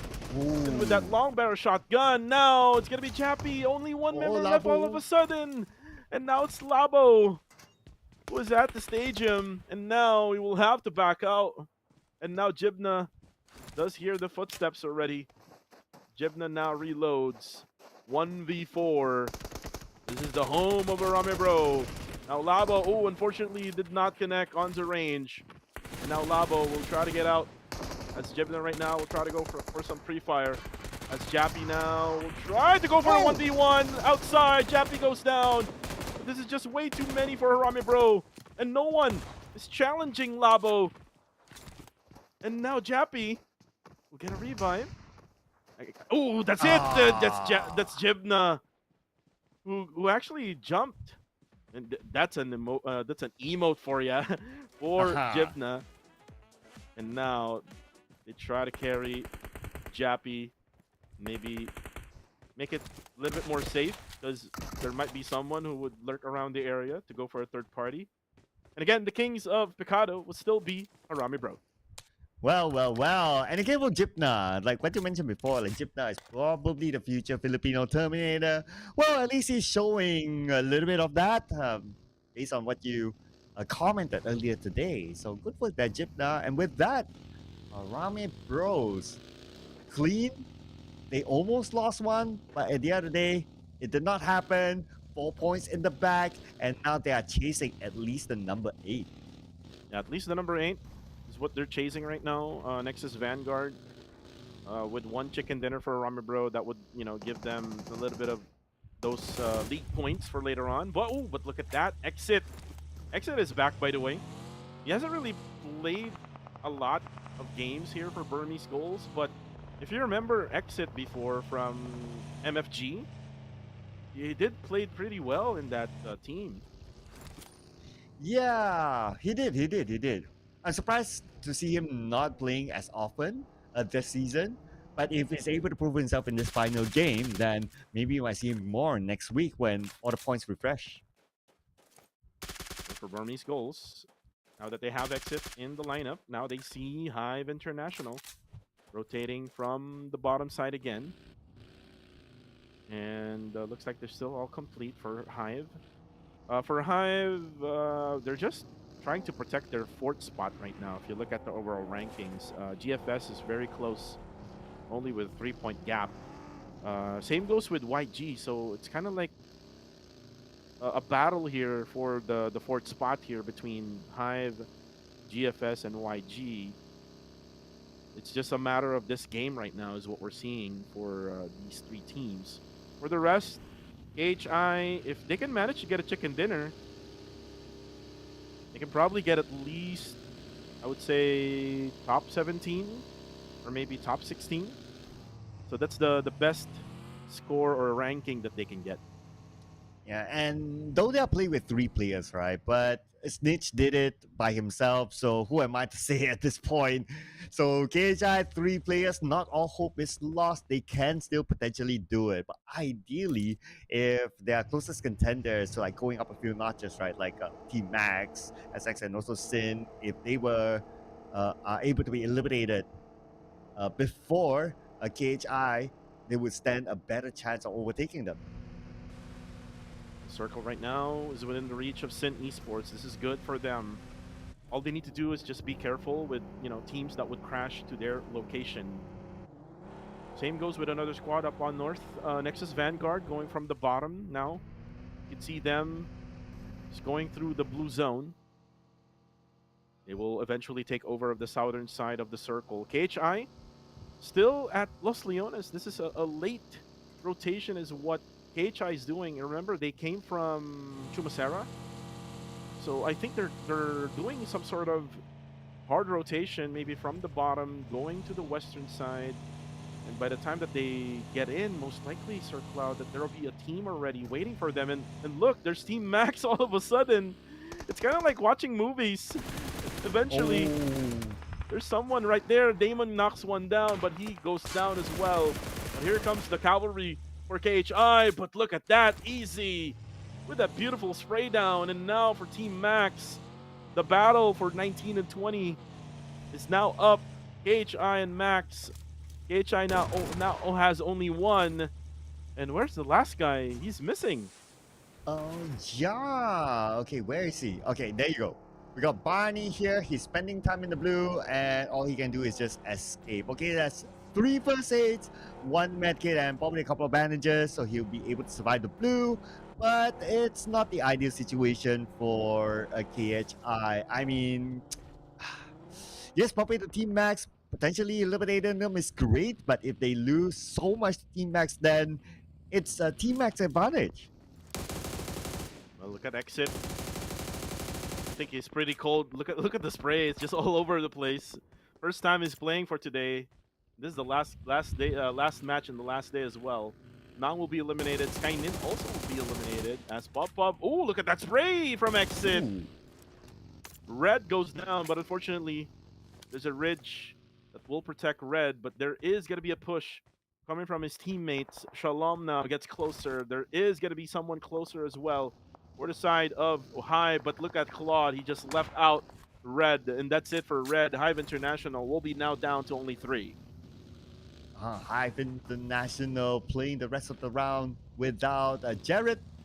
And if that's going to be the case, okay, Goodfellas, only 2 players left. So, yeah, it might be a bit difficult. But Hive is at least looking for that 3rd spot. So they need to collect in the points. But now with only 3 players, they have to play this cautiously. But they will also open up the opportunity for Young Galacticos to overtake both Goodfellas and Hive International. Circle will now close in. Let's see where it will go. It's almost the same thing, and you can now see Sin still at the same spot at Minas. This is the top of the hills of Minas. And you know what? If the circle will stay at Sin Esports way, then they can just do some easy pickings with the height advantage that they have. And look at that. Wako with that Mini 14. They can use all of the DMRs. They can use all of the scopes that they have. Another knockdown onto Wako. Now Monboy gets one down as well for PBMS. And this is over. That will be eliminated as Wako will confirm top off from the feed. And the final play of KHI, by the way, just to note that he's still spending time in the blue, just saying. I wonder how long more can he last. Hopefully we get a visual later on. But we got a visual on the Chewy from Goodfellas, just got eliminated. And now Goodfellas, only one player left. That's going to be Newbies. He recently got subbed in for the final round, and now it's all alone. Oh, man. And he's not truly alone because there's so many other teams around him. Newbies right now all alone for GFS. I called them out, one of the teams who are really good with Miramar. Looks like my curse is working. The Cuckoo Curse is now within the team of Brunei, GFS. So for now, Newbies will just stay in this small shack and will probably just try to stay alive. But for now, look at this. Renzer down to low HP. Easy right now will try to go for a frag grenade who will connect. Nope. As Renzer will try to cook up another nade. 2 seconds left. He cancels it out. Easy will try to push in. Oh, and Renzer will be taken down. Unfortunately, he's just on low HP. Eventually, he will go down with the blue zone as well. Team Max. 4 eliminations now for Team Max. Looks like Team Max really doesn't want to end up in top number 19. Yeah, they want to try to get more out of this, and they can still catch up to SX and maybe even Sin. Or maybe even RTC, the fact that RTC eliminated without any points at all. But looking at this, Newbie still all alone in this shack. The good news for him is that Guy is being knocked. So Guy cannot like try to force him out of the shack for now. So Newbies, just stay as quiet as possible. Basically all he needs to do right now is just to, again, play one of those stay quiet gameplays. Right now, Mernat trying to confirm that Kai knockdown. Ooh, but Newbies has to be careful. Doesn't really have to do anything else. Ooh, the nade coming from, say, Cloud. Unfortunately for Goodfellas, it's a good night for Goodfellas for tonight. And now we're done with stage 3. We're about to go to stage number 4, and who will get the circle? Still, Sin Esports has it. And look at the positioning of Sin right now. 1 on the ground, 3 on the upper hillsides. So most likely, Sir Cloud, what Sin will do here is just they will try to just easily take all the knockdowns from the other teams, and maybe we'll just try the third party from this moment on. And what will Young Gaticos do? Okay, they're by the edge of the circle, but some of their players on the outer side will still need to come in. So it's going to be quite a challenge for them. On the other side, okay, finally we see Barney on screen. He managed to make it into the circle. But because he's all alone by the player of KHI, he wants to stay away from any fights. Back to Yangu Gaticos, and Burmese goes now on screen. Yangu Gaticos coming into the circle slowly but surely. Well, look at this. Rummy Boy gets closer to Exit. Exit will now try to cook up a nade. Most likely, you won't get anyone with this frag grenade, as Kai will be eliminated now on the feed.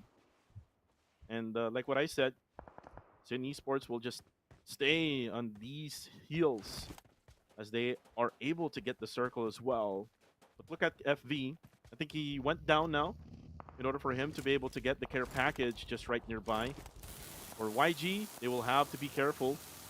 And this is the beauty of the brand new feature here in PUBGM. If your vehicle is damaged, you can repair it. You can be a mechanic. Oh yeah. Oh yeah, that's right. So it gives them like those vehicles a second lifeline, right? So that's really interesting. That would change some of the dynamics in the game. But to your opinion, like how much do you think that would impact like the overall game for the players? It will make a big impact, especially in the latter stages, like in end games. If your vehicle is like all damaged, then you would need that vehicle in order for you to rotate. Definitely. That feature wherein you can be a mechanic to repair your vehicle would be very much important. But while I was talking, there's a lot of knockdowns happening. Lil Yatka, I think one player of Hive International also got taken down, and now that's it for Burmese goals, and that's courtesy, I think, of YG. Wow. Okay. Yep. YG and Burmese goals, they were added with each other from the earlier stages. So finally we saw one of the teams actually winning it, and that's going to be Young Gaticos. Now, coming back to Barney. Managed to get away. We're going to put our focus onto SX right now by the edge of the circle. And these teams might be forced to move after 50 seconds when we see stage number 5. Ooh, this is a pretty much hard thing to do right now for the eastern side. Look at how many teams we have here. We have 3, PBMS, SX, and KHI. Barney, the last guy for KHI. They do have 5 eliminations, so even though they get eliminated, they will still manage to get the points. But for KHI, they need a chicken dinner in order for them to be out of that 20th spot. As for XX, they're good to go. For top number 18, they also need a chicken dinner because they need to get out of that spot. Maybe try to get at least top 12. It's the best bet. Looking at Hive International, they need revives as they now set up smokes. And the one thing also that PUBG Mobile has right now is the horse. You can use it if you don't have like any vehicles. And it's very funny. I was like in an offline tournament here in the Philippines. Do you remember the player Newbie? Yep. In PH? He uses the horse as cover. Man, somebody, gotta advocate for horse life matters as well, right? Come on, man. We don't support like animal cruelty, okay? Let's not do right. that. I was like laughing, like, what are you doing, Newbie? You're using the horse as cover. You can use a car. Oh man, poor horse. I'm not so sure I'm not so sure how the mechanics work. Like if you use a horse as a cover, but anyways, that's cruelty. Let's not support that, guys. As Barney, the friendly dinosaur of the PH region, still alive for KHI, but look at that nade from YG. As Smile bleeds out, WTZ goes down. Nexus Vanguard. Another nade again from Marnet. 1 HP left for Zai. As for YG, though, they still have 2 remaining. I'm not sure where the other is, but Marnet needs help. Yeah, and that might come from C Cloud because he's ready on the other side. Now coming back to Barney. And this guy, he has been lasting so long, but we still have like 10 teams, right? So if he gets eliminated now, he won't get any place on points. But on the elimination fee, C Cloud got Godspeed. And now Young Radicals might want to move in, but C Cloud just got knocked out by Zai, looking down at the mini screen. And here comes Smile as well. Manat eliminated. It is Young Radicals out. But they do have 8 eliminations in that matchup. So still, this has been the story for YG. Like for every single game, they get like 6, 7, 8 points from eliminations. And then they manage to get at least maybe 1 or 2 points from placement. So YG, still a very consistent team. But again, they need chicken dinners in order for them to secure their spot right now. I mean, they did manage to get 8, but Hive International is still alive. So Hive International can still try to get additional points in order for them to go over YG. But looking at FB right now for Sin, trying their best for them to eliminate Dale and 762. 762 now uses the horse as they try to circle around this area that they're in. But again, for 762, he has to be careful because there's just Nexus Vanguard on his backside. Yeah, he went Indiana Jonesing there. Oh, Dale is pretty much caught out right now, though he does have a little bit of time because of the circle. I think he's somewhat in the circle. Yeah, he should be. He should be just by the edge of the circle. But with Sin's kind of position, they sent one player out on that hill. So it's going to be hard for him to come out of this. Okay, we're going to see the next piece of the circle really, really soon. Like in the middle of the current circle, nobody is there. But it could be a hardship circle. Okay, it's going to be a middle circle. Let's go. Still with Sin Esports, in my opinion. Rankid still has that upper hillside. And then Wako can maybe join in Rankid at that area. Cool, though, will take out 762. Hive now down. Oh, look at this. Barney surprises Monboy. Monboy, you always have to check their corners. Oh, my goodness. That's a big error made by PBMS Monboy. As Barney now will set up smokes. Nades are now coming in from MM. Miner will use his buggy to do a drive-by, but unfortunately just uses his UMP to eliminate KHI.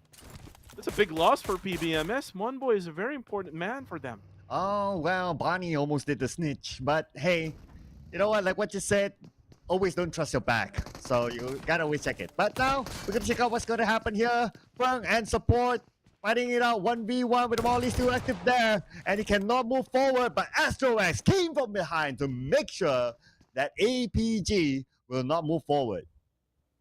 Well, they're not going to move it any more forward. They're number 1 right now with 209 points. So it's okay for the side of APG. 214 will eventually get that top number 2. And then maybe KE will still take top number 3. But let's see later on if that will be the case. Ativ, though, will knock down Scotty. Scotty, first time playing for PBMS today. I think he's not playing pretty well for them. But look at that. Naughty goes for the spray down onto 7 support. Nexus Vanguard up on North. Ooh, Astro X from behind. Oh no! He goes down. As the explosion happens as well. Will most likely just die in the blue zone. So Naughty will get that elimination. And there you go. That's MM for you. Godspeed will take him out. And now looking at the circle right now, I think Nexus Vanguard will eventually have their next target set onto PBMS. Oh, 7 support. Shoots across. Tries to get Naughty. But now he's out in the open and Naughty fires back. 7 support will be eliminated. That is going to be the end for Fearless Esports, number 6 with only 1 elimination point. 5 teams remain. The John is still alive for Team Max. Team Max, by the way, is still complete with 4 players. So they are able to manage this game with 5 eliminations also. So looks like they're going to not join KHI down at the 19 and 20th spot. Maybe they will try their luck to at least go over SX and RTC. Look at this. Rankid just way above. Down below is Harame Bro. Harame Bro is actually alive also with 4 players, so there's still a lot of teams. Like 4 teams that has at least 3 members, and one PBMS guy, which is I believe Minor, who is still alive right at the middle. And now the circle will close in one more time. 5 more seconds left to go. Will it still go to Sin Esports, or will it go now to Team Max? Oh, it goes to Nexus Vanguard and PBMS. Now the game will change, Sir Cloud. Well, let's see if it changes for the better for Team Max, because like what you said, they want to get out of that number 19 spot. They have the opportunity with SX and also RTC eliminated.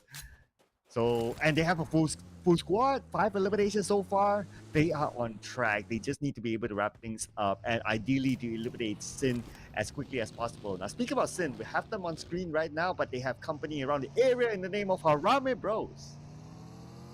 This is a 4v4 if it happens.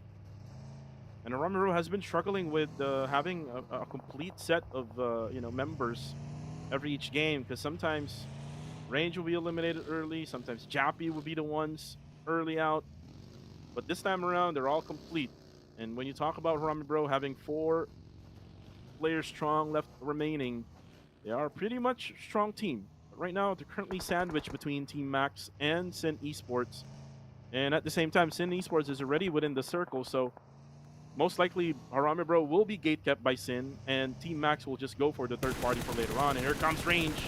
Range comes in, FB spots him, will be able to get the knockdown and the elimination right away. And now Jipna will try his luck, but Jipna is all good to go at that small shack. But eventually the rest of Harame Bro will have to get into the circle, but I'm not so sure if they have remaining vehicles to use. Yeah, not too sure about that, right? Their current situation.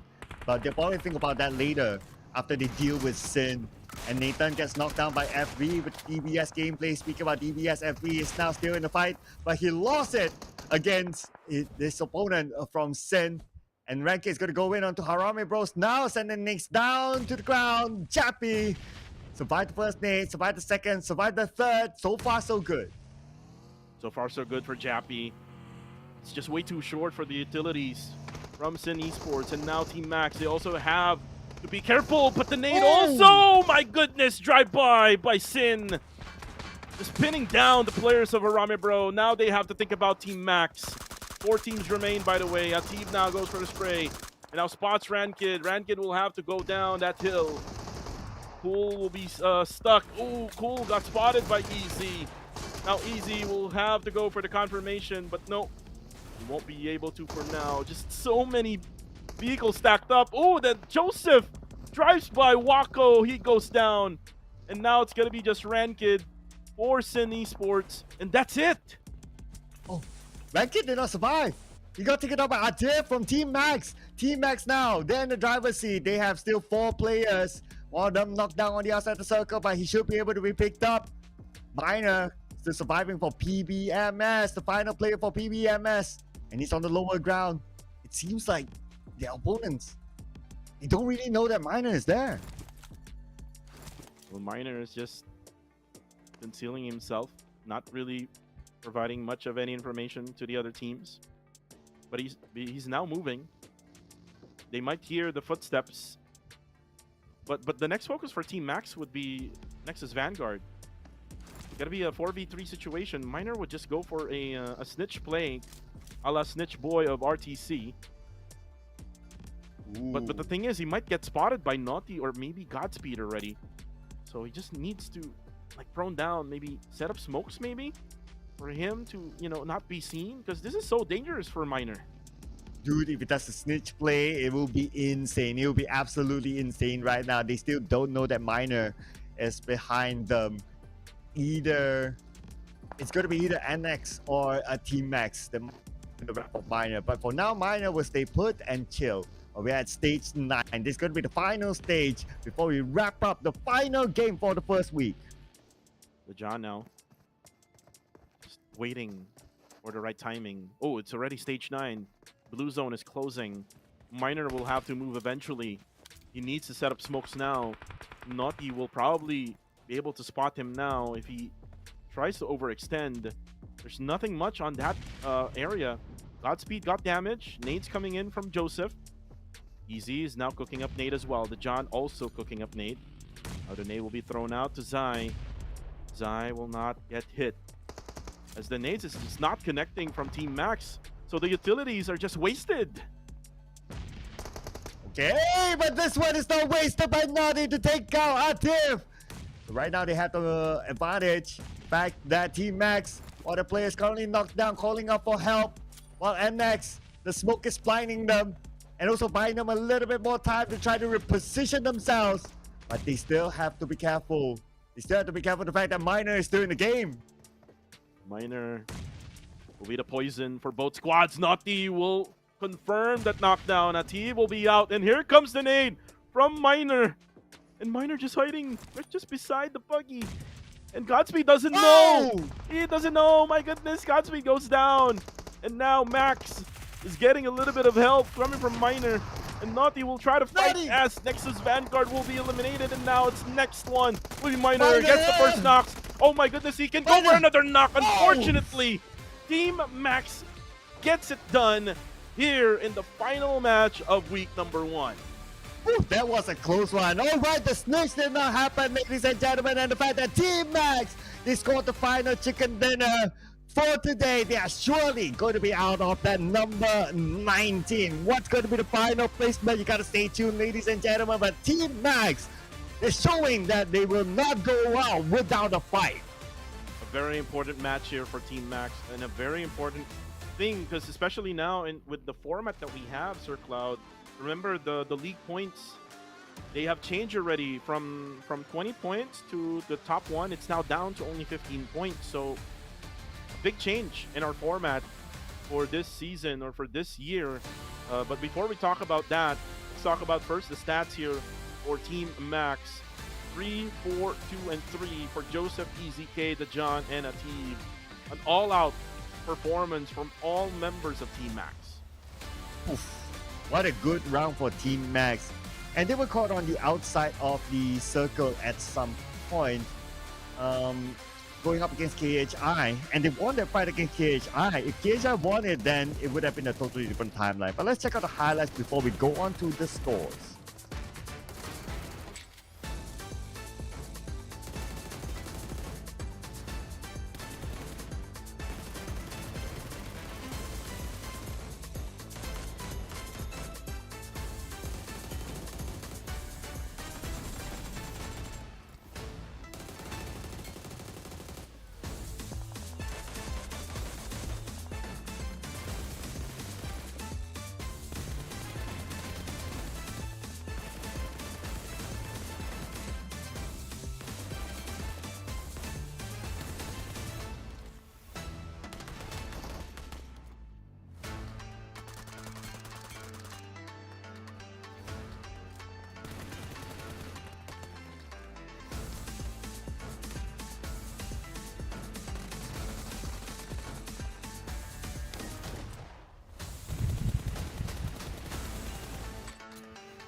Amazing plays by Team Max. They were able to get that winner chicken dinner. 22 is the number that they got here for match number 6, the last and final game of the week.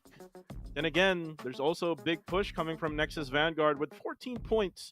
Same goes to PBMS with 11, as we also see 10 for Sin Esports. Unfortunately for Harame Bro, again, this is not the form that we see them or that we saw from them from PMGC.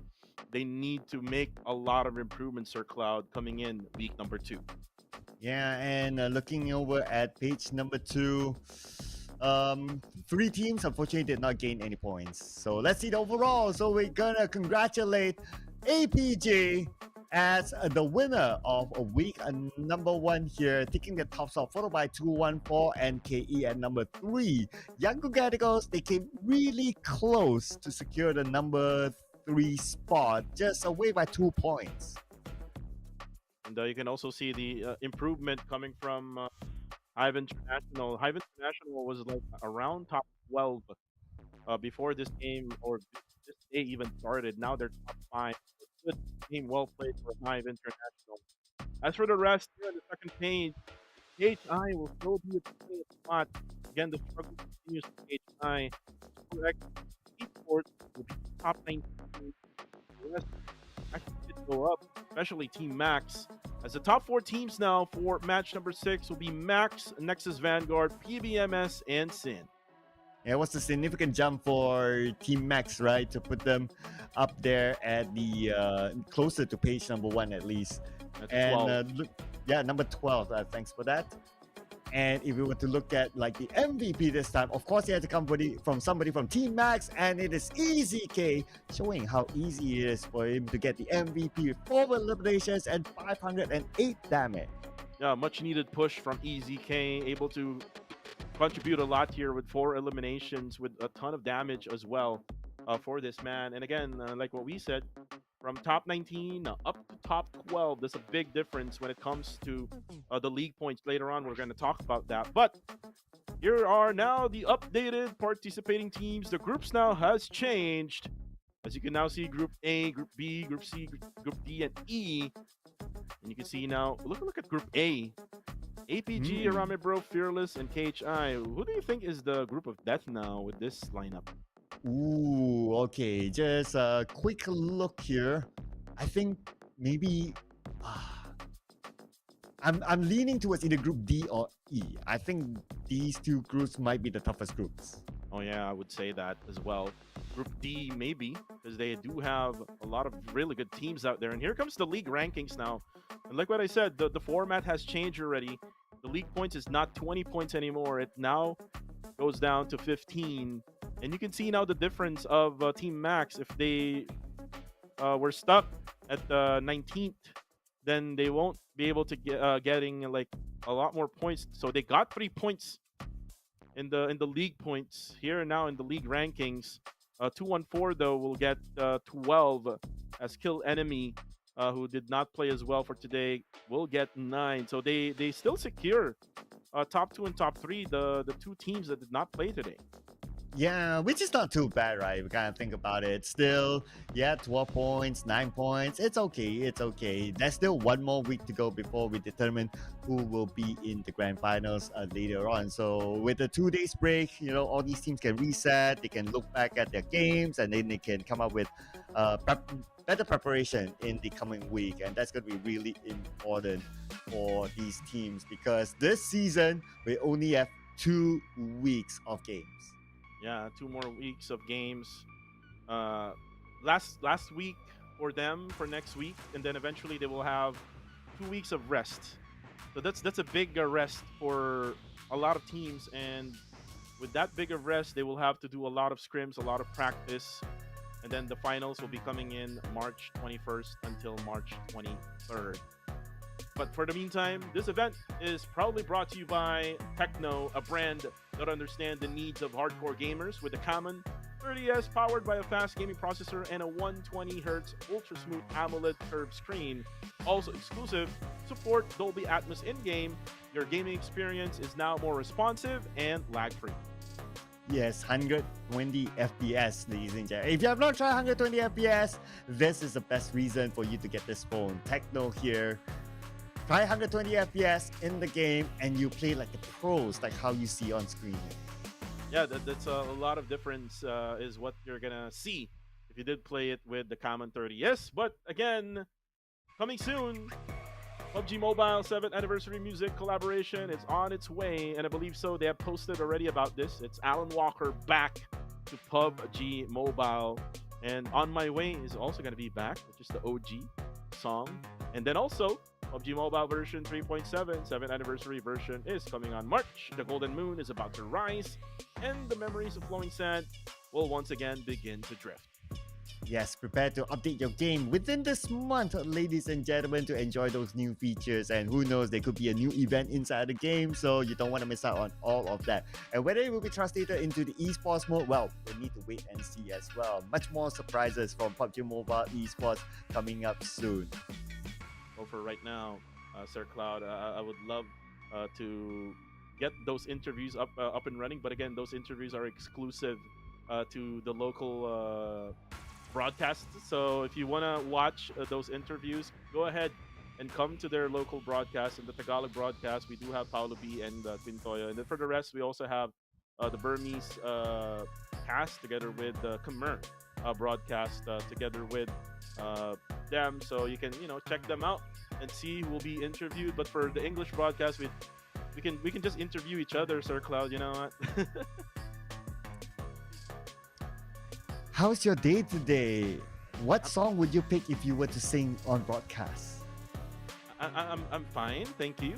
And I would love On My Way to be played, and maybe we can sing it together. Oh, okay. I'll be the judge. I'll be the one with the golden buzzer by then. I'll just do that role. It's fine.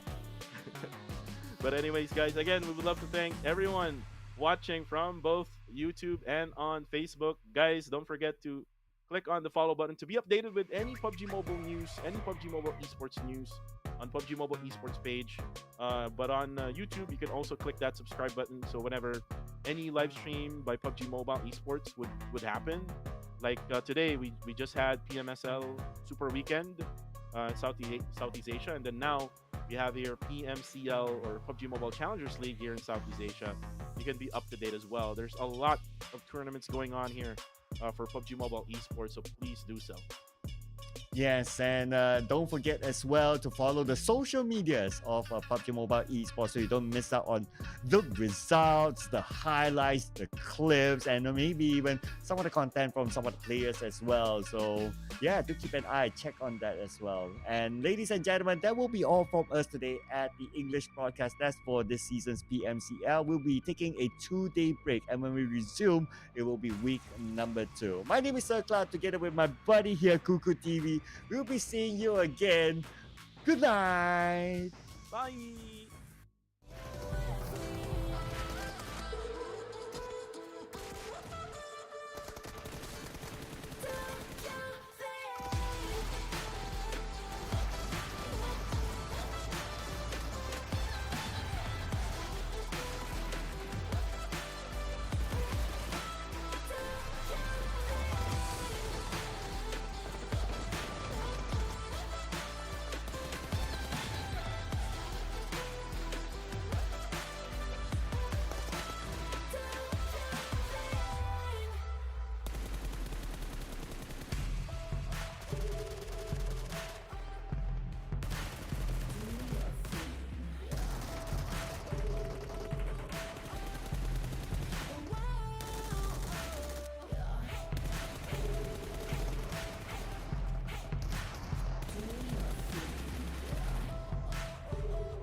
We're so high off the good vibes. Yeah, we got it so good, baby.